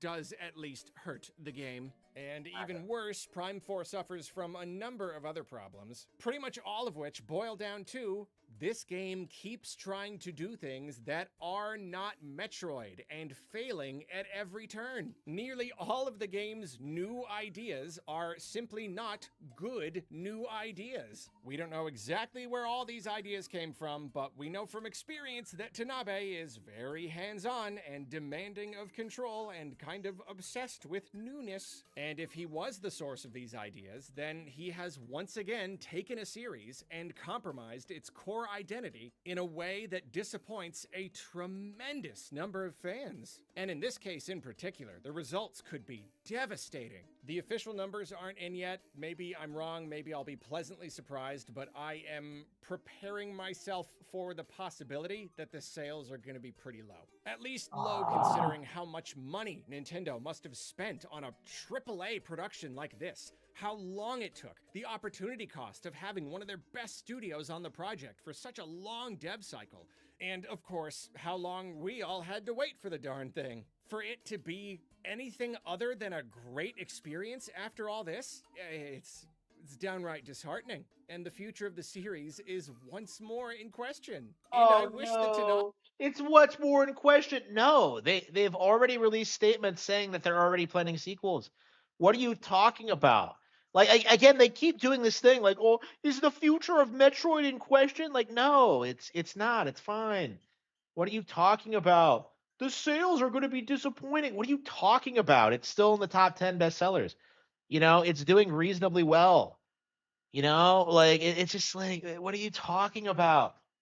Tanabe issues ended with Paper Mario and Metroid, but I'm always getting Chibi Robo fans chiming in to remind me that he messed with that series as well. Nintendo went through this bizarre time right before the Switch. This was like their weird filler spin-off era. And right next to Federation Force, a game no one asked for that flopped terribly, we had Chibi Robo Ziplash, a game that changed the genre of its series Yeah, Ziplash is a great game. Love it. entirely. I've never played Chibi Robo, but even I can see that this just isn't Chibi Robo. Maybe this was their attempt to reinvent the series, to save it from complete retirement. Maybe this was like basically their only option. But from the audience perspective, this was just another tone-deaf deviation no one asked for. And Tanabe even had the gall to tell everyone that if the game didn't sell well enough, it would probably be the end of the series. You want to save this burger restaurant? Better start eating those tacos. Watch for the rocks, though. So this is why I've been saying that I need to be careful talking about Tanabe and how he's leaving Nintendo. I don't want to vilify him.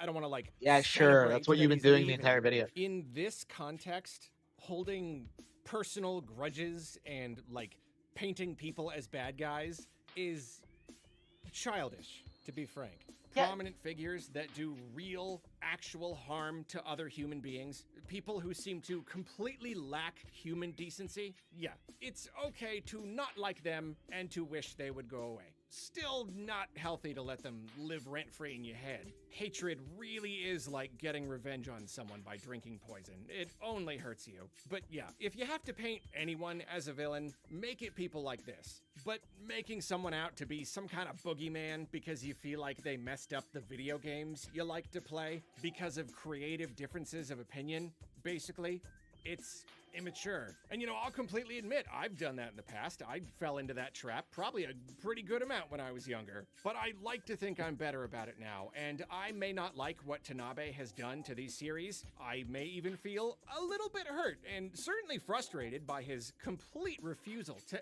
ever budge on anything. But I'm sure he's a fine guy.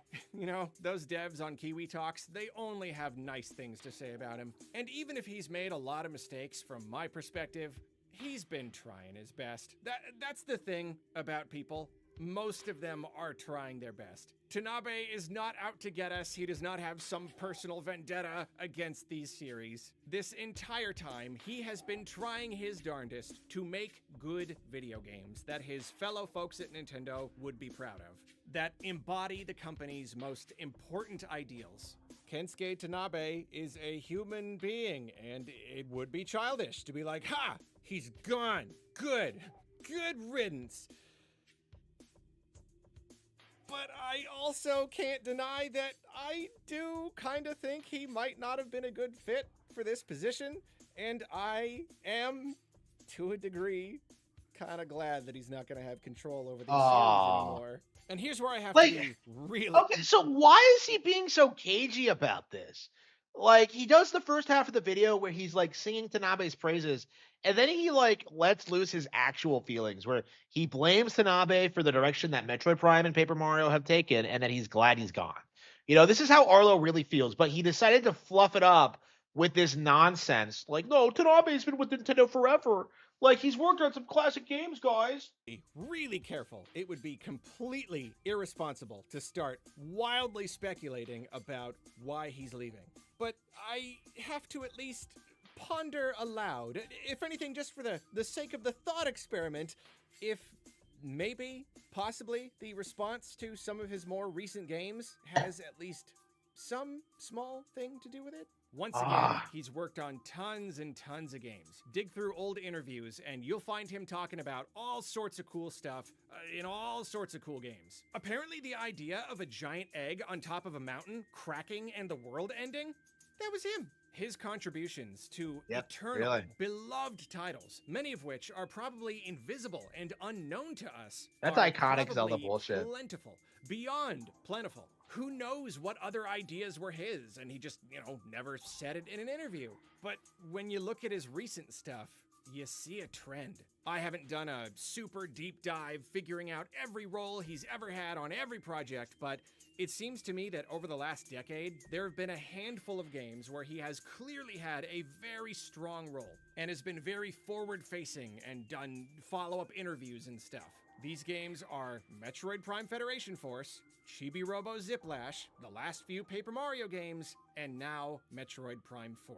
I'm probably missing some games, but those really do seem like the most prominent ones, at least when you try searching for the guy. These are the times when he has popped up in articles and stuff to talk about the games he's been making. Stepping away from my own personal feelings, purely looking at it from a cold, calculated business perspective, I have to wonder if Nintendo has been happy with how all these games have turned out. Because 2 of these games were dismal, critical, and commercial failures, with another selling very, very poorly as well, despite pretty okay reviews. One of them released during the coveted holiday window during the Switch 2's very first year on the market, and after a probably very expensive 8-year dev cycle, and landed with a thud, and every single one, every game on this list, created a huge stink, generated a ton of bad PR, incited mass outrage online, and left literally millions of fans feeling really,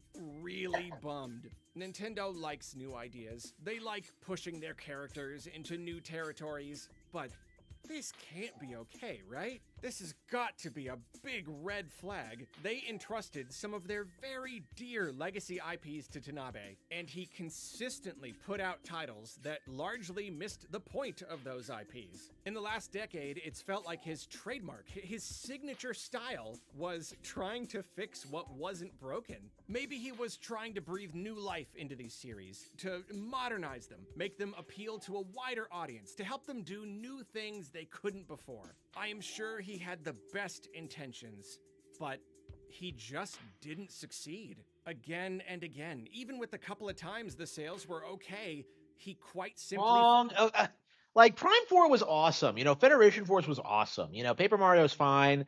Like again, he's demonizing this guy. Like, oh man, he didn't succeed. Like, Prime 4 came out. It's good. It's setting the stage for the next wave of Metroid Prime games. Failed to deliver again. Even with the couple of times the sales were okay, he quite simply failed to deliver the kind of joyous, almost universally loved experiences Nintendo strives for. I mean, obviously Nintendo puts out plenty of games that split audiences and critics. They're a company made up of a lot of different people with a lot of different ideas. But with Tanabe, the critical splits haven't been occasional. They have been completely consistent.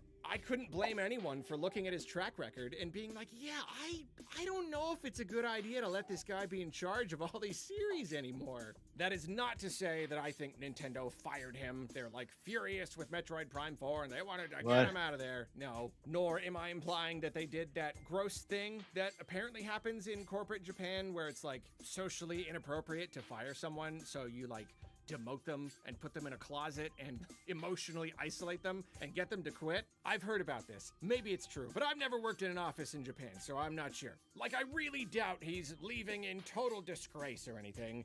Again, he's in his 60s. He's at retirement age. He may just be retiring. But this coming immediately after Metroid Prime 4 is a little bit hard to ignore. I don't know if any Nintendo game has ever had development this troubled, and releasing it to a bunch of angry fans who say it's not good enough, that all your decisions were bad, that's gotta take its toll on a guy. Like, I feel bad for him. Maybe it was a really hard project and he just decided he didn't want to go through all this anymore. For all we know, he's totally sticking to his guns. He still believes he did everything right. Fans can just deal with it. But he also doesn't think he's got another big game in him. Maybe he's spent enough time on flights and in meetings to last 100 lifetimes. I mean, a person can only ship so many hundreds of video games before they're pretty much spent, right? But that is completely all speculation. Really, all we know is that he is leaving. And he could be leaving for any number of reasons. like retiring. Like, really, seriously, that is such a good reason to leave a company. He is leaving, and I am happy that someone else is going to get a chance with these series, because fresh blood and new ideas, that's the whole point, right? That's his whole thing. So there you go. That's what a fucking retard. Positive. He has no I really do conviction. wish him the best. I do. Like, if He I has could, no. I would thank him for all the. He has no conviction to say what he really thinks. Like, he wants to, like, he really hates Tanabe and wants to see him fail and wants to see him kicked out, but he won't come out and say it. Like, what a poser. Great games he has helped make over the years. I mean, come on, giant egg on a mountain. That right there. That. Although, actually, while I was doing research for this video, one of the Retro Studios devs revealed that apparently Tanabe was directly responsible for the Spider Ball and Boost Guardians in Metroid Prime 2. So I want to take back everything I said and say, Tanabe, I never want to see your face again. Oh, no. What a piece of shit. What a piece of shit. Those are great boss fights. And I don't know. I hate the Boost Ball too, but like, okay. The Boost Guardian is shit, but I love the Spider Ball one. Like, a boss fight you do in Morph Ball mode. That's like genius. Like, I've always been partial to the Spider Guardian, but anyway.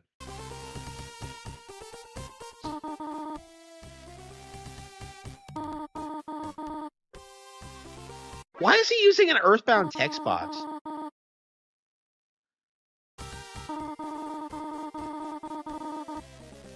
Wow, he's begging for money.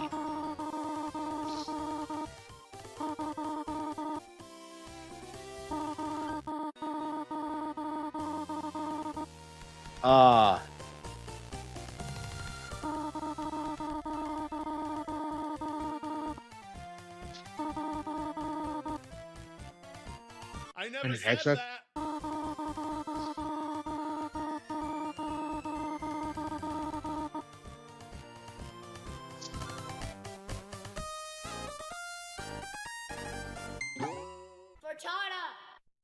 Look, I love the Dachshund as much as everyone else, but please don't listen to a single thing he just said. I will not buy the doggo an Xbox if we get to 125,000 subs this video. That's not gonna happen.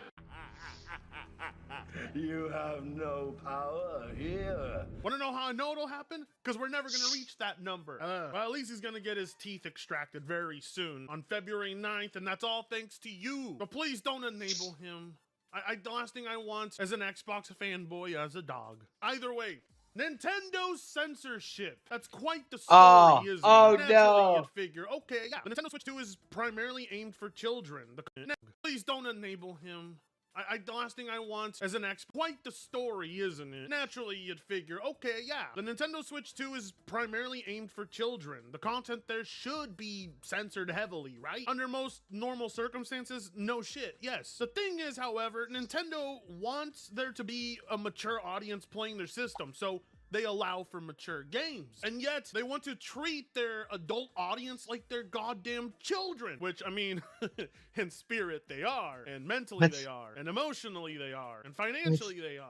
What? And the list goes on and on. Nintendo guys are children. So when they get treated like children, it should be no one's surprise. And I get great joy out of Nintendo guys who bought a console that monetizes voice chat and a microphone button. I'm glad that they're getting what they deserve. Their content is being censored. And they go all poker face wondering what happened. Well, bitch, you're buying a system for kids. As much as I enjoy it, it's still indefensible. Censorship of any kind must be rejected. The last thing we need is a soft society.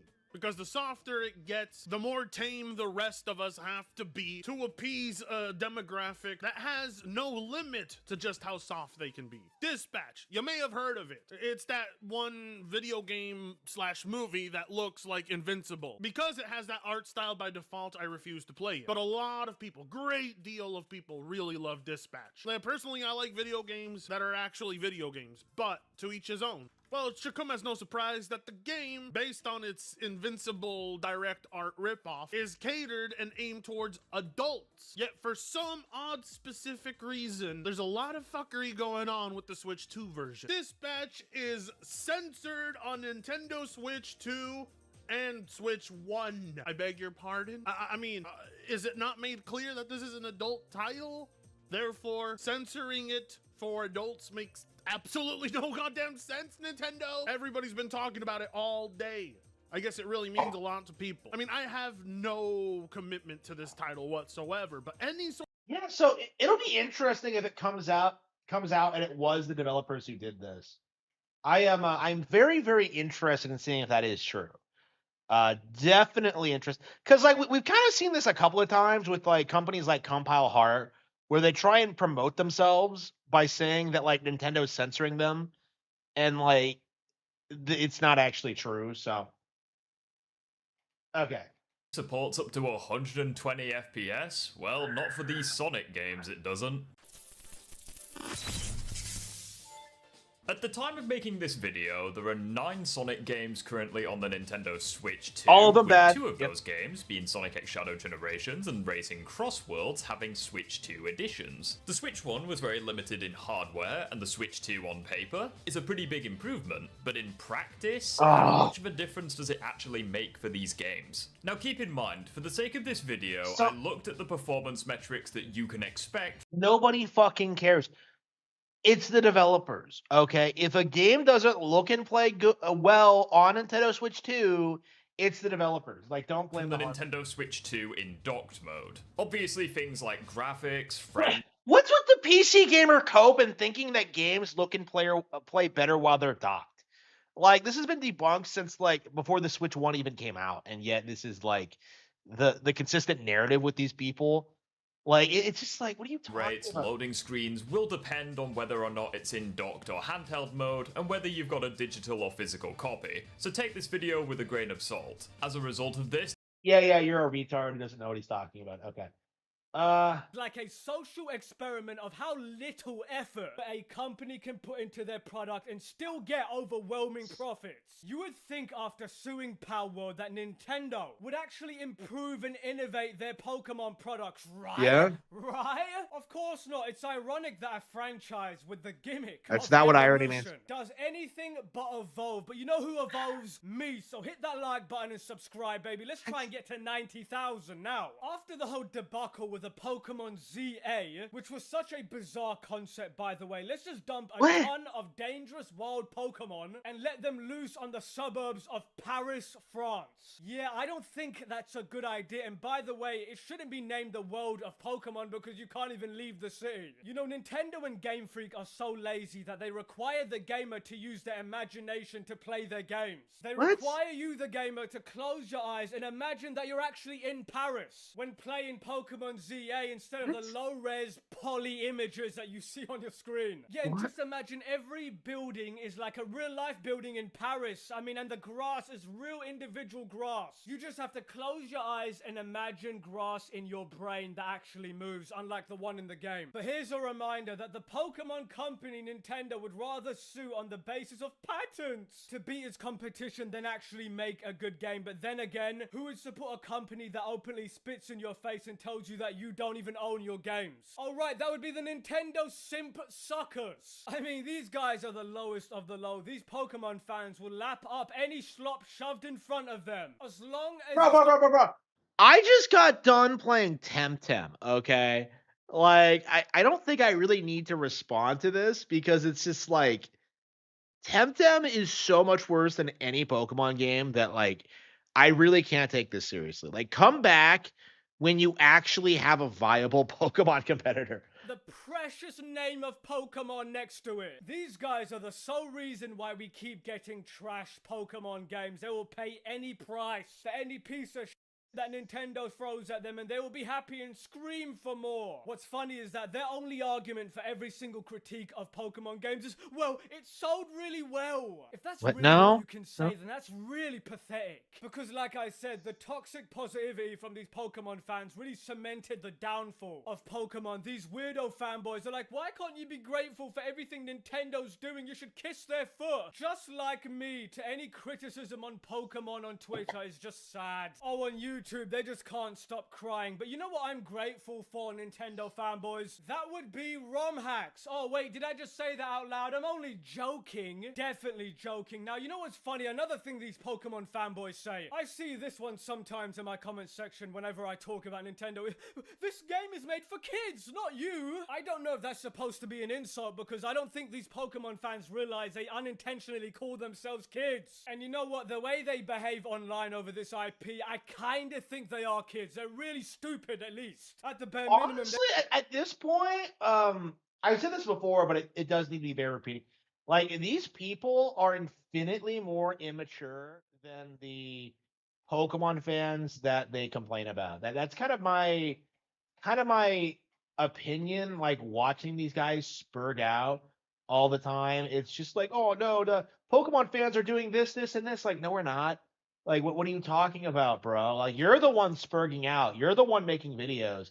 Like, you're complaining about people that really don't exist, honestly, I think in a lot of cases. Uh it is pathetic. Let's see here. Okay.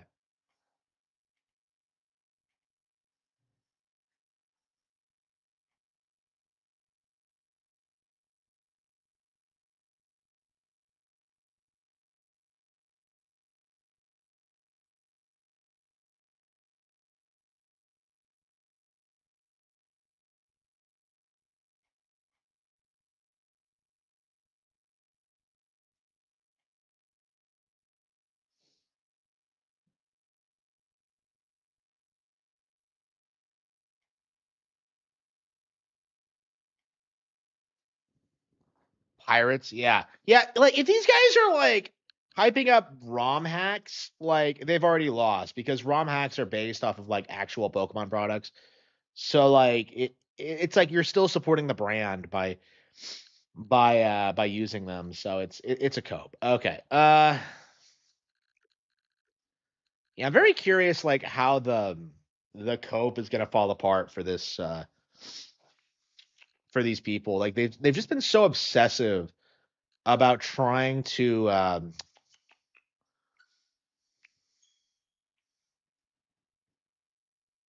they've been so obsessive about trying to downplay Pokemon that like at a certain point, like it's gonna collapse the way that like the Gen 1ers did. Like it really feels like these guys are like the new Gen 1ers, truth be told, because like they're pulling the same kind of moves where they're spurging out about like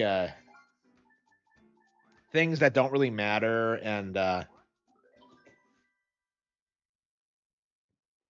endlessly complaining about the graphics. Like and again, it's pathetic. It really is.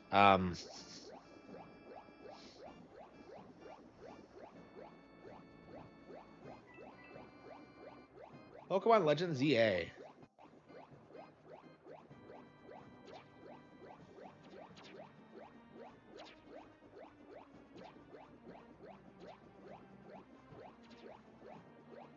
I don't know what kids like.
Yeah, it's like they can't keep screaming about the Pokemon Company not innovating and not doing anything new, and then turn around and complain about Pokepia. It's like it's really gonna collapse among itself at some point. In a lot of ways, it already has. Like, I feel like the difference in popularity between like the Power World TCG and Pokemon cards is gonna be insane. Honestly, like I really don't think that like the Power World TCG will even see a proper release. Honestly, uh, yeah, the voice is really annoying. Yeah, British people are really fucking annoying. I don't know what accent that is. Yeah, so like the UK does this thing where they discriminate against you based on your accent. So like that's actually a really important thing for them. So it's like I'm not sure. Like I imagine like a Brit would like listen to that accent and would just be like, this guy, this wank is a dipshit. Okay. Oh. UK gamers need to stop playing COD.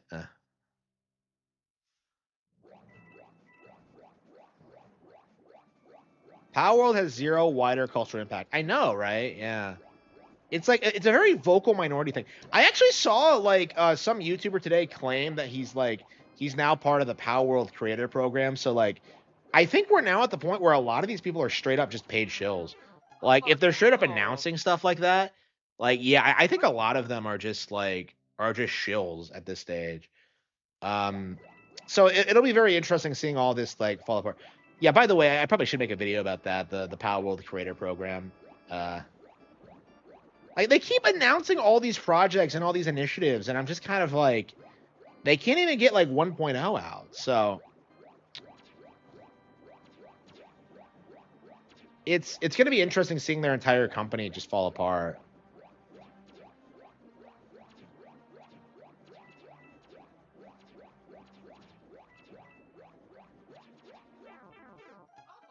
Oh.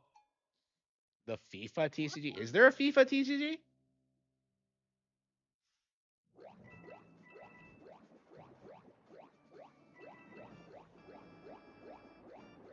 Yeah, I know. I noticed that too. Like the Nintendo Creator Program was like wildly hated and like made fun of. So it's weird that like Power World fans are hyping up like the Power World equivalent. It's retarded.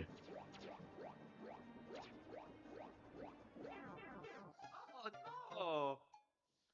Yeah, when did they confirm it? Like it's this year. I think it's coming out like June or something. Like it'll be interesting to see like how well Power World does, because like I think all these initiatives are gonna fail, and like they're gonna lose the lawsuit like at some point in 2026. So like I think like that might actually be Nintendo's legal strategy. Actually, is like to win the lawsuit right before they release all this shit. So, like, if you don't know, like, Nintendo's seeking an injunction against them, specifically the Power World IP. So basically, what that means is that like they won't be allowed to use the IP at all, because of what they did. So if they get that, and I think they will, what that means is that like all the deals they've signed are gonna fall through. All the companies that they've partnered with are gonna like lose a ton of money. It's gonna be like a big deal, I think. Like I think people aren't prepared for like how big of a deal it's gonna be. I think the Power World CEO should probably go to prison for this. Honestly.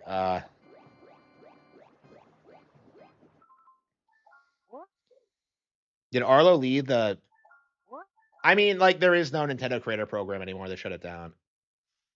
Beat 'em up, smug attitude. Yeah, beat 'em up fucking sucks. Yeah, there is no Nintendo Creator Program. Apparently, if they want to partner with you, they'll just send you an email or something. But like, I haven't gotten anything from them. I doubt I ever will, considering like my reputation. I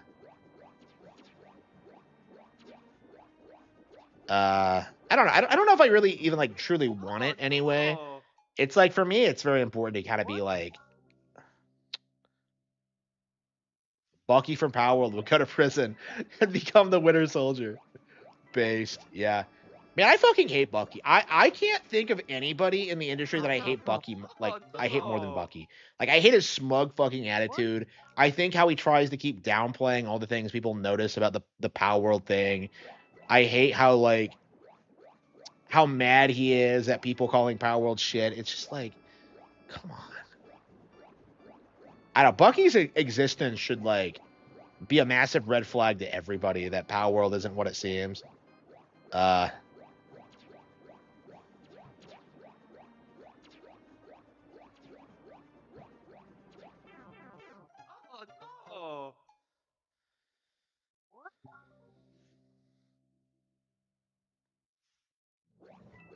Yeah, Bucky. Like, I fucking hate Bucky. I've every time I see the bastard, like, he's so fucking smug. I hate him. Oh no. But yeah, these guys are basically con artists, right? Like, that's my thing. Like, when I looked into, like, the president's background, is that, like, he has a background in crypto. You know, he's big on, like, finance and, like, tech startup culture. That's basically what he's doing. Is that he's trying to, like, pretend his company is way bigger than and successful than it actually is. Like, it's Screwtack did this back in the day too, where they would have, like, fake interns on the message boards and stuff like that.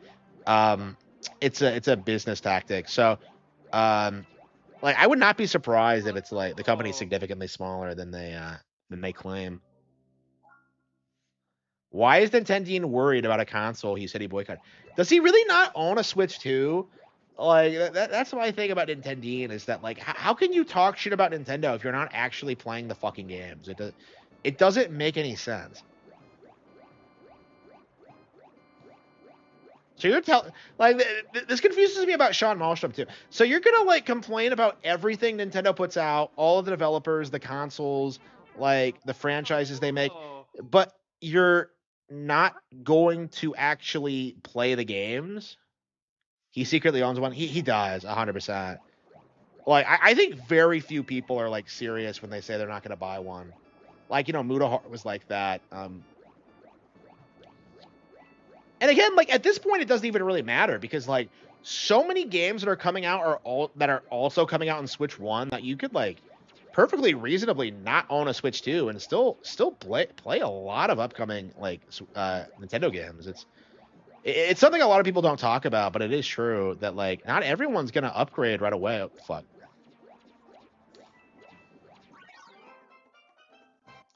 Backseat Nintendo haters, yeah. For Tenga bought one, yeah. Like, all these guys are posers. They have no convictions. Like, you don't see me playing a Series X or a PS5 or even a PS4. I own an Xbox One, but, like, I got that for Scalebound in, like, 2014. So, that was like 12 years ago. Yeah, so, like, yeah, that's the last non-Nintendo console I bought was the Xbox One, and even at that point, it was just out of this sense of, like, well, I like Platinum, I like Kamiya, I'm excited for Scalebound, I'll support it. Like, it's interesting comparing what I did versus what, like, Bayonetta 2 haters did, because, like, I actually went out and bought an Xbox One because I wanted to support the game and Platinum and Kamiya, and then, like, you know, when you compare it to, like, how there are still people today begging for Bayonetta 2 to get ported over to a real console. It's like, Brit ex-girlfriend cheated on it with his brother. Yeah. I don't know. These trashy fucking people, man. I don't know, man. It's crazy the lore that, like, that you can find on these people. Yeah, it was the PS3. Yeah. So that was pretty late in the generation, actually. So I got a PS3 like around 2012, I think it was. Yeah, 2012. Like, it's like one of the first things I did after getting a job was that, like, okay, it's time to get a PS3. So, like, my parents refused to get me a PS3. So, like, and a 3DS. Well, actually, I never asked for a 3DS, actually. So, like, yeah, so the first thing I did was I got the 3DS. And then I was just like, okay, well, there's nothing to play on this thing, so I'll get a PS3 and then just buy a bunch of cheap games. So what ended up happening was that, like, over the next, like, year or so, I would, like, go to GameStop, like, every week and, like, find some, like, PS3 game that was, like, $5-10 and just, like, buy it and then, like, play it. And, like, you know, I got, like, all this weird shit, you know, like, you know, I played, like, Arkham Asylum, I played Fallout 3, I played, like, What was the first game I got on it? What was the first game I got on it? What was the first game I got on? Yeah, Fallout 3 was the second. What was the first one?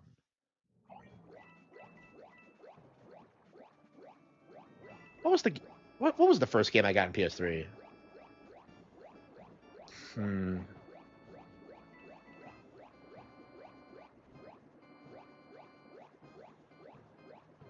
Yeah, Arkham Asylum was 4. Yeah, what did I get?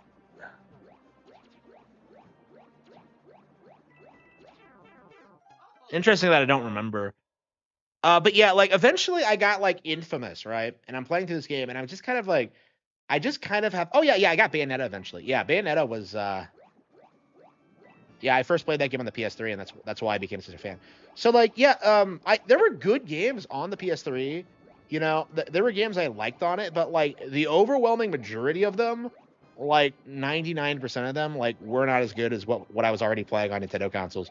And like stuff like Fire Emblem Awakening and A Link Between Worlds and like Kid Icarus Uprising was way better than anything on PS3.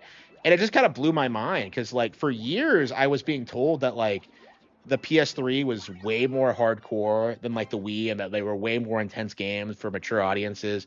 Um, MGS4 I don't think was the first game I picked up. Yeah, I'm curious. What was the first game I picked up? Let me check. Let me see if I can remember.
Yeah, that's right. Yeah, it was Mortal Kombat 9. Okay. So like the reason I didn't remember was because I actually really liked that game. So yeah, Mortal Kombat 9, Fallout 3. What was the third one? I want to say the third one was Infamous. No, the third one was Arkham Asylum, I think. So like yeah, so eventually you would like I would get all these games for cheap and I would play them and I would like slowly start realizing that like none of them are really that good, honestly. Like eventually I realized that like Fallout 3 was slop, that like Infamous was there are things I like about Infamous. I actually like I went back and played it like recently. Well, a while back. I didn't finish it, but like I went ahead and popped it in again and I'm just like, you know what? This game is actually really fun. You know, like I have a lot of problems with Infamous, like specifically the plot. But like I don't know, like I like it a lot from a conceptual standpoint. I like the creativity. I like how you power up over time. I like the vibe. Um like it's a bit too repetitive for my taste and the boss fights suck, but like it's quite a bit better than most PlayStation exclusives. But like yeah, anyway, like I probably like it more than Arkham Asylum, honestly. But like, yeah, you have all these games, right? And it's just like they're just not that good. And you're better off. What I realized eventually, because I was playing a lot of Wii games at the time too. You're better off just looking for like obscure Wii games, honestly, because that was around the point that I was discovering stuff like Wario Land Shake It and like Pandora's Tower, The Last Story, Little King Story, lots of like some of my favorite games of all time, honestly. Um, like there were just so many better games on those consoles that like the PS3 was just not something that like I really wanted to bother with. Like by the time The Last of Us came out, like I was just pretty much completely done with it. Like I occasionally bought games for it, but like um yeah, by like 2014 or so, I'd like completely moved on. Like I hated that thing. I wish people would stop pretending that Sly Cooper was on the same level as Mario and Sonic.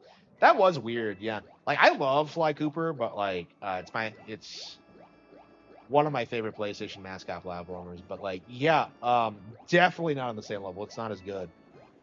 Like it honestly, it just sells itself based on like being a bit more of a like a mischievous concept. Like it's not like you're a thief. It's different. You know what I mean? Like I like Sly Cooper a lot. And Spyro the Dragon, but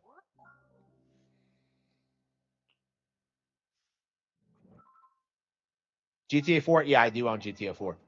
I do own GTA 4, but I barely played it. I don't enjoy it at all. I played through the opening acts like 3 or 4 times, and like every time I'm just kind of like I'm kind of baffled why anybody like played that game. It's just so slow paced and boring, and it's just like I just don't understand the appeal. Like it's really dark too, because like this is what people don't remember.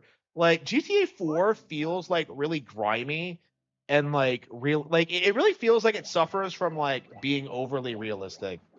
Like I think by the time 5 came out, they kind of course corrected, but like 4 like has like people calling you, wanting you to hang out with them, and it's like you're a video game character. I don't fucking care.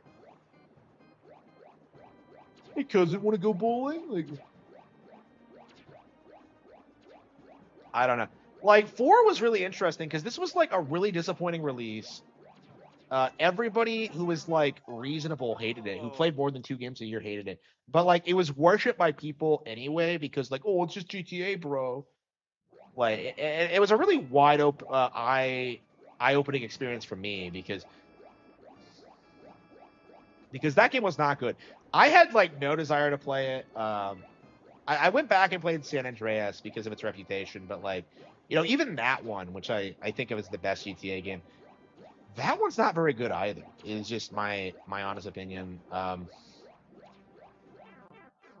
Oh no! San Andreas ended racism, bro. Have you seen me play that game? Like, that game teaches you like racial stereotypes you didn't even know existed. Like it's kind of like the Boondocks, where like if you watch it, you start like exposing yourself to the realities of Black culture, and then you kind of like start noticing things. It's just yeah, watching those shows makes you more of a racist. Like plenty of racists like love the Boondocks.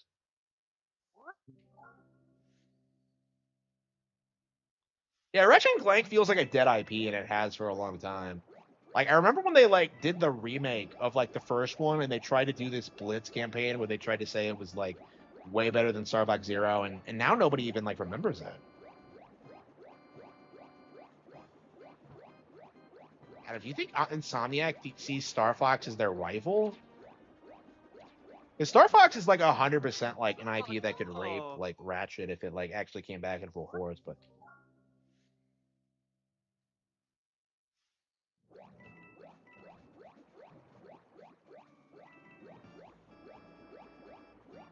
And I love that about San Andreas. That was like really inspiring to me. And like what got me into fitness was like playing San Andreas and just showing up to the gym every day and working out and like realizing that like, wait a minute, this is all you have to do to like be better.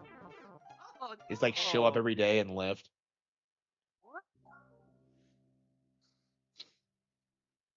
Yeah, that was really cool. I really like that.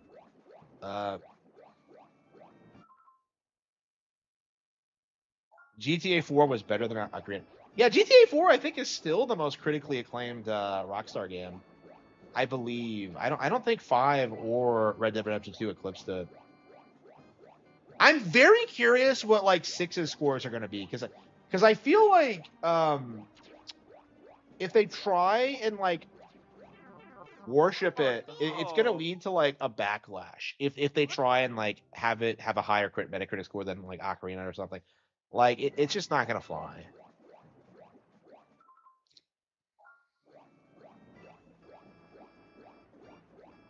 Like I don't know, man. It'll be interesting to see like if this game gets a lower Metacritic score than like RDR2. Like it'll be interesting to see if people start like questioning the narrative. Bully, yeah, Bully's my favorite too. Like I have put so much time into Bully. Like I'm actually like I actually intend to like do a Bully inspired thing at some point. Like I keep trying to do it, but it's like whenever I have like a delinquent character in a book, it's always like meant to like kind of be that kind of delinquent fantasy thing, and I just don't really I can't really do it because I never lived that lifestyle. But like I'm just so like I don't know, I'm just so obsessed with the idea. I love Yu Yu Hakusho and like the concept. I don't know, like I haven't read like a really good delinquent. I imagine the best delinquent manga never get localized over here. It's kind of my impression. Maybe I just need to read more shit, but I've never read anything that like really encompasses how I feel about the archetype. Yeah, it's definitely better than RDR. Yeah, and two. Yeah, like I don't know, like the whole idea of Bully, it's actually fun and like innovative. Like they actually like work with their limitations and they actually come up with fun scenarios and boss fights and stuff like that. It does fall off as it goes on. I do think like um, they needed to make all the arcs more interesting. Like I always hated how like every chapter you're just going up against a different faction, and then it just kind of ends, and it's just like okay, bro. Like, I don't know that game. Like I'm very fond of that game. I don't think it's good per se, but like I definitely have like an attachment to it, and I would love to do something similar to it in the future. Um,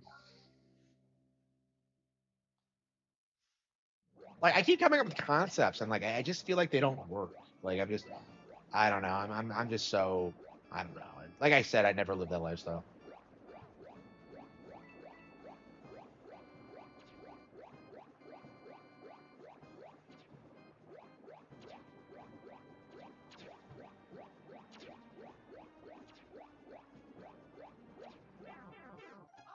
Was a kid off his meds? Yeah.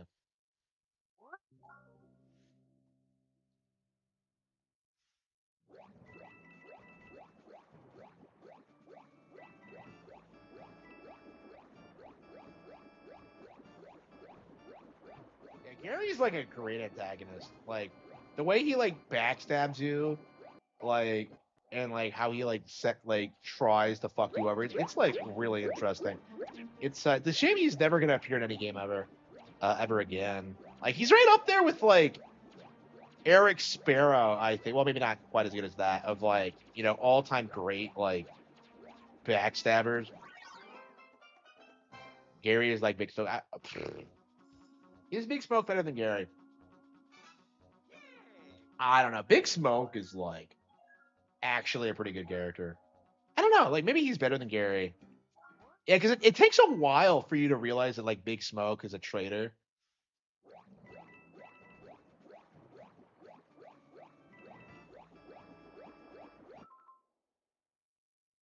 Big Bear? What does Big Bear even do?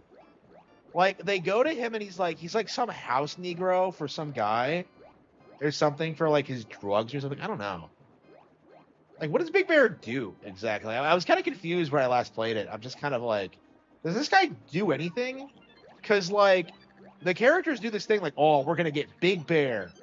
And then like he's just some like cracked out weirdo. Like I think the point is supposed to be like to show how like drugs are fucking with people they know, but Samuel Jackson, yeah, crazy. Who do they get these days? Do they ever get like anybody that big these days? Oh no! What?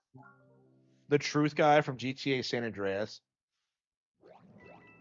I don't know. I think the real forward thinking character in Rockstar games is probably Herbert Moon from RDR. He's that random shopkeep who's like, I think extremely red pilled. Which, by the way, like the fact that character exists kind of demonstrates that Rockstar was already woke by that point. But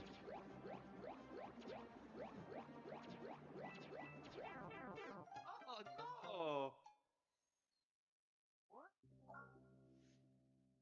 yeah, I don't remember the redemption. Like, I don't know. It must be later on. Yeah, I haven't played like past like Los Santos in years. Like every time I play it, like it takes 20 hours to leave. So like every time I play it, I start a new file and I just fuck around for a bit, and then I get bored and stop. It's just yeah, I don't remember what happens like later on. Like I remember the government agent who's Oh. yeah, I don't know. Like I don't know. The game kind of feels like it ends kind of suddenly, honestly.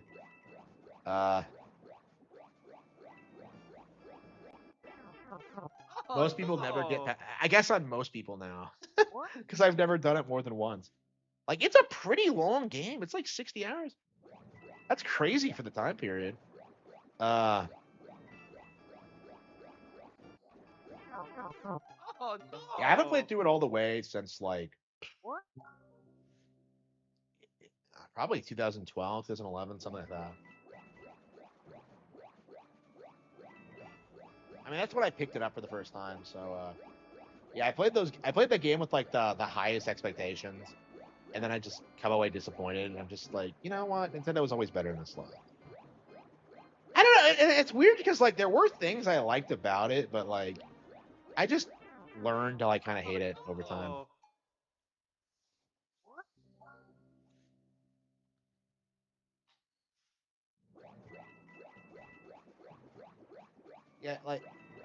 Yeah, like nothing happens to Ryder just kind of dies with no real like dramatic scene, and like OG Loke just kind of disappears, and like I don't know, it's weird. Oh no! It's weird how like you become best friends with the Mexican, like Caesar, because he's like banging your sister or whatever. Here we go. Oops. Oh no! What? I've never actually seen that. I know the setup to it where he gets like felted, and like I know it's like notorious, but like I don't know. I've never actually tried to watch it. Like I saw the clip where he was on a panel with Keeley and like apologized for it, like 10 years later or something. But like I don't know, that was just weird. Like what was the last time he even showed up to an event? It's been a while. NES Legend of Zelda ported to Doom 2. Wait, what? And I don't know what you're talking about. wonder I remembered this. This is hard as fuck. How long have I been doing this? Yeah, I just saw this level and I'm just instantly like, yeah, this is more familiar to me than the rest of the game. Like, Oh no!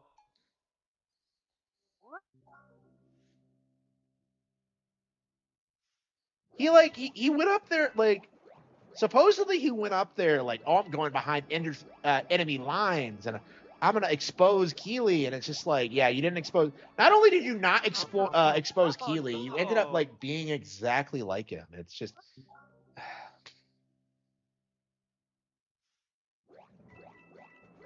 2.5D. Okay, interesting. Yeah, well, it's the best thing that ever happened to Doom 2. I've never actually played Doom 2.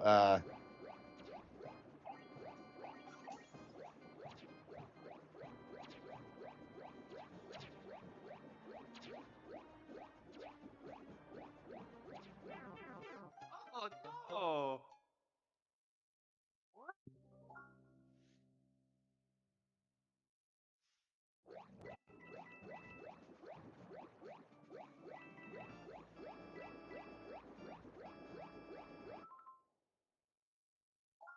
MGS4 experience. I think I was defending it. Like, no. I never defended it. I mean, like, I didn't. Oh. Yeah, what was my experience with it? Yeah, I think I did hate it right out the bat. Okay, so my experience with MGS4 is that I went into it like expecting to hate it because, MGS4 is kind of like that was kind of the point where it became obvious to like enthusiasts how corrupt gaming journalists were because, gaming journalists were coming out giving this a 10 out of 10, saying it was like one of the best games ever made. It's like an 8-hour movie game, okay? Like it has all these problems. It's not as good as 3. Like the story conclusion wasn't satisfying. Like there's so much obviously wrong with MGS4, but like you have IGN saying it's 10 out of 10. Like I believe it was their first 10 out of 10 ever, honestly. So like it was getting all these glowing reviews, and yet like in reality, much like GTA 4, like people weren't happy with it and were kind of like calling it out for that. So like, I remembered that when I picked the game up and I played it. And I came away thinking that it was very, very, very, very, very underwhelming. I didn't like much of anything about it. I thought it was kind of clunky. Like it just wasn't as good as 3, basically. Like it wasn't until like, relatively recently though that I started talking about how the game isn't like worth playing at all. Because I think on a first playthrough, if you're going into it blind, you're just like, oh yeah, right in. Oh, all these characters, it's the end. But I think it's like the more you like play it and like think about it, it just doesn't work like at all. And like I have no intention of ever revisiting it. Like maybe if like it gets re-released on Nintendo, I'll try it again. But like that'll probably be the absolute last time, and that'll only be for like review purposes. Like I think the IP is dead personally. Oh no!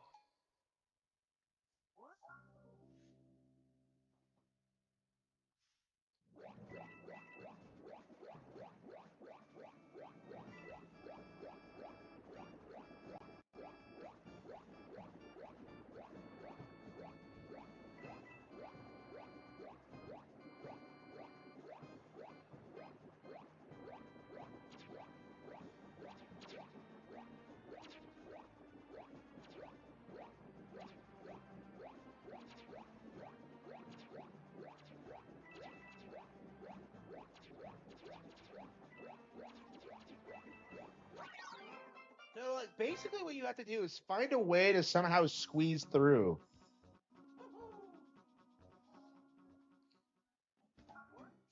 Where it turns into MGS1. Yeah, I remember that.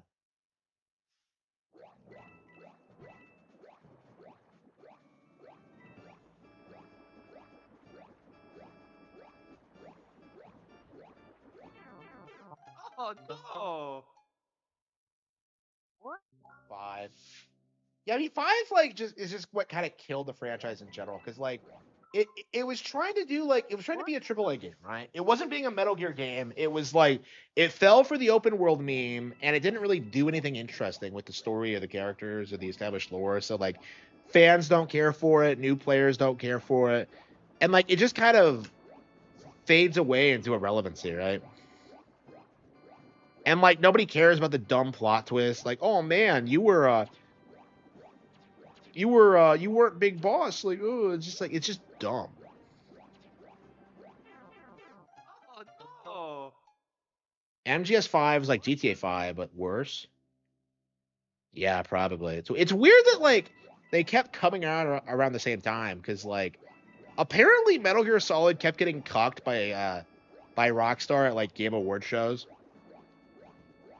which is kind of interesting. So it might be Grand Theft Auto specifically that like why Metal Gear isn't more regarded because like apparently it never won Game of the Year. Which is kind of crazy considering how well regarded those games are. But like, I guess they just had a dedicated like niche following or something. Oh, you got to be kidding me! Oh. Harp Boy. Wait, what's a Harp Boy? I don't get it. So I guess you can have the bullets like hit each other and then use the ice to like kill them. Okay.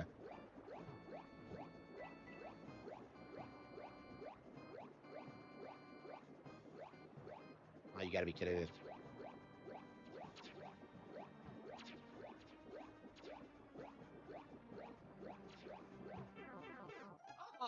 Oh. GTA 3? Yeah, I think so. Yeah. Like Metal Gear was pretty much obsolete by the PS2, and like there was like it was kind of coasting off of like the original success because like people were nostalgic for the voice actors and like wanted to see where the plot went, and like they were willing to overlook like all the really obvious technical limitations, like with the combat, with like the visuals, with like the camera angles, like everything, just because like, well, I loved it on PS1, and that stuck with them up until like 5 came out. Honestly, it's only recently that I think a lot of those people are like dead now, and there's just no real nostalgia for it.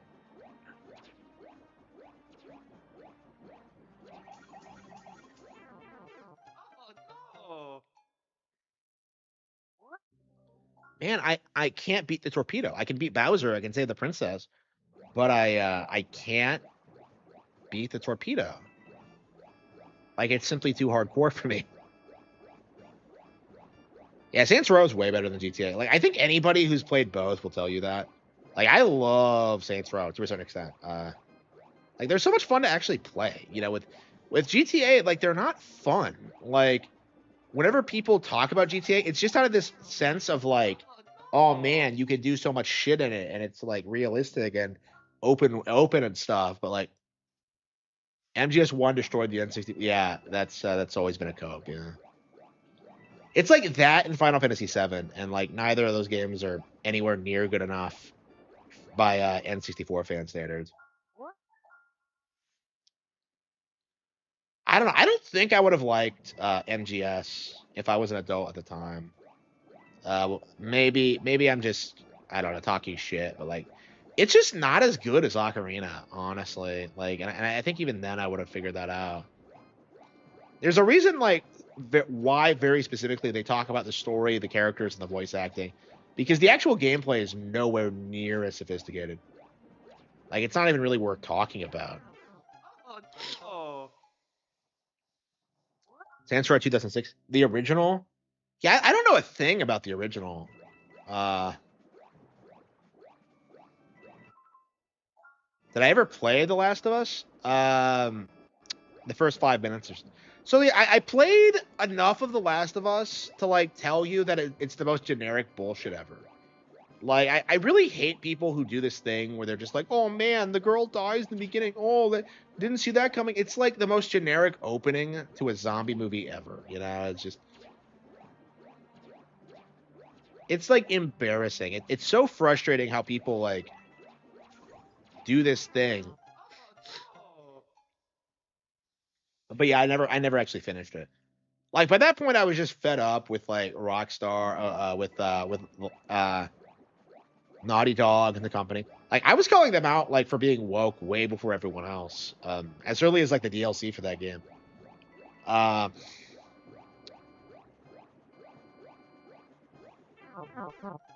no! What? But yeah, The Last of Us is like it's one of those weird gaming phenomenons that just demonstrate really well how like normies are retarded and how we should like never take them seriously on anything. It's just like it's the greatest game I've ever played because this is the first game I've ever. It's just ignorant essentially.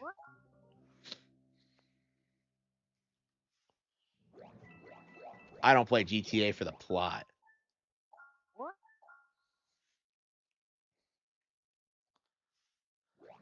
Oh man, I can't even beat this. This is like some of the most fun I've had in like ages. Like, yeah, this is so good. Oh no! What?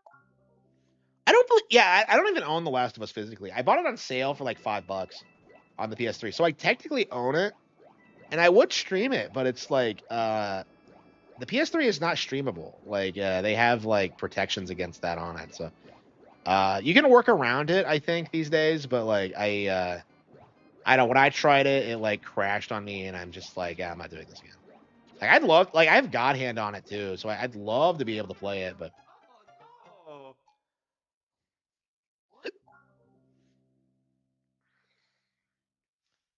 Dispatch is more tame than Saints Row.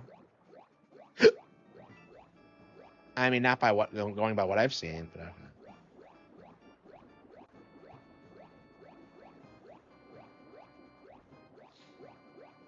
Well, Dispatch isn't even really a game though. I think the problem with it is that like they had a sex scene like right at the beginning of the game. Oh no! I tried playing Sonic Adventure on PS3. Did I? I own it, yeah, but I don't know if I tried to stream it. I probably did, but like I don't know. Sonic Adventure needs to come out on Switch like yesterday. I don't know why it hasn't yet. It's the only Sonic game I like, that and 2, and it's like, where the hell is it? Like it just, I don't know, man. That's gonna be my response every time like Sonic fans try hyping up some bullshit. Like, what was as good as Sonic Adventure? Wait, what?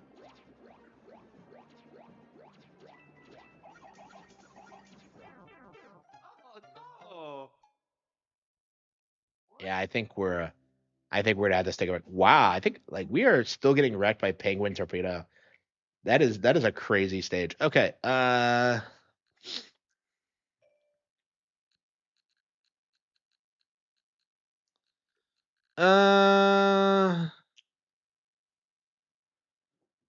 don't know. Should we call it quits? I think I've done everything I want to do today. Yeah, Path of Radiance we're gonna have to beat at some point. I keep putting it off. It's pretty common for me to get to the end of the game and then just stop. Um. Okay.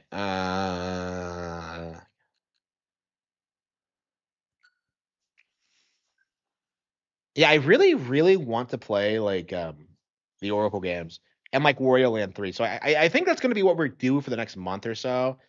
Is go through that. Let's see, Game Boy Advance. Wario Land 4. Yeah, I just said I wanted to play Wario Land 3, but here I am playing 4 instead.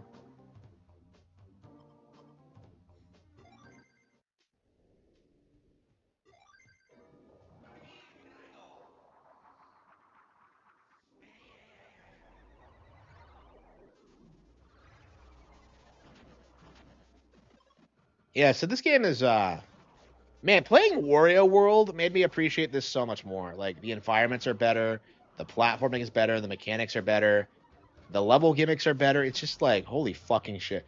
Like I've always said this game isn't as good as 3, but like I've kind of been reevaluating that lately because this is actually the first time I've played this on hard mode, and I've always been very critical of games that like don't do a lot with their hard modes. Like I can't stand it when all that happens is that like enemies do more damage.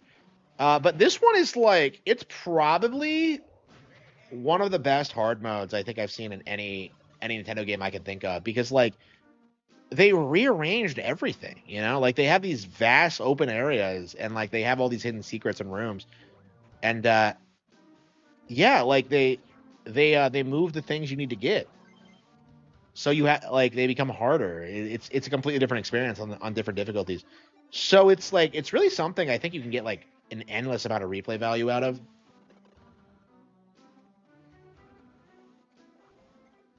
Like I don't know, this game is really underrated, I feel like. I think a lot of people have been playing this for the first time since it came out in NSO, and like I think I'm sure it's gotten a lot of new fans. I grew up with it, but I've never really played this as much as a lot of other Game Boy Advance games, and I really want to like to change that. I really want to like do everything in this game, and I don't know if I ever will. It just feels like one of those games where I just like I never really get into it. The hard mode and just one, yeah, definitely, definitely.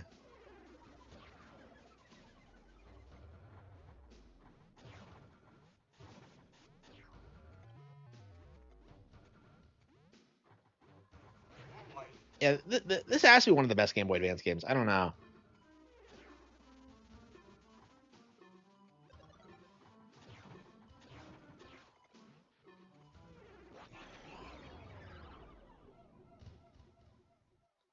European Extreme, MGS1.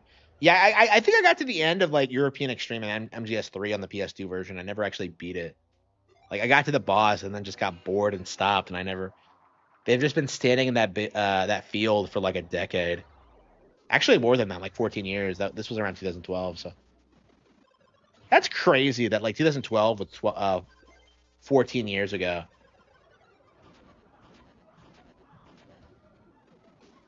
I don't know, man. It does feel like it's been forever. Like even like 2020 feels forever ago. Like everyone else says time goes by really quickly, but like for me, it's been like agonizingly slow because like I've been so miserable for so long that it's like time has like slowed to a crawl for me. But like that's I don't know, that's definitely changed. I don't know, like it definitely feels slow for sure.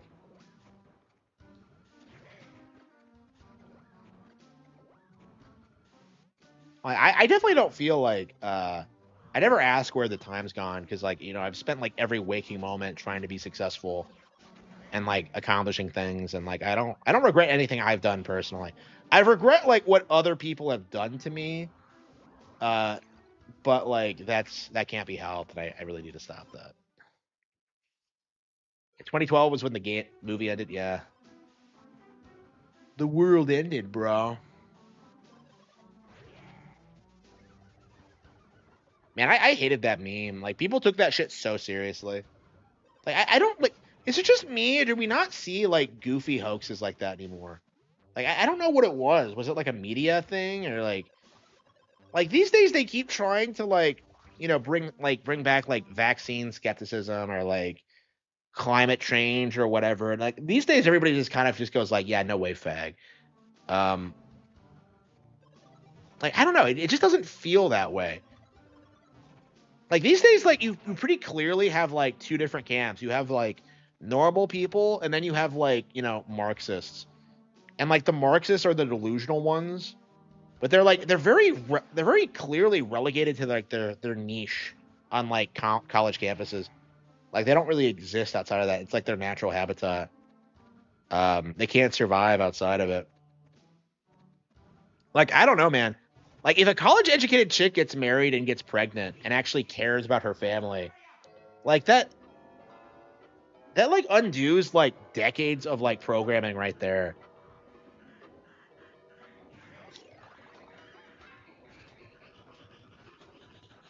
We didn't find a single puzzle piece. So yeah, this is what I mean when I say like the hard mode is actually pretty hard because like I didn't find a single puzzle piece. Like I played through the stage, but like I don't actually have the hang on, I don't have the key either. So yeah, you have like the puzzle pieces to get to the boss.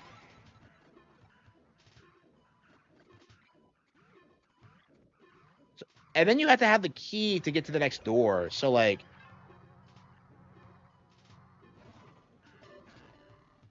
yeah, I feel like this mechanic is like better thought out and Shake It. But like this is where it started, like the escape sequences. Yeah, I don't know. It is time we get a new Wario Land for sure. Like I know, like that's a cliche to bitch about that, but like, Shake It really is one of my all-time favorites, and I really want to see it come back. And this game doesn't mess around.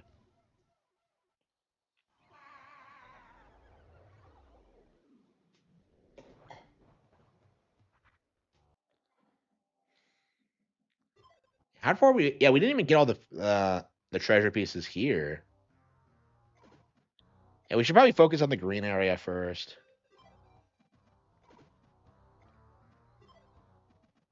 And that's kind of the cool thing about this game is that you can tackle levels in any way you want. You do have to unlock some of them, but for the most part, like you're kind of you're free to go wherever you like. I mean, that was the problem I had when I played this. Like for some reason, I don't remember playing the Emerald Passage. I remember doing the toy one. Like I don't remember doing this. Like I don't know. I don't remember the boss. Like I don't think I figured out how like the key system worked.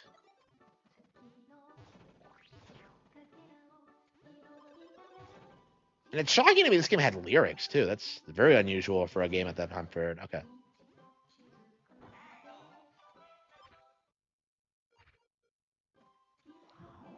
Persona 5, a good PS3 game? No, it's not. Yeah, we got to finish Persona 5. I don't know, man. I think I really want to beat this again. I want to do my hard mode playthrough. I love this fucking game.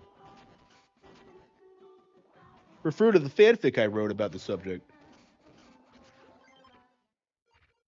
Game Boy camera, guys. Yeah, I never had a Game Boy camera, so I've heard it was a really cool piece of tech though. Like you could do all sorts of weird shit with it. Like I grew up with like Super Mario Bros. DX, right? And that game had like Game Boy Color features that Game Boy camera features that I was never able to use. So I was always kind of disappointed by that. Like I would have all these like cool achievements, like these unique unlockables, like, oh, you can like print this out with a Game Boy camera. And like I don't have a Game Boy camera, so I never got to do it. Has a video exposing him? Wait, what? Exposing who?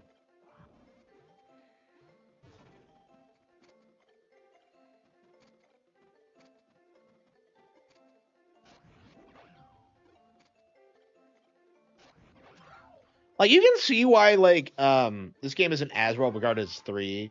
Because like 3 has like all these really cool like experimental bits. This is a bit more by the numbers and it works, but like 3, like it really feels like there's nothing quite like 3. Even like Shake It doesn't really do a lot with. Like I love Shake It. It doesn't have a ton of transformations, does it? Like I think it has like maybe a handful. Is the gaming rift an actual moron? Yeah. Yeah, absolutely. Yeah, like again, so many of these people are so dumb. Like the gaming grift is like he's like awful. Yeah, guys, I think I want to play this. I think this is gonna be the next thing we go through is this and like probably some other Game Boy Color games. And probably Path of Radiance too. I don't get why eating an apple makes him a beast. That's fucking insane.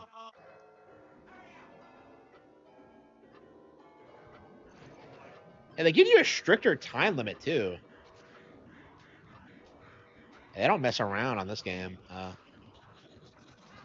Oh, here we go. We found it. Okay, we got it. Excellent. RGT is pretty hated. Yeah, RGT fucking sucks. I hate RGT. RGE. What am I talking about? What is with all these RG people being like fucking insane? Like RGT is bad, but like RGE is the worst. I'm curious if he's commented on like the Nintendo censorship allegation yet. It'll be very interesting if it turns out that it was indeed Ad Hoc who did it, but I don't know. Like my thing about this is that it doesn't seem to fit like Nintendo's style, and I know they're going through like a lot of leadership changes right now, but like I just don't. I just don't really see them doing this, you know, like censoring third-party games or whatever. It just seems like a complete cope.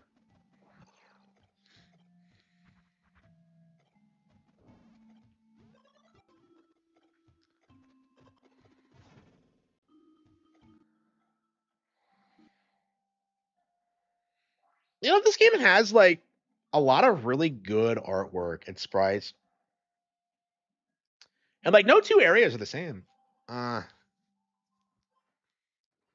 you can argue they're not as good as like Warland 3's, but I don't know. I do appreciate how you don't have to like go through areas again, like you do in 3. His Nintendo censorship video, probably. Yeah, this is really good. There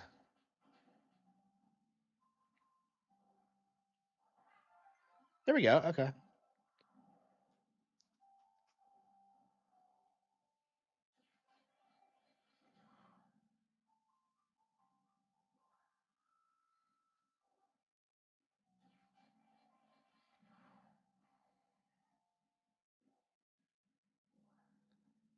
I love RGT. I love RGE. Won't let me be. Won't let me be. Oh, set me free.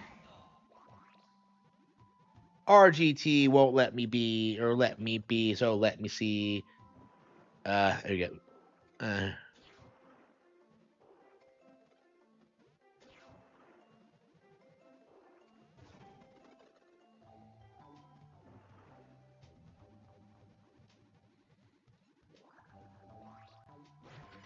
I should have been more like that.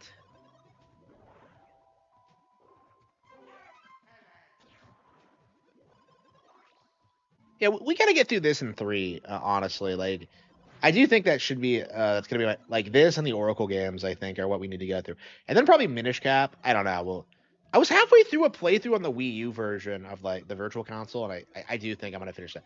Man, I'm really bad about starting new playthroughs on Minish Cap and never finishing it. Like I started a new file on like my Game Boy Advance copy in like 2012. Never beat the first dungeon. It was crazy.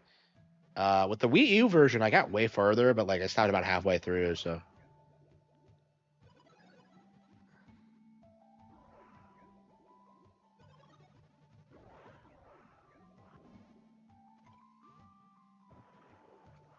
You know, I think I'm gonna end the stream and I'm gonna watch some WWE. Actually,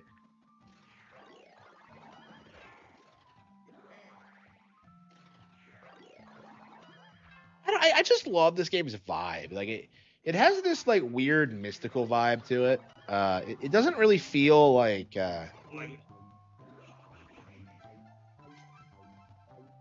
Minish Cap. Yeah, Minish Cap's not the best. I finished like it was actually the first Zelda I 100%ed. You know, I got the all the trophies and everything. So I have a very interesting relationship with it because of that. I don't think it's great, but like I don't know, man. There's so many things I appreciate about it with like the style and like you know being a kid and like playing that and like uncovering all the weird stuff you can do with the kinstones and like exploring all the areas and like I don't know. There's some things about it that are really interesting. It it doesn't excel at like dungeon design or like the general or having a plot or anything like that, but it's like I don't know, like just the idea of it of just is it was interesting to me.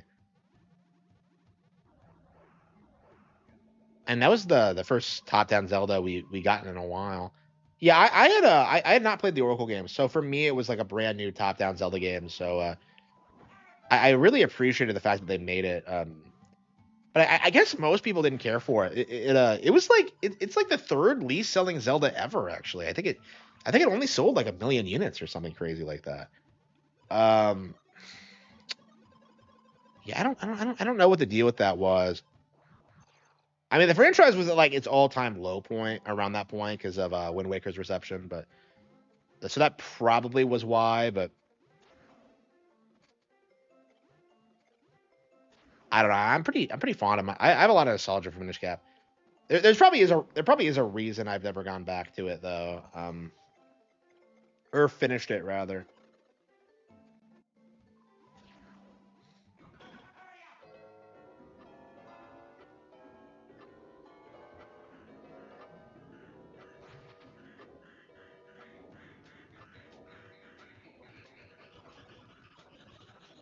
Yeah, I don't even remember what like the final boss is now. I think it's Ganon, but like I don't even know. Like same with like Four Swords Adventures. It's been like so long that I genuinely have no idea what it's like. For like a good chunk of that game is like. Um, I don't know. I really desperately need to finish it again, but like I don't know. I mean, it's definitely it'd definitely be an interesting game to do a retrospective on because I do think it's one of those games that a lot of people overlook.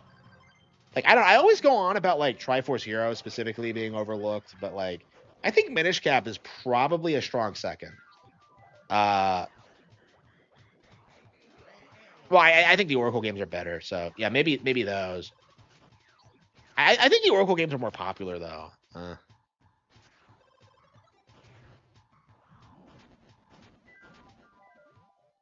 Arlo is a Wind Waker fan. I have no idea.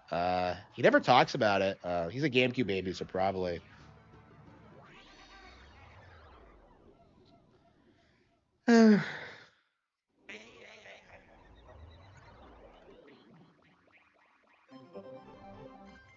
So you just keep replaying the levels over and over again until you figure it out. It's great.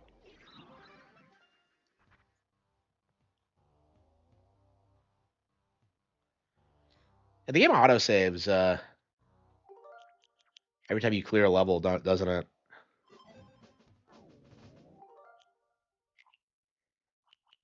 That car is the goofiest thing ever. So yeah, okay. What I think we're gonna do, yeah, I think we're gonna try to get through Wario Land 3 and 4 and the Oracle games, and I think that's gonna be like our focus going forward. I think that's what I'm fired up to do is like actually beating Wario Land 4 in hard mode, which I've never done before, and is honestly really cool. So yeah, I think that'll be our priority next time. But